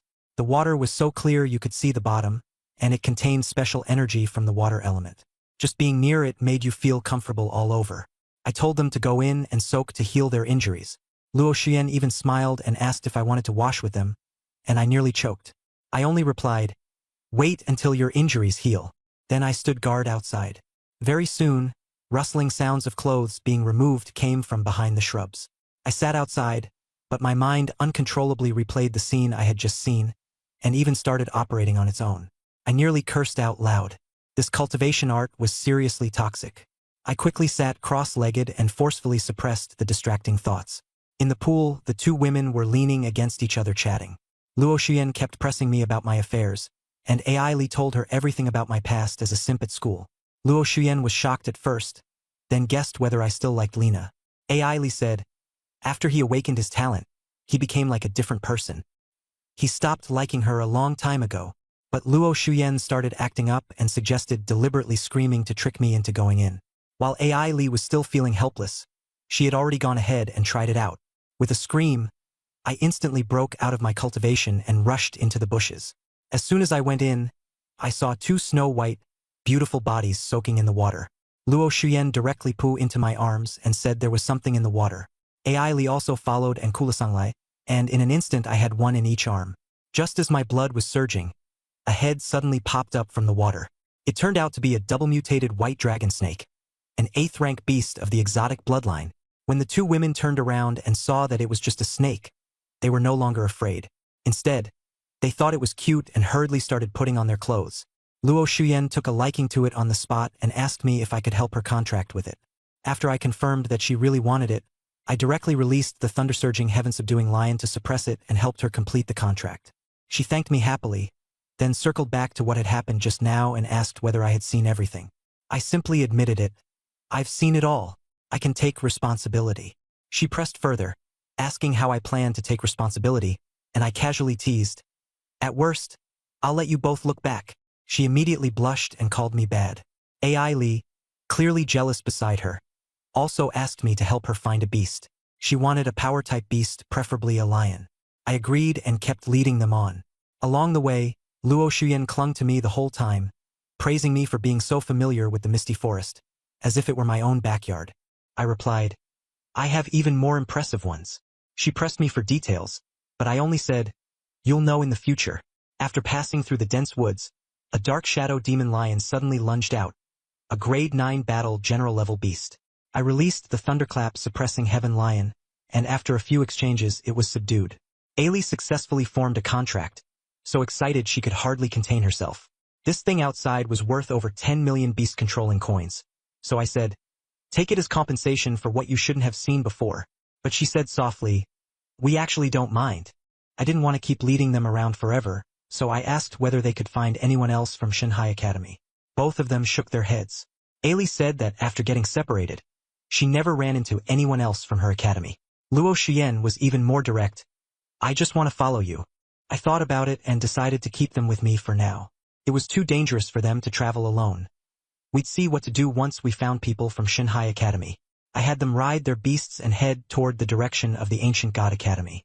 To make sure we might run into people from Shanghai Academy along the way, I deliberately chose routes where there was more activity. Just as we approached, we heard the sounds of fighting ahead, along with a particularly jarring voice. "Everyone who enters the misty forest must die, and you're no exception." I told the two women to stop and went over to take a look myself. Ahead in the forest, two groups were confronting each other.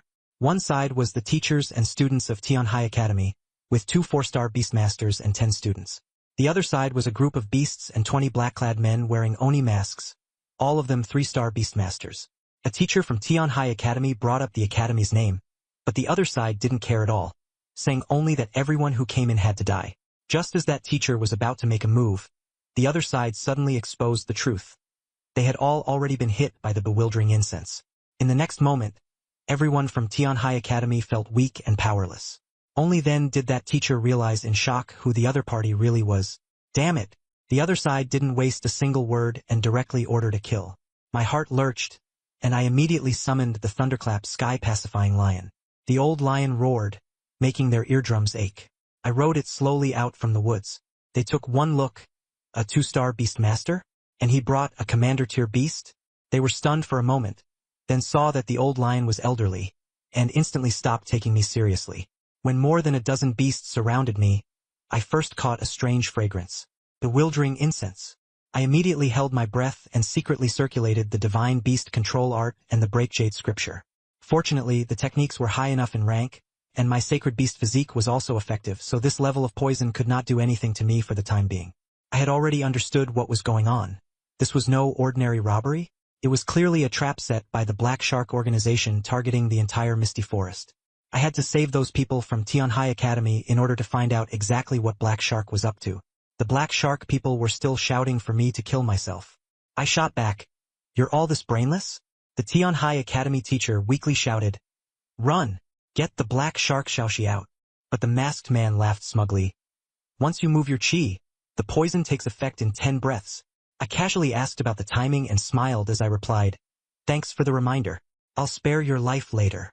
They immediately treated me like an idiot and were about to make a move, when suddenly, the beasts around us all went rigid and turned in unison toward the darkness.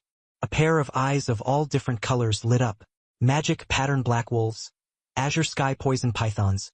Dense ranks of war general tier beasts surged out from the forest and sealed off the entire area. The Black Shark people went weak at the knees on the spot, their voices trembling. I only uttered one word. Kill. At my command, the beast horde immediately charged. These were all my contracted beasts. Even I didn't know exactly how many I had contracted. There were so many that they practically formed a small beast tide. The Black Shark people and their beasts were quickly wiped out, leaving only the leader still breathing. Both his legs were broken, and he knelt on the ground, blood pouring out non-stop. The people from Tian High Academy were all stunned. Clearly beasts from the Misty Forest, yet they acted like a trained army, killing and then retreating. Who could have imagined that all these beasts were obeying my command alone? I leaped down from the lion's back and walked up to the leader. Next, I ask, you answer. But he stared fixedly at me and kept asking who exactly was controlling these beasts. I continued asking how many Black Shark members had come and what they were planning.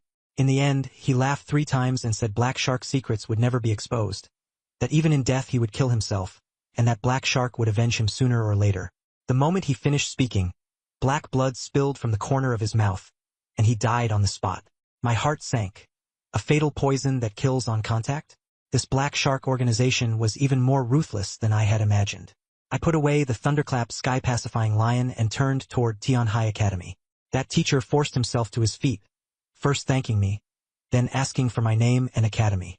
I didn't answer directly, only said, Once you make it out alive, you'll naturally know.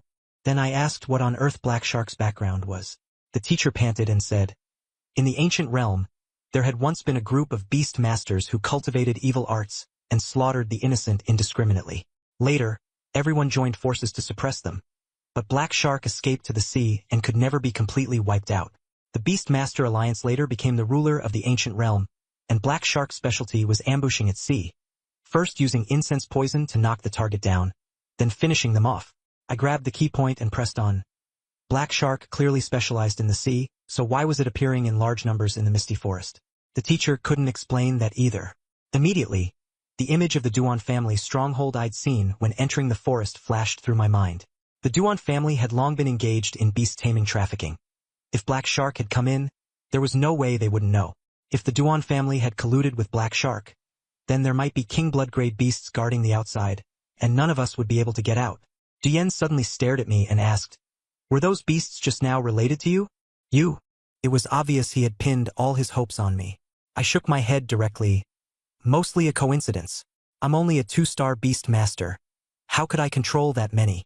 Before figuring out Black Shark's true background, I absolutely couldn't reveal my trump cards. Black Shark had been able to fight the Beastmaster Alliance for so many years. There was no way a two-star like me could face them head-on.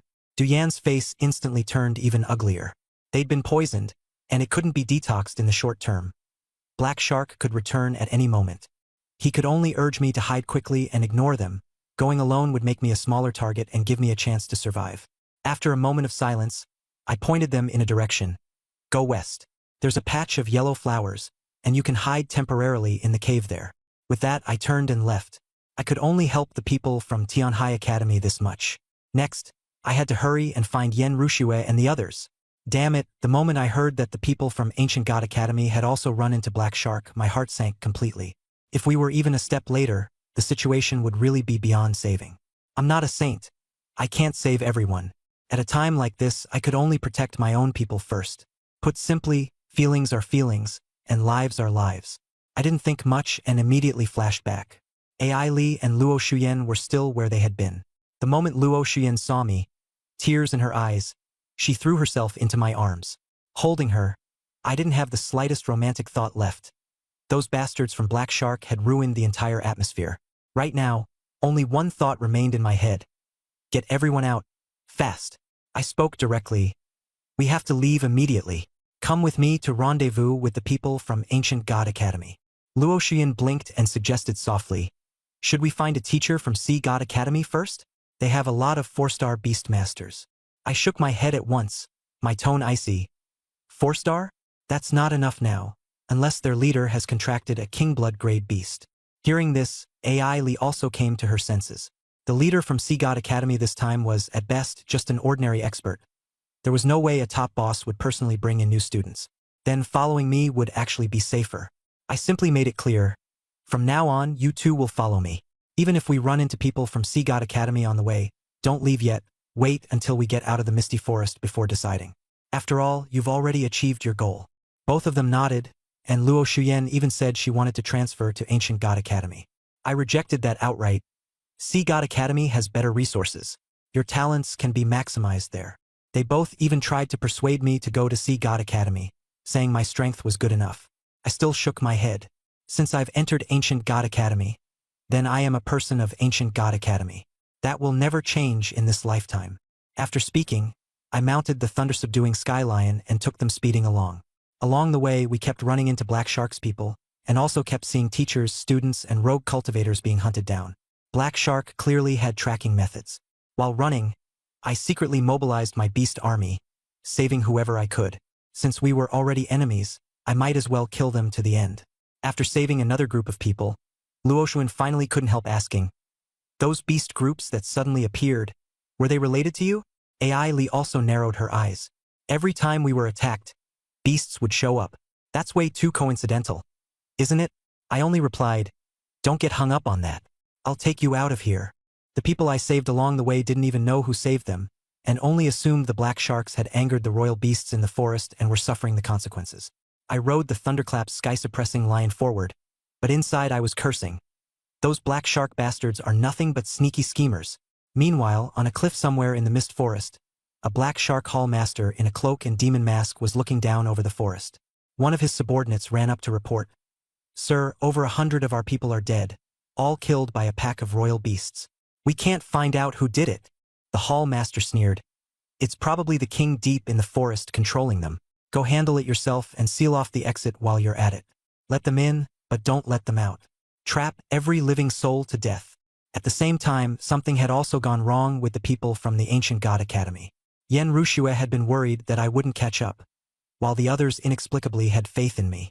Just as the words fell, Black Shark's men sprang out from the bushes, and dozens of royal beasts surrounded them in an instant.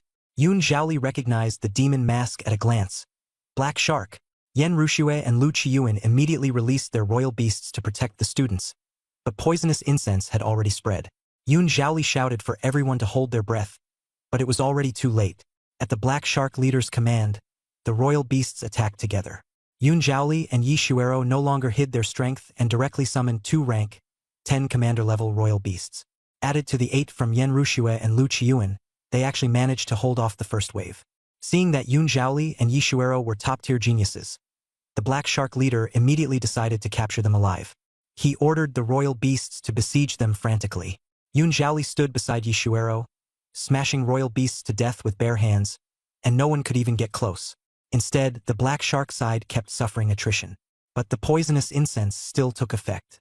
When the black shark beasts withdrew, Yun Zhaoli swayed and fell onto Yishuero. Yen Rushue and Lu Qiyuan also collapsed to the ground, even their royal beasts staggering with them. Everyone had lost the ability to fight. Only Yishuero was still standing. The black shark leader's expression changed drastically. Who exactly are you? What technique are you cultivating? Why are you unaffected by the poison? Yishuero gave no answer, only desperately urging the sound heaven jellyfish and the heaven-crushing scarlet feather phoenix to fight to the death. But there were too many black shark members. They not only controlled their royal beasts, but also rushed in personally, joining forces to severely injure the heaven-crushing scarlet feather phoenix. It looked as if they were about to kill their way up to Yishuero. Suddenly, Yishuero shouted at the sky with all her strength, "Luke, didn't you say I was your woman? I'm about to die, and you still aren't coming to save me?" In the next moment, explosions rang out one after another in the forest, and even the ground trembled. Several strands of spider silk shot out like lightning, directly binding the black shark members who were about to pounce on Yishuero and flinging them away hard. Immediately after, large swaths of trees were smashed down, and heavy footsteps echoed from deep within the dense forest. Everyone was stunned. The black shark leader's face went pale, thinking a beast tide had arrived. The first to charge into the battlefield was a Dreamweaver netherworld spider. Then densely packed battle general-level royal beasts poured in from all directions, their numbers terrifyingly high. Strangely, they didn't touch anyone from the Ancient God Academy at all, only focusing on killing the black shark members and their royal beasts. Everyone was dumbfounded. Yen Rushue couldn't believe it. But Yun Zhaoli had already started suspecting it was me. Very soon, a huge black ant crashed in. Damn! With a single charging step, it stomped the black shark leader into a pile of flesh. Everyone was stunned. Looking up, I was standing on the back of the heaven-opening ant. If it wasn't me, then who else could it be? A battle general-level giant bear suddenly lunged at me. I threw out a punch and sent it flying directly. Even more outrageous, the heaven-opening ant kept charging. The royal beast pack surged forward, and in the blink of an eye, the black shark side was completely wiped out. I was honestly trembling with lingering fear inside. If I had arrived one step later, the Ancient God Academy would have been finished. So I immediately gave the order. Devour them all. Leave not a single one alive. After clearing the battlefield, I jumped down from the heaven-opening ant. I walked up to Yishuero and patted her head. "Sorry, I'm late." Her eyes reddened, and she threw herself straight into my arms and cried. I lowered my voice to remind her. The teachers are still here. Only then did she suddenly come to her senses and reach out a hand. Instantly, she looked as if struck by lightning. She jerked back, her face flushed red, and hid in the crowd. I acted as if nothing had happened and turned to face the crowd. "Sorry, I'm late." Yen Rushue immediately asked, "What's going on with those spirit beasts?" I casually replied, "Friends I met in the mist forest." Everyone fell silent. Who could have imagined that on my very first visit, I'd make so many friends? Even I thought that sounded absurd. Yun Zhaoli directly said he owed me his life. I didn't stand on ceremony either. "Fine. Call me whenever you need me in the future." I took out the antidote and fed Yen Rushue first. One hand around her waist, the other holding the medicine to her mouth. Her face turned as red as a ripe apple, yet she obediently opened her mouth. When it was Yun Zhaoli's turn, she wanted to do it herself. I said, "Do you still have the strength to lift your hand?" Then I pinched her chin and shoved it in directly. She glared at me fiercely, and I pretended not to see it.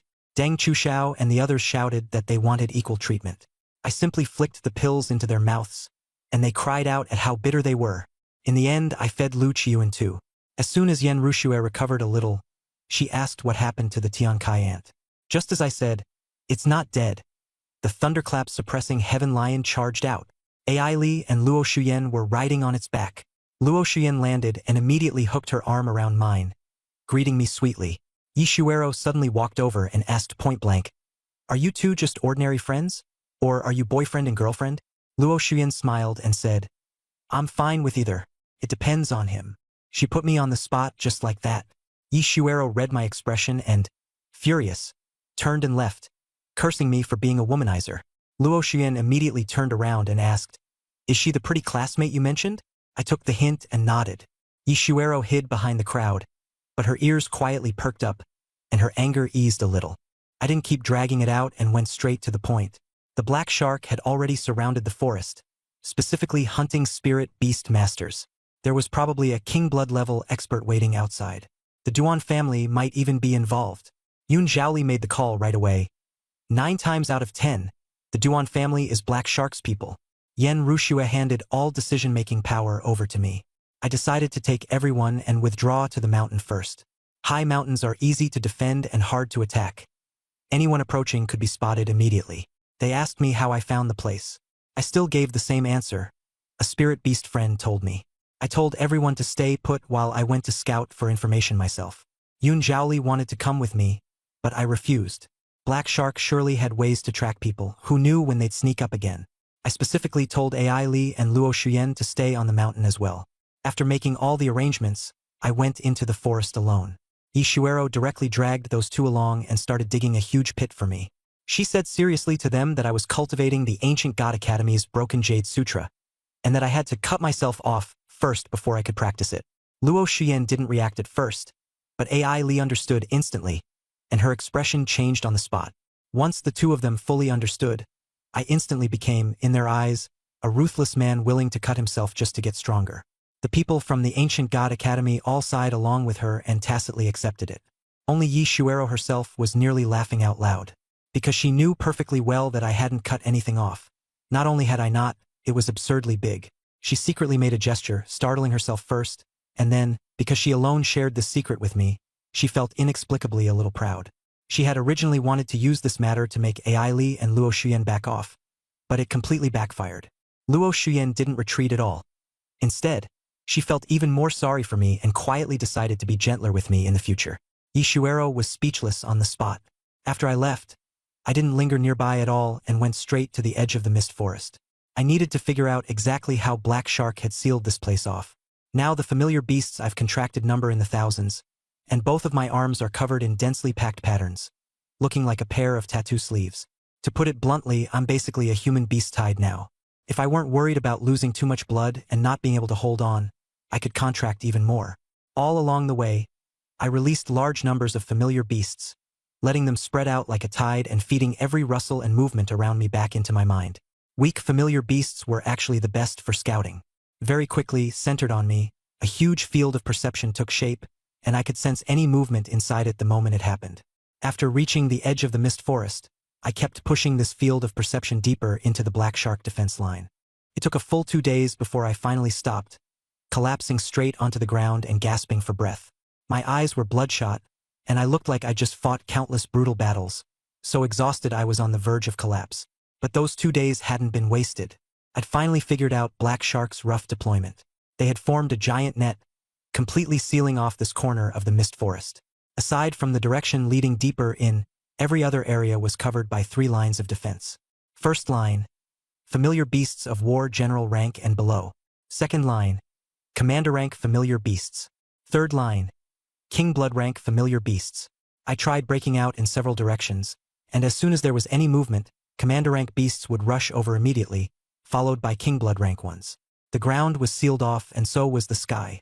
I tried flying higher, but once I reached a certain altitude, I felt a terrifying pressure. The high altitude was completely blocked too, and rising into the air only made it easier to expose myself. Over these 2 days, I came close to being caught by a king blood rank beast 3 times.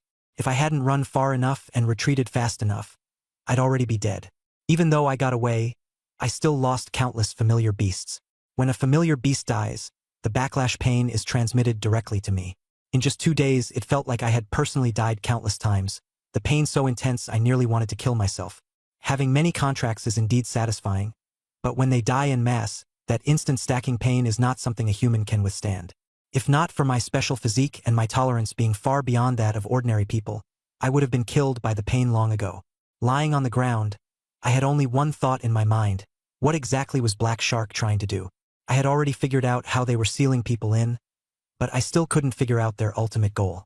On the surface, it looked like they were simply killing people, but there was no way they were doing it just for that. What's more, within this net, I hadn't run into a single Black Shark member in the past 2 days. They were probably too scared of me to show themselves. The moment I realized that all the black shark members in the mist forest had suddenly vanished without a trace, I immediately understood. They might be starting to close the net. The only direction that still hadn't been completely sealed was the deeper part of the mist forest. But I also knew that taking a group of people through there was almost impossible. With too many people, the target would be too large. If we accidentally intruded into the territory of powerful familiar beasts, we'd be treated as a provocation. Commander rank beasts could still be fought by sheer numbers, but Lord rank and King Blood rank ones were not something that could be solved by piling on more bodies. Not to mention that the powerful familiar beasts in the mist forest were probably linked to Black Shark as well. I forced myself to calm down and first checked my fate points.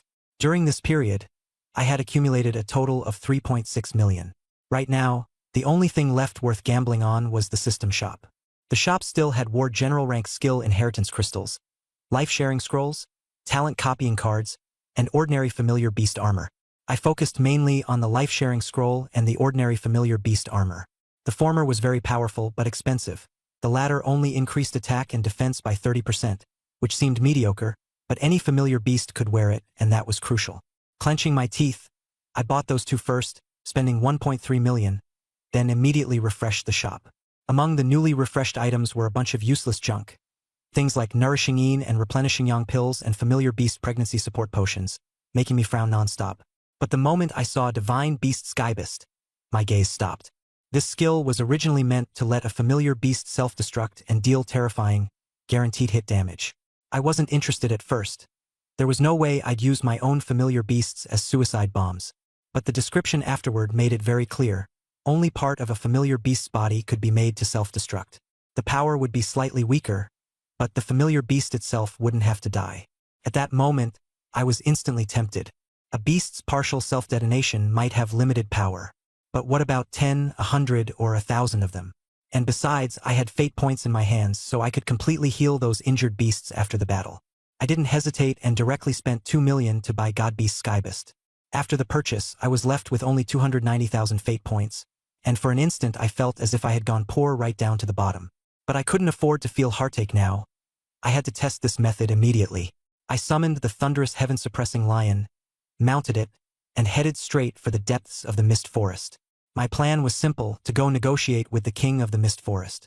Black Shark was the overlord of the sea and couldn't possibly have that close a relationship with the king of the mist forest. At most, it was just cooperation. Since Black Shark could cooperate with them, why couldn't I? I had to find out why they had joined forces with Black Shark, and even more, I had to use them to borrow a route out.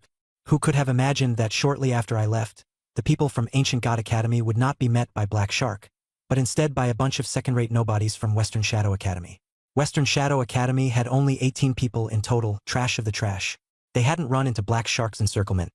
They only heard about the situation from others and knew they couldn't get out. So they slapped their foreheads and decided to head up the mountain to band together and hold the high ground. As a result, once they went up the mountain, they immediately set their sights on the piece of treasure land I had left behind.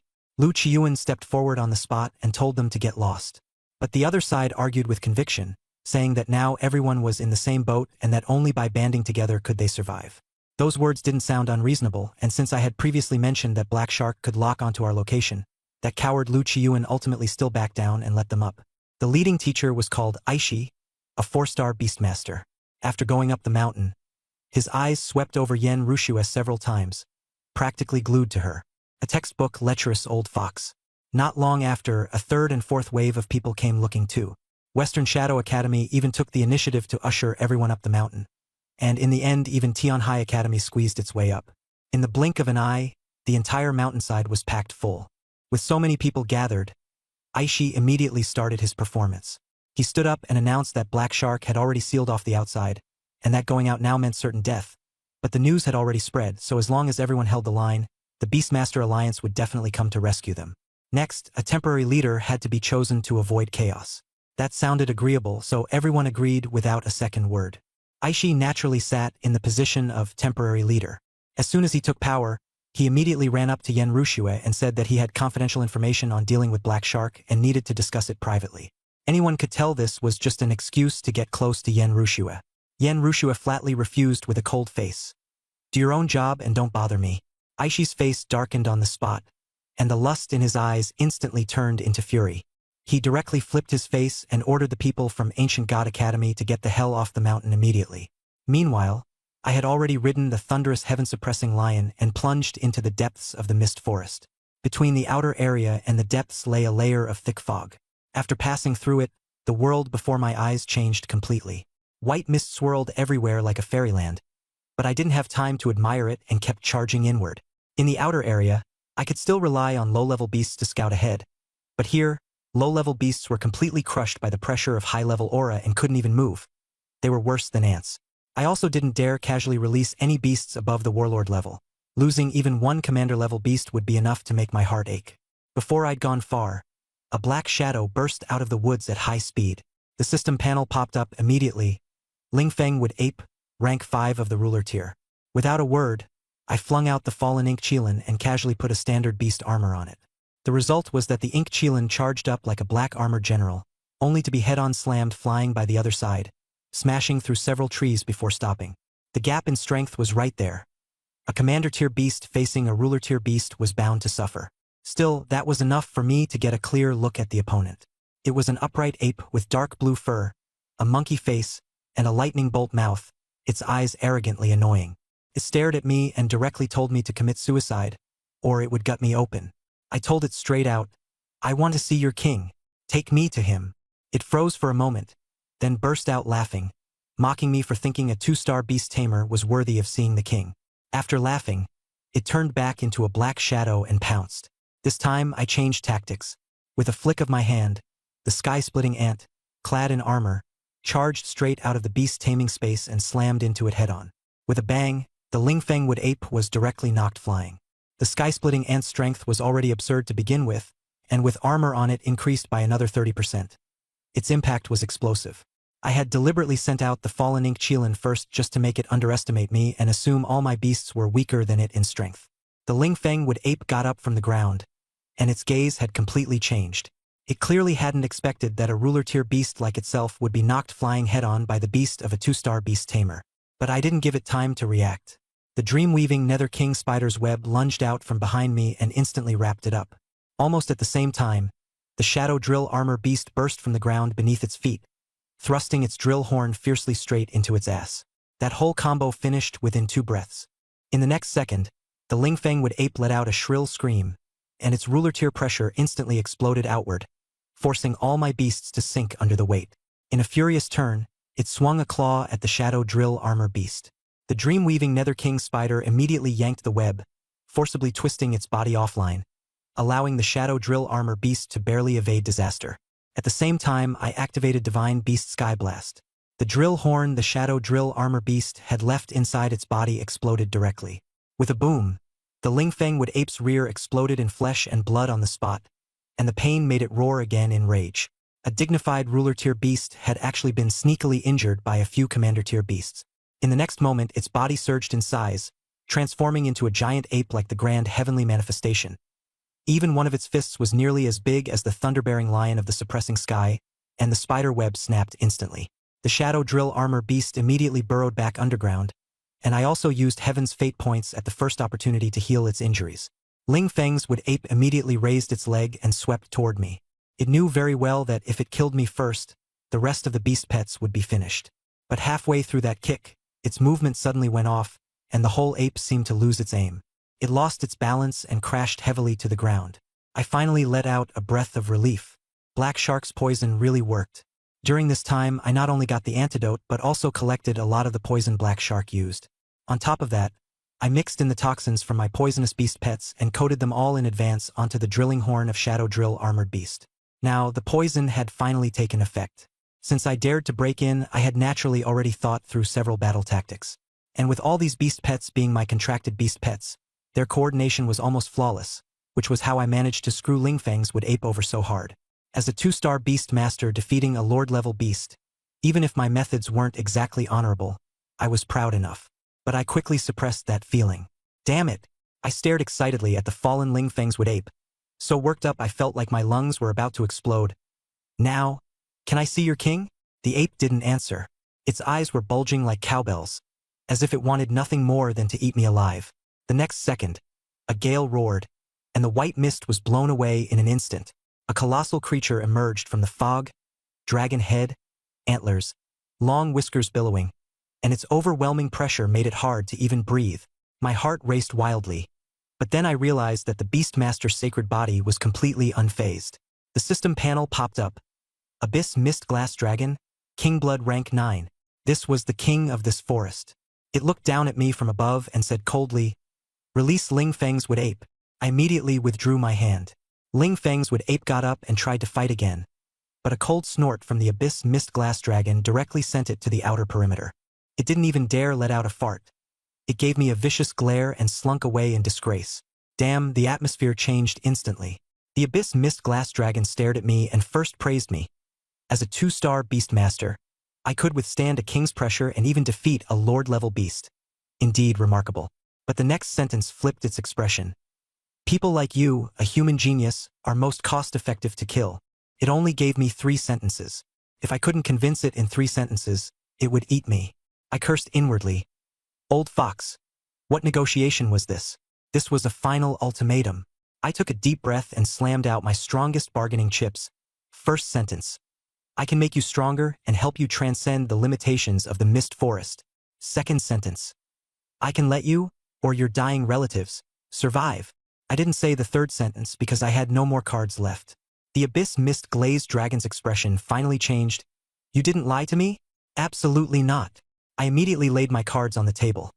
Are you working with Black Shark to kill everyone who enters the forest? It didn't dodge the question at all and admitted it outright.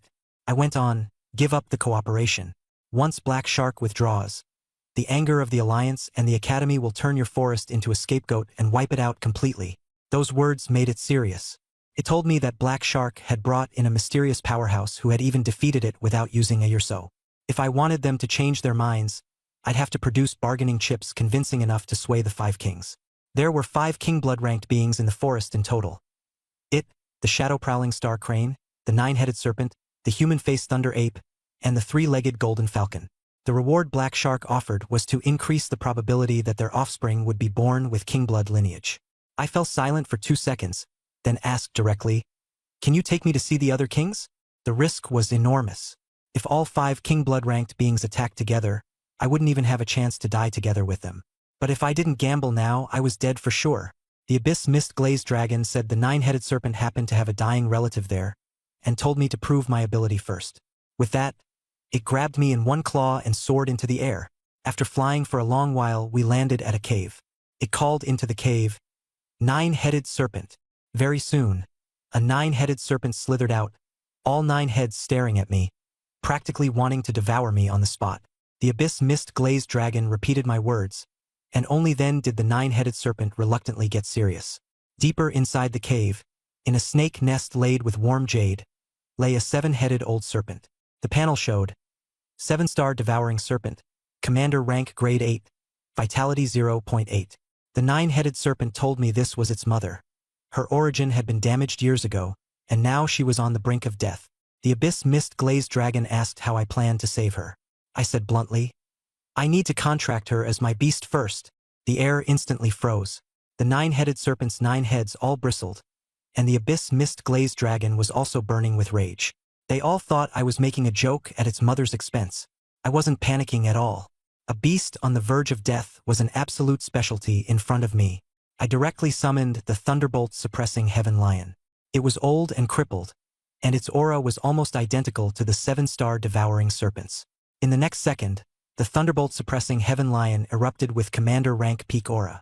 The 9-headed serpent and the Abyss Mist Glazed Dragon were completely stunned. Only then did I speak. It was half dead before too, and after I contracted it, it came back to life. Do you want me to try? If I'm lying to you, I'll die even worse myself. After a moment of silence, the 9-headed serpent finally nodded. Contract first. We'll chew the contract after it's saved. I said nothing more and stepped forward to complete the contract. The system immediately restored its lifespan and healed its injuries. The next moment, all 7 heads of the 7-star devouring serpent lifted up together. Its aura was completely different. Goodness! Its chi, blood, and pressure instantly surged to the peak, and the 9-headed serpent went wild with joy. The mother and child intertwined their heads, and that deep attachment couldn't be hidden at all. The Abyss Mist Glazed Dragon stared in shock, clearly able to feel that the 7-star devouring serpent had truly been restored to full health, not putting on an act.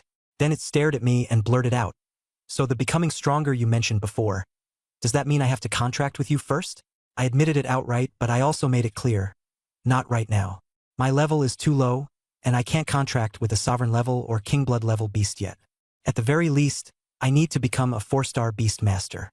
It pressed me on how long that would take, and I said I didn't know, but I'd do it as soon as possible.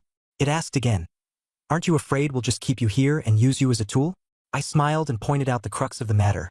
"You can keep me here, but I can only help you while forming a contract. After the contract, your lives will be in my hands. If you really push me too far, we'll all perish together. Dare to take that gamble?" After hearing that, the abyss mist glass dragon actually laughed. It said beasts aren't like humans, always scheming. If we could truly cooperate, they were willing to be friends with me. If I needed help, they were willing to lend a hand too, on the condition that I had to offer something equal in return. I finally felt relieved and agreed on the spot. Once I became a 4-star beast master, I would definitely come back. The 9-headed serpent also made its stance clear, saying it was willing to be friends with me too, and that it would never refuse to help if it could. I had originally planned to dissolve my contract with the 7-star devouring python, but it suddenly spoke up, saying it wanted to keep following me. The 9-headed serpent panicked on the spot, never expecting its own mother to choose to stay of her own accord. But the 7-star devouring python saw through it. It said it had nearly died once already and, after narrowly escaping death, didn't want to repeat its old life in the misty forest. Following me might let it see a whole new world. More importantly, it had now recovered to its peak state, and by following me it could also protect me. If I died, then none of them would be able to level up through me again. With that said, the 9-headed serpent, no matter how unwilling, couldn't find a word to refute it. I felt a little strange inside, as if I had lured someone's mother away, but I still nodded and agreed, promising that the next time we met, I would give it a surprise. In the end, the 9-headed serpent asked the abyss mist glass dragon to take me to see their boss. By this point, I had finally managed to truly crack open the line involving the king of Misty Forest. Soon, 5 king-blooded beastmasters surrounded me at the center. Besides abyss mist glazed dragon and hydra, the other 3 were also there: shadow-soaring star luan, human-faced thunder ape, and 3-legged golden condor. Among the 5 king-blooded beasts, the human-faced thunder ape had the strongest aura, its entire body wrapped in lightning. It was clearly the true boss of this misty forest. After hearing what abyss mist glazed dragon said, they all stared at me. The human-faced thunder ape asked directly, "Are you really sure you can help us improve our strength?" I didn't waste words. With a casual wave, I summoned an exotic blood beastmaster and directly raised it to battle commander level right in front of them. The instant this happened, the eyes of the 5 king-blooded beasts changed, gaining a hint of reverence. Their strength was formidable, but precisely because they were strong, they understood even better what my ability meant. They asked again, "To what level can you raise us?" I only gave one answer: "A level you wouldn't dare even imagine." As soon as I said that, even they were visibly shaken. Then the human-faced thunder ape asked again, "Are you the mysterious person who stirred up the beast tide in Misty Forest and caused Black Shark to keep losing people?" I admitted it directly. They immediately understood why the beastmasters they had sent out to investigate had never found anything. The mastermind had actually come charging in himself. After confirming my ability, they quickly changed their tone and agreed to cooperate. Not only would they let me and my people leave from the depths, they were even willing to help me deal with Black Shark if necessary.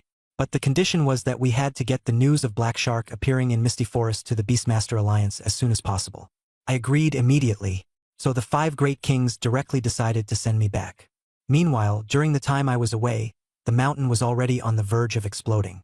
After Aishi became the temporary leader, he used Yanshuikshu's refusal as an excuse to turn hostile and tried to drive the people from Ancient God Academy off the mountain. Although those around them felt something was off, most of them still didn't step forward. After all, Ancient God Academy looked the weakest, and the weak are always the easiest to sacrifice. Luo Shuyen stood up to speak for me, saying that many of the people on the mountain had been saved by me before. But not only did those people refuse to admit it, they even mocked her coldly, saying the ones who saved them were clearly a group of beastmasters. How could it possibly have been me, a student? Some even said that if it were really me who saved them, they would kill themselves on the spot. Even more outrageous, one girl actually blamed me for rescuing them too late, saying that was why her brother had been killed by Black Shark. She pinned all the blame on the beastmasters who had come to rescue them. Everyone from Ancient God Academy was shaking with anger at the sight of these people's shameless faces. Seeing that things were spiraling more and more in his favor, Aishi even quietly threatened Yan Shuikshu, saying that as long as she agreed to his conditions, he would let Ancient God Academy stay on the mountain.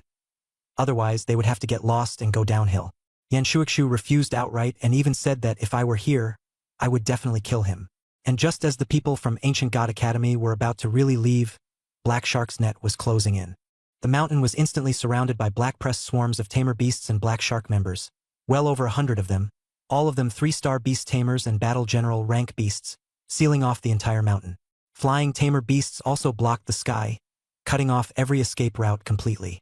It was only then that Aishi panicked.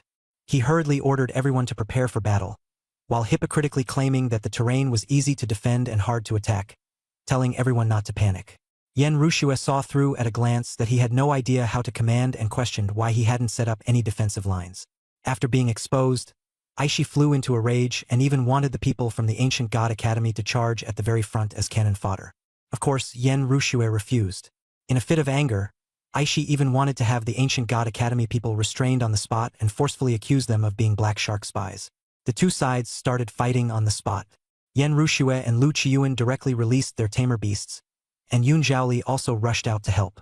She knocked one out with each punch, and even commander-level tamer beasts were sent flying by her. Good heavens! With a purely physical, tough guy fighting style, she directly slapped them flying. Everyone stared dumbfounded, frozen in place. At that moment, the group from Tianhai Academy finally squeezed to the front. Du Yen and the others had personally witnessed my beast horde slaughter Black Shark, and upon hearing that the Ancient God Academy were my teachers and classmates, they immediately stood up for the Ancient God Academy and, in the process, exposed all of Aishi's filthy little schemes. Only then did the crowd react, and the tide instantly turned toward the Ancient God Academy. But at that very critical moment, the Black Shark army stormed up the mountain. Chaotic melee erupted at once. In the blink of an eye, there were casualties. Someone saw they couldn't hold the line, abandoned the students, and ran down the mountain. But the moment they rushed into the forest, all signs of life vanished. Black Shark people sneered and said that there were still commander-level and royal blood-level guards further down. Going downhill was just suicide. Taking advantage of the chaos, Yen Rushue rushed to Yun Zhaoli's side and whispered for her to hide among the crowd and not act recklessly. She would cover her breakout later. Yun Zhaoli's heart tightened. So at the moment of life and death, the teachers were still thinking first about protecting the students. Just as everyone was on the verge of despair. I'm back. I descended from the sky riding the silenced demon Wind Raven, standing on its back with my hands in my pockets. Yun Zhaoli recognized me at a glance, and Du Yen was overjoyed on the spot. The Black Shark's flying tamer beasts were just about to stop me when the sky suddenly darkened. Swarms of tamer beasts surged in from all directions, directly smashing Black Shark's aerial forces to pieces. Roars of beasts shook the misty forest below the mountain as tamer beasts burst out like a tide and launched a counterattack against the Black Shark army. In an instant, Black Shark was attacked from both front and rear, and shifted from offense to defense. When the silenced demon Wind Raven landed, the moment I steadied myself, Luo Shuyen was the first to throw herself into my arms. Yishuero and Ailey followed right after. I patted them and said, "With me here it's fine." Everyone from the Ancient God Academy gathered around at once, and the pressure suddenly eased. Du Yen walked over laughing, saying he never expected that I was actually from the Ancient God Academy, and that I had saved them twice. I was also a bit surprised. Earlier I had told them to hide first, and who would have thought they'd ended up running up this mountain too. Yishuero suddenly told me that just now Western Shadow Academy had wanted to drive the Ancient God Academy off the mountain, and it was Tianhai Academy that had helped. My expression immediately darkened. Drive them off. Luo Shuyen immediately embellished everything that had happened earlier and told me the whole story. After hearing it all, I looked straight at Aishi, this old fox. Aishi still hadn't reacted, thinking that the beast tide had been launched because the king of the misty forest had taken a dislike to Black Shark. Seeing me glare at him, he even snorted coldly, saying he was always ready to fight whenever I wanted. Yen Rushue urged me to leave quickly and not waste time with him. I shook my head. The matter on the Black Shark side was already more or less handled. Before I left, anyone who had bullied my teachers or classmates would have to pay the price. I asked them to point out everyone who had either made a move against Gushin Academy just now or mouthed off. Luo Shuyen and Yishuero immediately identified that group from Siang Academy, along with the blue-clad girl who had blamed me for rescuing people too late. AI, she sneered, saying that he had been the one to strike just now, And so what if I was only a 2-star beast tamer? That blue-clad girl also jumped out and shouted that the one who saved people was the Mist Forest King. So what right did I have to claim the credit? Others nearby joined in, mocking that I was overestimating myself. After hearing them out, I just stared at them. In my heart, I cursed. You still haven't realized who exactly you've offended, have you? I laughed in anger. Ha ha ha. Are you all stupid? Or just brainless? Then today I'll show you how a 2-star beast tamer can crush you beneath my feet. As soon as the words fell, the silenced demon wind crow pounced at the group from Xieying Academy. The Lord-class beasts from the foot of the mountain also rushed up to the summit, specifically targeting Xieying Academy and those foul-mouthed bastards to kill. Everyone was instantly dumbfounded. Only then did they realize.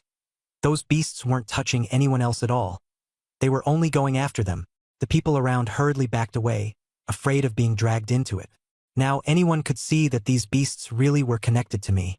At that moment, a sharp bird cry came from the horizon, followed by pressure from a sovereign-class presence. A sky-darkening giant eagle swept through the air, and on its back stood the black shark leader in a ghost mask. The true powerhouse of the black shark had arrived. He moved to slaughter the beast horde below the mountain, and metal feather blades shot down in all directions.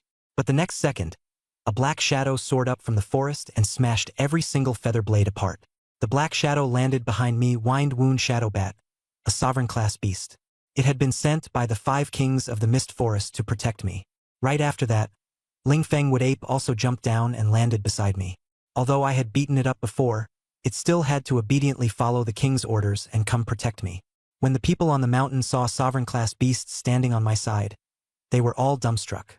But the group from Tianshui Academy and Xieying Academy still refused to give up, and were actually shouting, "These beasts were sent by the king of the Mist Forest. They're not under his control. Make them stop." Lingfeng Wood Ape's eyes turned cold, but it couldn't be bothered to deal with them and only turned to look at me. Good grief. Who would have thought that the moment the Mist Forest and the Black Shark fell out, I'd have to hurry out and spread the word. Yet I only sneered and pointed at the people who had just disgusted me, saying, "These people make me very unhappy." Lingfeng Wood Ape asked directly, "Kill them?"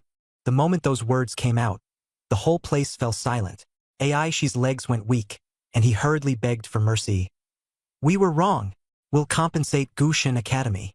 The others also immediately changed their tune and shouted that I was their benefactor, almost flattening their faces to the ground.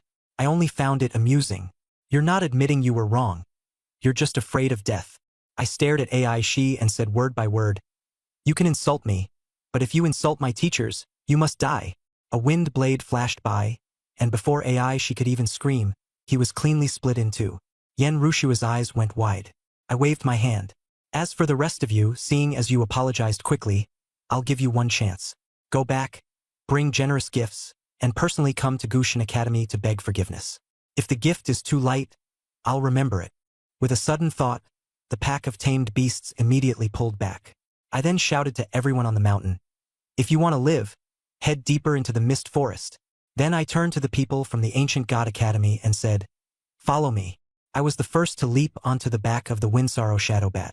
Yen Rushue reacted the fastest, grabbing Yishuero and Luo Shuyen and dragging them up at once. The others hurriedly followed, and the Windsorrow Shadowbat flapped its wings and shot into the sky.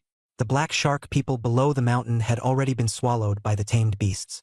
In the sky, the giant eagle of Black Shark's master-level leader tried to flee, and the Windswift Wood Ape rushed straight at it. "I'll handle this eagle. You take the others and go." The Windsorrow Shadowbat landed to pick me up, then carried us out of the Mist Forest. As soon as we left the forest, communication was restored. I immediately called Xingyu and spilled everything about Black Shark's trap, the Duan family, and the ruler of the Mist Forest. After hearing it all, Xingyu said seriously, "I'll contact headquarters right away." Yen Rushue looked baffled. "How do you know people from the Tamer Alliance?" I replied casually, "I once met a 5-star Tamer." She then asked how I had negotiated with those Tamer rulers. I only said one thing, "Just talk directly to their ruler." Everyone fell silent. Yun Zhaoli couldn't help saying, "You're really way too bold." Luo Shuyan's eyes were practically shining.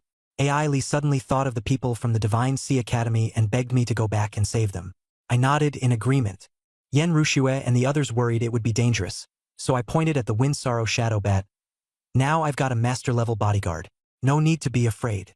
They instantly shut up. I was no longer the low-key two-star tamer I had been before.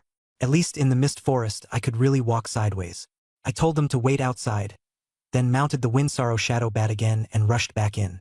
They stood where they were, and Deng Chuxiao and the others were still marveling that they couldn't see the limits of my abilities. Yan Ruxue finally understood why everyone trusted me so completely. Yun Zhaoli suddenly said she wanted to go home for a while and, while she was at it, contract a third tamed beast.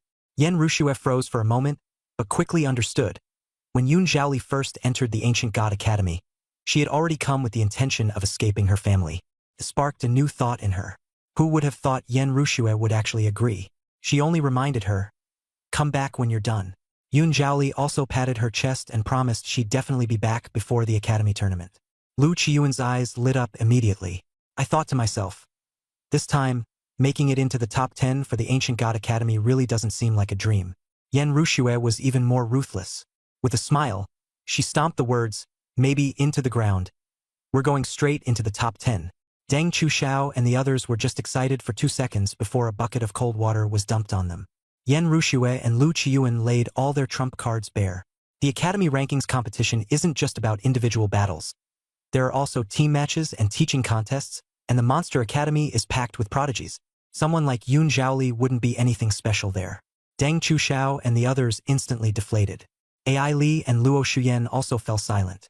The two of them were considered geniuses at Divine Sea Academy, but compared to me, the gap was absurdly huge. Ai Li suddenly thought of George and couldn't help feeling sorry for him. That coward was still fantasizing about beating me in the competition. But now, he couldn't even get close to me. While she was hoping I would stir up a huge commotion, she also sighed, "What a pity that I had cut myself off." At that moment, the real battle in the mist forest had only just begun. After Black Shark closed the net, all the surviving ones were forced toward the center. Those outposts that failed to escape were wiped out the moment the net touched them. Black Shark didn't want any living captives, but it didn't let a single dead one go either, taking them all away. At the same time, the battle on Lingfeng Wood Apeside kept escalating. Black Shark threw in 3 more sovereign-level beasts in succession, and the Mist Forest also frantically sent in reinforcements. And later on, even King Blood-level beasts joined the fray. Only then did I realize, the King Blood-level beasts in the Mist Forest were definitely more than the 5 I had seen before. The ones I'd encountered earlier were merely the 5 strongest, not all of them. By the time I entered the forest again, the decisive battle had already fully erupted. The two sides kept tossing in Supreme Lord-level and King Blood-level beasts, and the scene became more and more absurd. I rode the Wind Sorrow Shadow Bat and searched the woods for the people from Shanghai Academy. I quickly found them. More than 40 of them were still there, led by a female teacher named Zhang Xiaoyu. She was mature and alluring, with a scorching figure. In those tight athletic pants, her curves were so striking that you simply couldn't look away. The moment I landed, my gaze unconsciously swept downward. Damn, she's got some serious assets. Zhang Xiaoyu's face was full of vigilance. I couldn't be bothered with nonsense and said straight out that I was there to save them. The group of students from Shanghai Academy didn't believe me at all. A 2-star beast master? And he dares to talk big? Someone even shouted, "If the Black Shark weren't nearby, I'd challenge you to a duel." Zhang Xiaoyu was relatively restrained and asked me how exactly I planned to get them out. I said directly, "Go through the depths of the mist forest and exit from the other side." The whole crowd erupted. They thought I was simply courting death. After I explained a couple of things and realized it was like playing the lute to a cow, I simply gave a whistle. The Wind Sorrow Shadow Bat immediately lunged over. As the Supreme Lord-level pressure bore down, everyone's faces turned pale. Only then did no one speak anymore. I jumped onto the bat's back and looked at them, saying, "Now, can you come with me?" They were still half believing, half doubting. Zhang Xiaoyu gritted her teeth and decided to take the gamble. She asked the others to wait first, while she and I went ahead to scout the way. After saying that, she held out her hand to me. I took the opportunity to pull her onto the bat's back. Along the way, I naturally held her hand. She told me to let go. I made the excuse that the wind was strong and I was afraid she'd fall off. She stared at my profile and asked who I really was. I gave my name, Ancient God Academy. She obviously froze for a moment, then still tried to recruit me into the Shinji Academy. The moment I said I had an F-rank talent, she fell silent at once. She knew very well that Shinji Academy would never admit someone like that. Soon, we flew to the edge of the depths. Ahead, the pressure of Wangshu rank was already clearly surging toward us. Zhang Xiaoyu grew nervous and asked whether we could pass through safely. Just as I was about to answer, the wind shadow bat suddenly dived and tilted, directly throwing her into my arms. I took the opportunity to wrap my arm around her at once. My palm brushed against the softest, fullest curve directly. My brain instantly heated up. After cultivating the Duan Yu Jing, that burning urge still hadn't been completely suppressed. Now that I was holding such a mature beauty in my arms, the fire in me surged all at once. She knew perfectly well I was taking advantage of her, yet all she did was blush and scold me. I'm a teacher. I shot back. The academy doesn't seem to have any rules saying teachers and students can't date, does it? Just as she was about to answer, Fengshang's shadow bat had already flown deep into the mist forest. White mist drifted with an otherworldly aura, making it feel like a completely different world from the outside. Zhang Xiaoyu was completely stunned, even forgetting to break free. The sovereign-level beastmasters nearby sensed us and immediately released their oppressive aura to patrol the area. But the moment they recognized Fengshang's shadow bat, they all backed down. She was completely dumbfounded. Only then did she finally believe, these beasts here really wouldn't harm us. I told her to head back and bring everyone from Shanghai Academy over. She came to her senses at once, wriggled out of my arms, and blushingly summoned her own beast. It was actually another sovereign-level avian beast. Its talent and strength were both impressive. Before leaving, she glared at me and said, "If you can make it into the top 10 at the National Beastmaster Tournament in the future, I'll let you touch as much as you want." Her face was already as red as a monkey's backside, and she rode her beast off in a flash like she was fleeing for her life. I stood there, still catching the faint fragrance of her body, and couldn't help but grin. Top 10? Then what if I take first place? Not long after, Zhang Xiaoyu really led everyone from the Divine Sea Academy deep into the misty forest. When she saw me again, her face reddened uncontrollably. Just as I was about to keep teasing her, a sudden thunderous boom rang out from afar. Immediately afterward, one terrifying fluctuation after another came from even deeper within the forest. Everyone's faces instantly turned deathly pale. They're fighting at the king blood level. The true ruler of the misty forest has made its move. The seven-star devouring world serpent suddenly spoke in my mind. It sensed that its own child was also fighting and asked whether it could go over and take a look. I said without hesitation, yes. I immediately had Zhang Xiaoyu and the others retreat toward a safe direction, telling them that Ailey and Luo Shuyan were waiting to receive them outside. Use my name. Anyone who dares to stop you, smash them. After saying that, I mounted the wind shadow bat and charged straight toward the direction of the king blood battle. Zhang Xiaoyu shouted from behind asking where I was going, and I only replied, "We'll definitely meet again." Then I disappeared into the white mist. By the time I reached the edge of the battlefield, the 5 strongest rulers of the misty forest, together with more than 10 king blood beasts, were surrounding the black shark mysterious hall master. But the situation was not looking good at all. Several king blood beasts were already injured. The black shark mysterious man demanded why the human-faced thunder ape had gone back on its word. The human-faced thunder ape tore off all pretense. "You never treated us as friends. We haven't forgotten the debt of enslavement." The mysterious man sneered. "Even if someone escapes to spread the news, it'll be too late, unless someone can directly contact the higher-ups of the Beast-Tamer Alliance." My heart skipped a beat. The next second, he made his move directly. Only after the human-faced thunder ape fought him head-on did it realize this guy was actually a 6-star beast tamer. Relying solely on his physical body, he could match the human-faced thunder ape at the peak of the king blood level. Even more outrageous, he still hadn't summoned his beasts. In the next moment, all of his beasts appeared. A deep-sea great demon shark at king blood grade 10, plus 5 ocean-type king blood beasts. 6 king blood beasts, together with him, meant he alone could sweep through the misty forest. The humanoid-faced thunder ape and the others understood that this might be a dead end. They held on with all they had, pinning their last hope on me. Unfortunately, I was only at 2 stars right now, still far from a 4-star contract. The battle erupted in full force, and the mist forest side quickly collapsed across the board. The abyss mist-glazed dragon had one of its horns shattered. The 9-headed serpent had 2 heads bitten off, and the 3-legged golden rock had half of 1 wing torn away. Several kings were all gravely wounded. I stood at the edge, my hands clenched so tightly they bled. At that moment, the beast tamers I had contracted from the mist forest began pleading for battle in my mind. They said, "Born here, die here." Even if they could only blow off a bit of skin, they would still charge. Even the 7-star devouring serpent spoke up. I gritted my teeth and finally agreed. The next moment, countless beasts surged out from beside me, following the 7-star devouring serpent as they charged toward the King Blood level battle zone. Every beast harbored the resolve to die. But before they could rush in, the 9-headed serpent was slapped flying out, covered in blood, with only 3 heads left. The moment it landed, it understood what we were trying to do and flew into a rage, using its tail to sweep away the group of beasts under the Lingfengwood ape, along with its mother. It stared fixedly at me, reminding me not to forget what I had promised it, to take good care of its mother. My face stiffened, and I could only retract this group of beasts again. The humanoid-faced thunder ape also roared, issuing an order in the name of the king of the mist forest for all beasts to retreat. But as soon as the words fell, it was pressed back into battle by the mysterious man again. The next second, the 3-legged golden roc was also sent flying.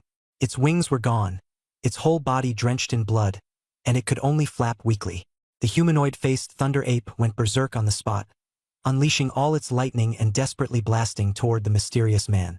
The mysterious man seized the opportunity and, with a backhanded palm strike, slashed at the abyss mist-glazed dragon, actually splitting it cleanly in two. I watched helplessly as its HP plummeted wildly. 10,000, 7,000, 1,000, 20. I could no longer hold back. With a flick of my hand, I released the fallen black Qilin and rode it straight into the battle zone. The Lingfengwood ape tried to stop me but couldn't. When the abyss mist-glazed dragon's HP dropped to 10, I immediately performed a blood drop contract and forcibly pulled it into the beast-taming space. Contract successful. But at that very moment, the deep-sea great demon shark had already opened its massive maw and was biting down at me. I didn't have time to hesitate at all and immediately activated Divine Beast Heaven Explosion. In an instant, a dark mass of tamed beasts appeared before me, all unleashing the localized self-detonation version of Divine Beast Heaven Explosion. The ferocious explosive energy slammed head-on into the deep-sea great demon shark, sending it flying straight back. But a 10th-rank King Blood beast was ultimately too powerful. This strike only knocked it away and caused almost no real damage. Turned in midair, about to charge down again.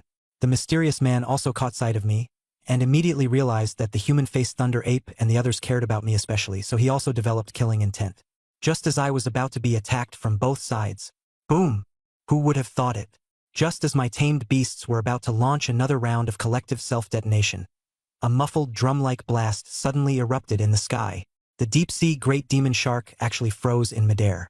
The next second, a King Blood Fate golden toad crashed down, with a middle-aged man in Alliance uniform standing on its back, 6 stars on his chest. A 6-star beast master. The breath I'd been holding finally eased. But before I could even catch it properly, boom!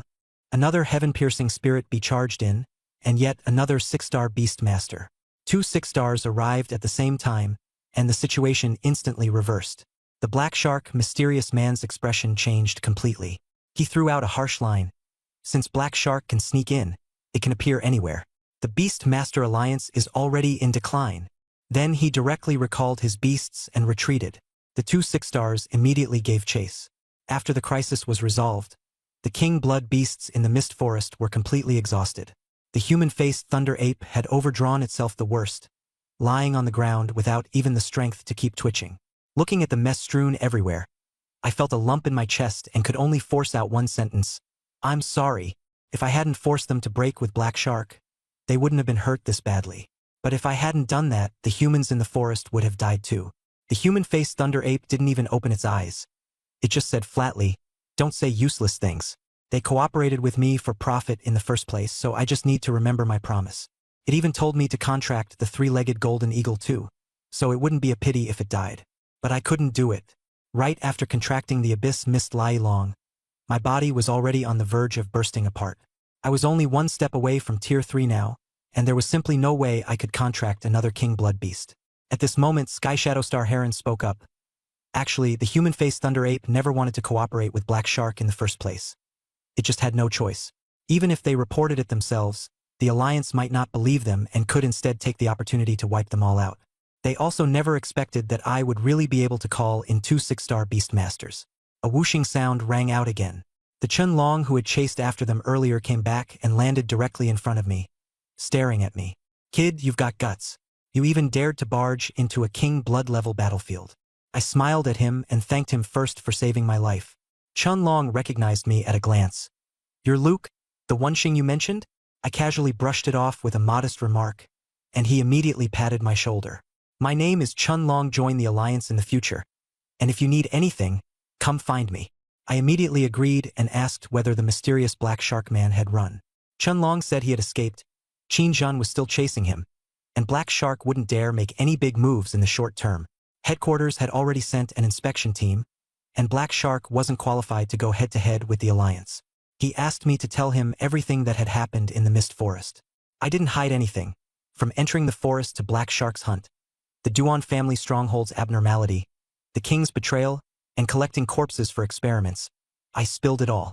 I especially mentioned that the Duan family was very likely colluding with Black Shark, and that with Black Shark causing such a huge disturbance in the outskirts, the Duan family couldn't possibly not know. Chun Long's expression turned cold in an instant. He said he would investigate immediately and, while he was at it, clean up the remaining Black Shark members, then told me to leave quickly. After speaking, he turned around and disappeared. After Chun Long left, the human-faced Thunder Ape had the Shadowlight Star Luan take me out first. There was still a King Blood level expert from the Duan family outside, and it wasn't safe to leave by ordinary means. I jumped onto the Shadowlight Star Luan and left the Mist Forest. On the outskirts, the people from the Divine Sea Academy had already met up with the Ancient God Academy. Zhang Xiaoyu could have led the students away first, but she chose to stay and wait for me. She said she was thanking me face to face, but everyone knew she was actually worried whether I was dead. Luo Xian was even more anxious, pacing in circles on the spot, muttering non-stop, "Why isn't he out yet?" AI Li told her to calm down, and she shot back, "If something's happened to him, I really don't know what I'd do." Zhang Xiaoyu couldn't help asking her, "How exactly did you two meet?" After learning that we had only actually met in the forest, even she thought it was absurd. In the end, one sentence from Luo Xian made the whole place fall silent. Some people don't need to know each other for long. Just one look is enough to know they're the person you've been looking for in this lifetime. Yishuero lowered her head and said nothing, and Yen Ruxue and Zhang Xiaoyu also fell silent. Just then, a King Blood level pressure surged rapidly toward us from the distance. Everyone instantly tensed up, thinking a King Blood level beast from the forest had broken out. They didn't even have time to run. It wasn't until a huge blue kill-like bird stopped overhead that everyone thought it was over. The next second, I jumped down from the back of the bird. Luo Shuyen was the first to react, rushing straight into my arms, hugging me and rubbing against me while crying out. So excited it was like she had found me again after losing me. She had really been afraid I'd die in there. Yishuero stood off to the side, clearly uncomfortable.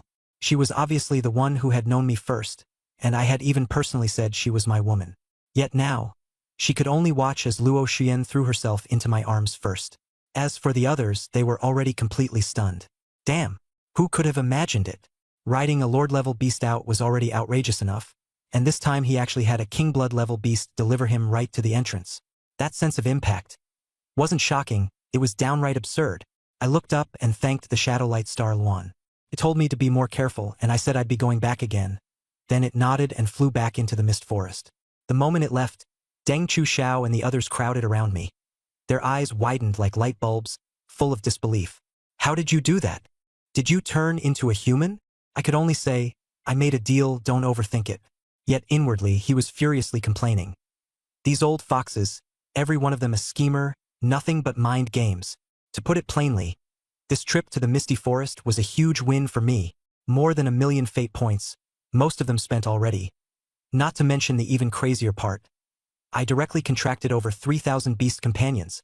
Among them was even a King Blood beast, the Abyss Mist Glazed Dragon. Although it's now only half alive, crushed down to commander rank by the fallen Dark Kirin. That's only temporary.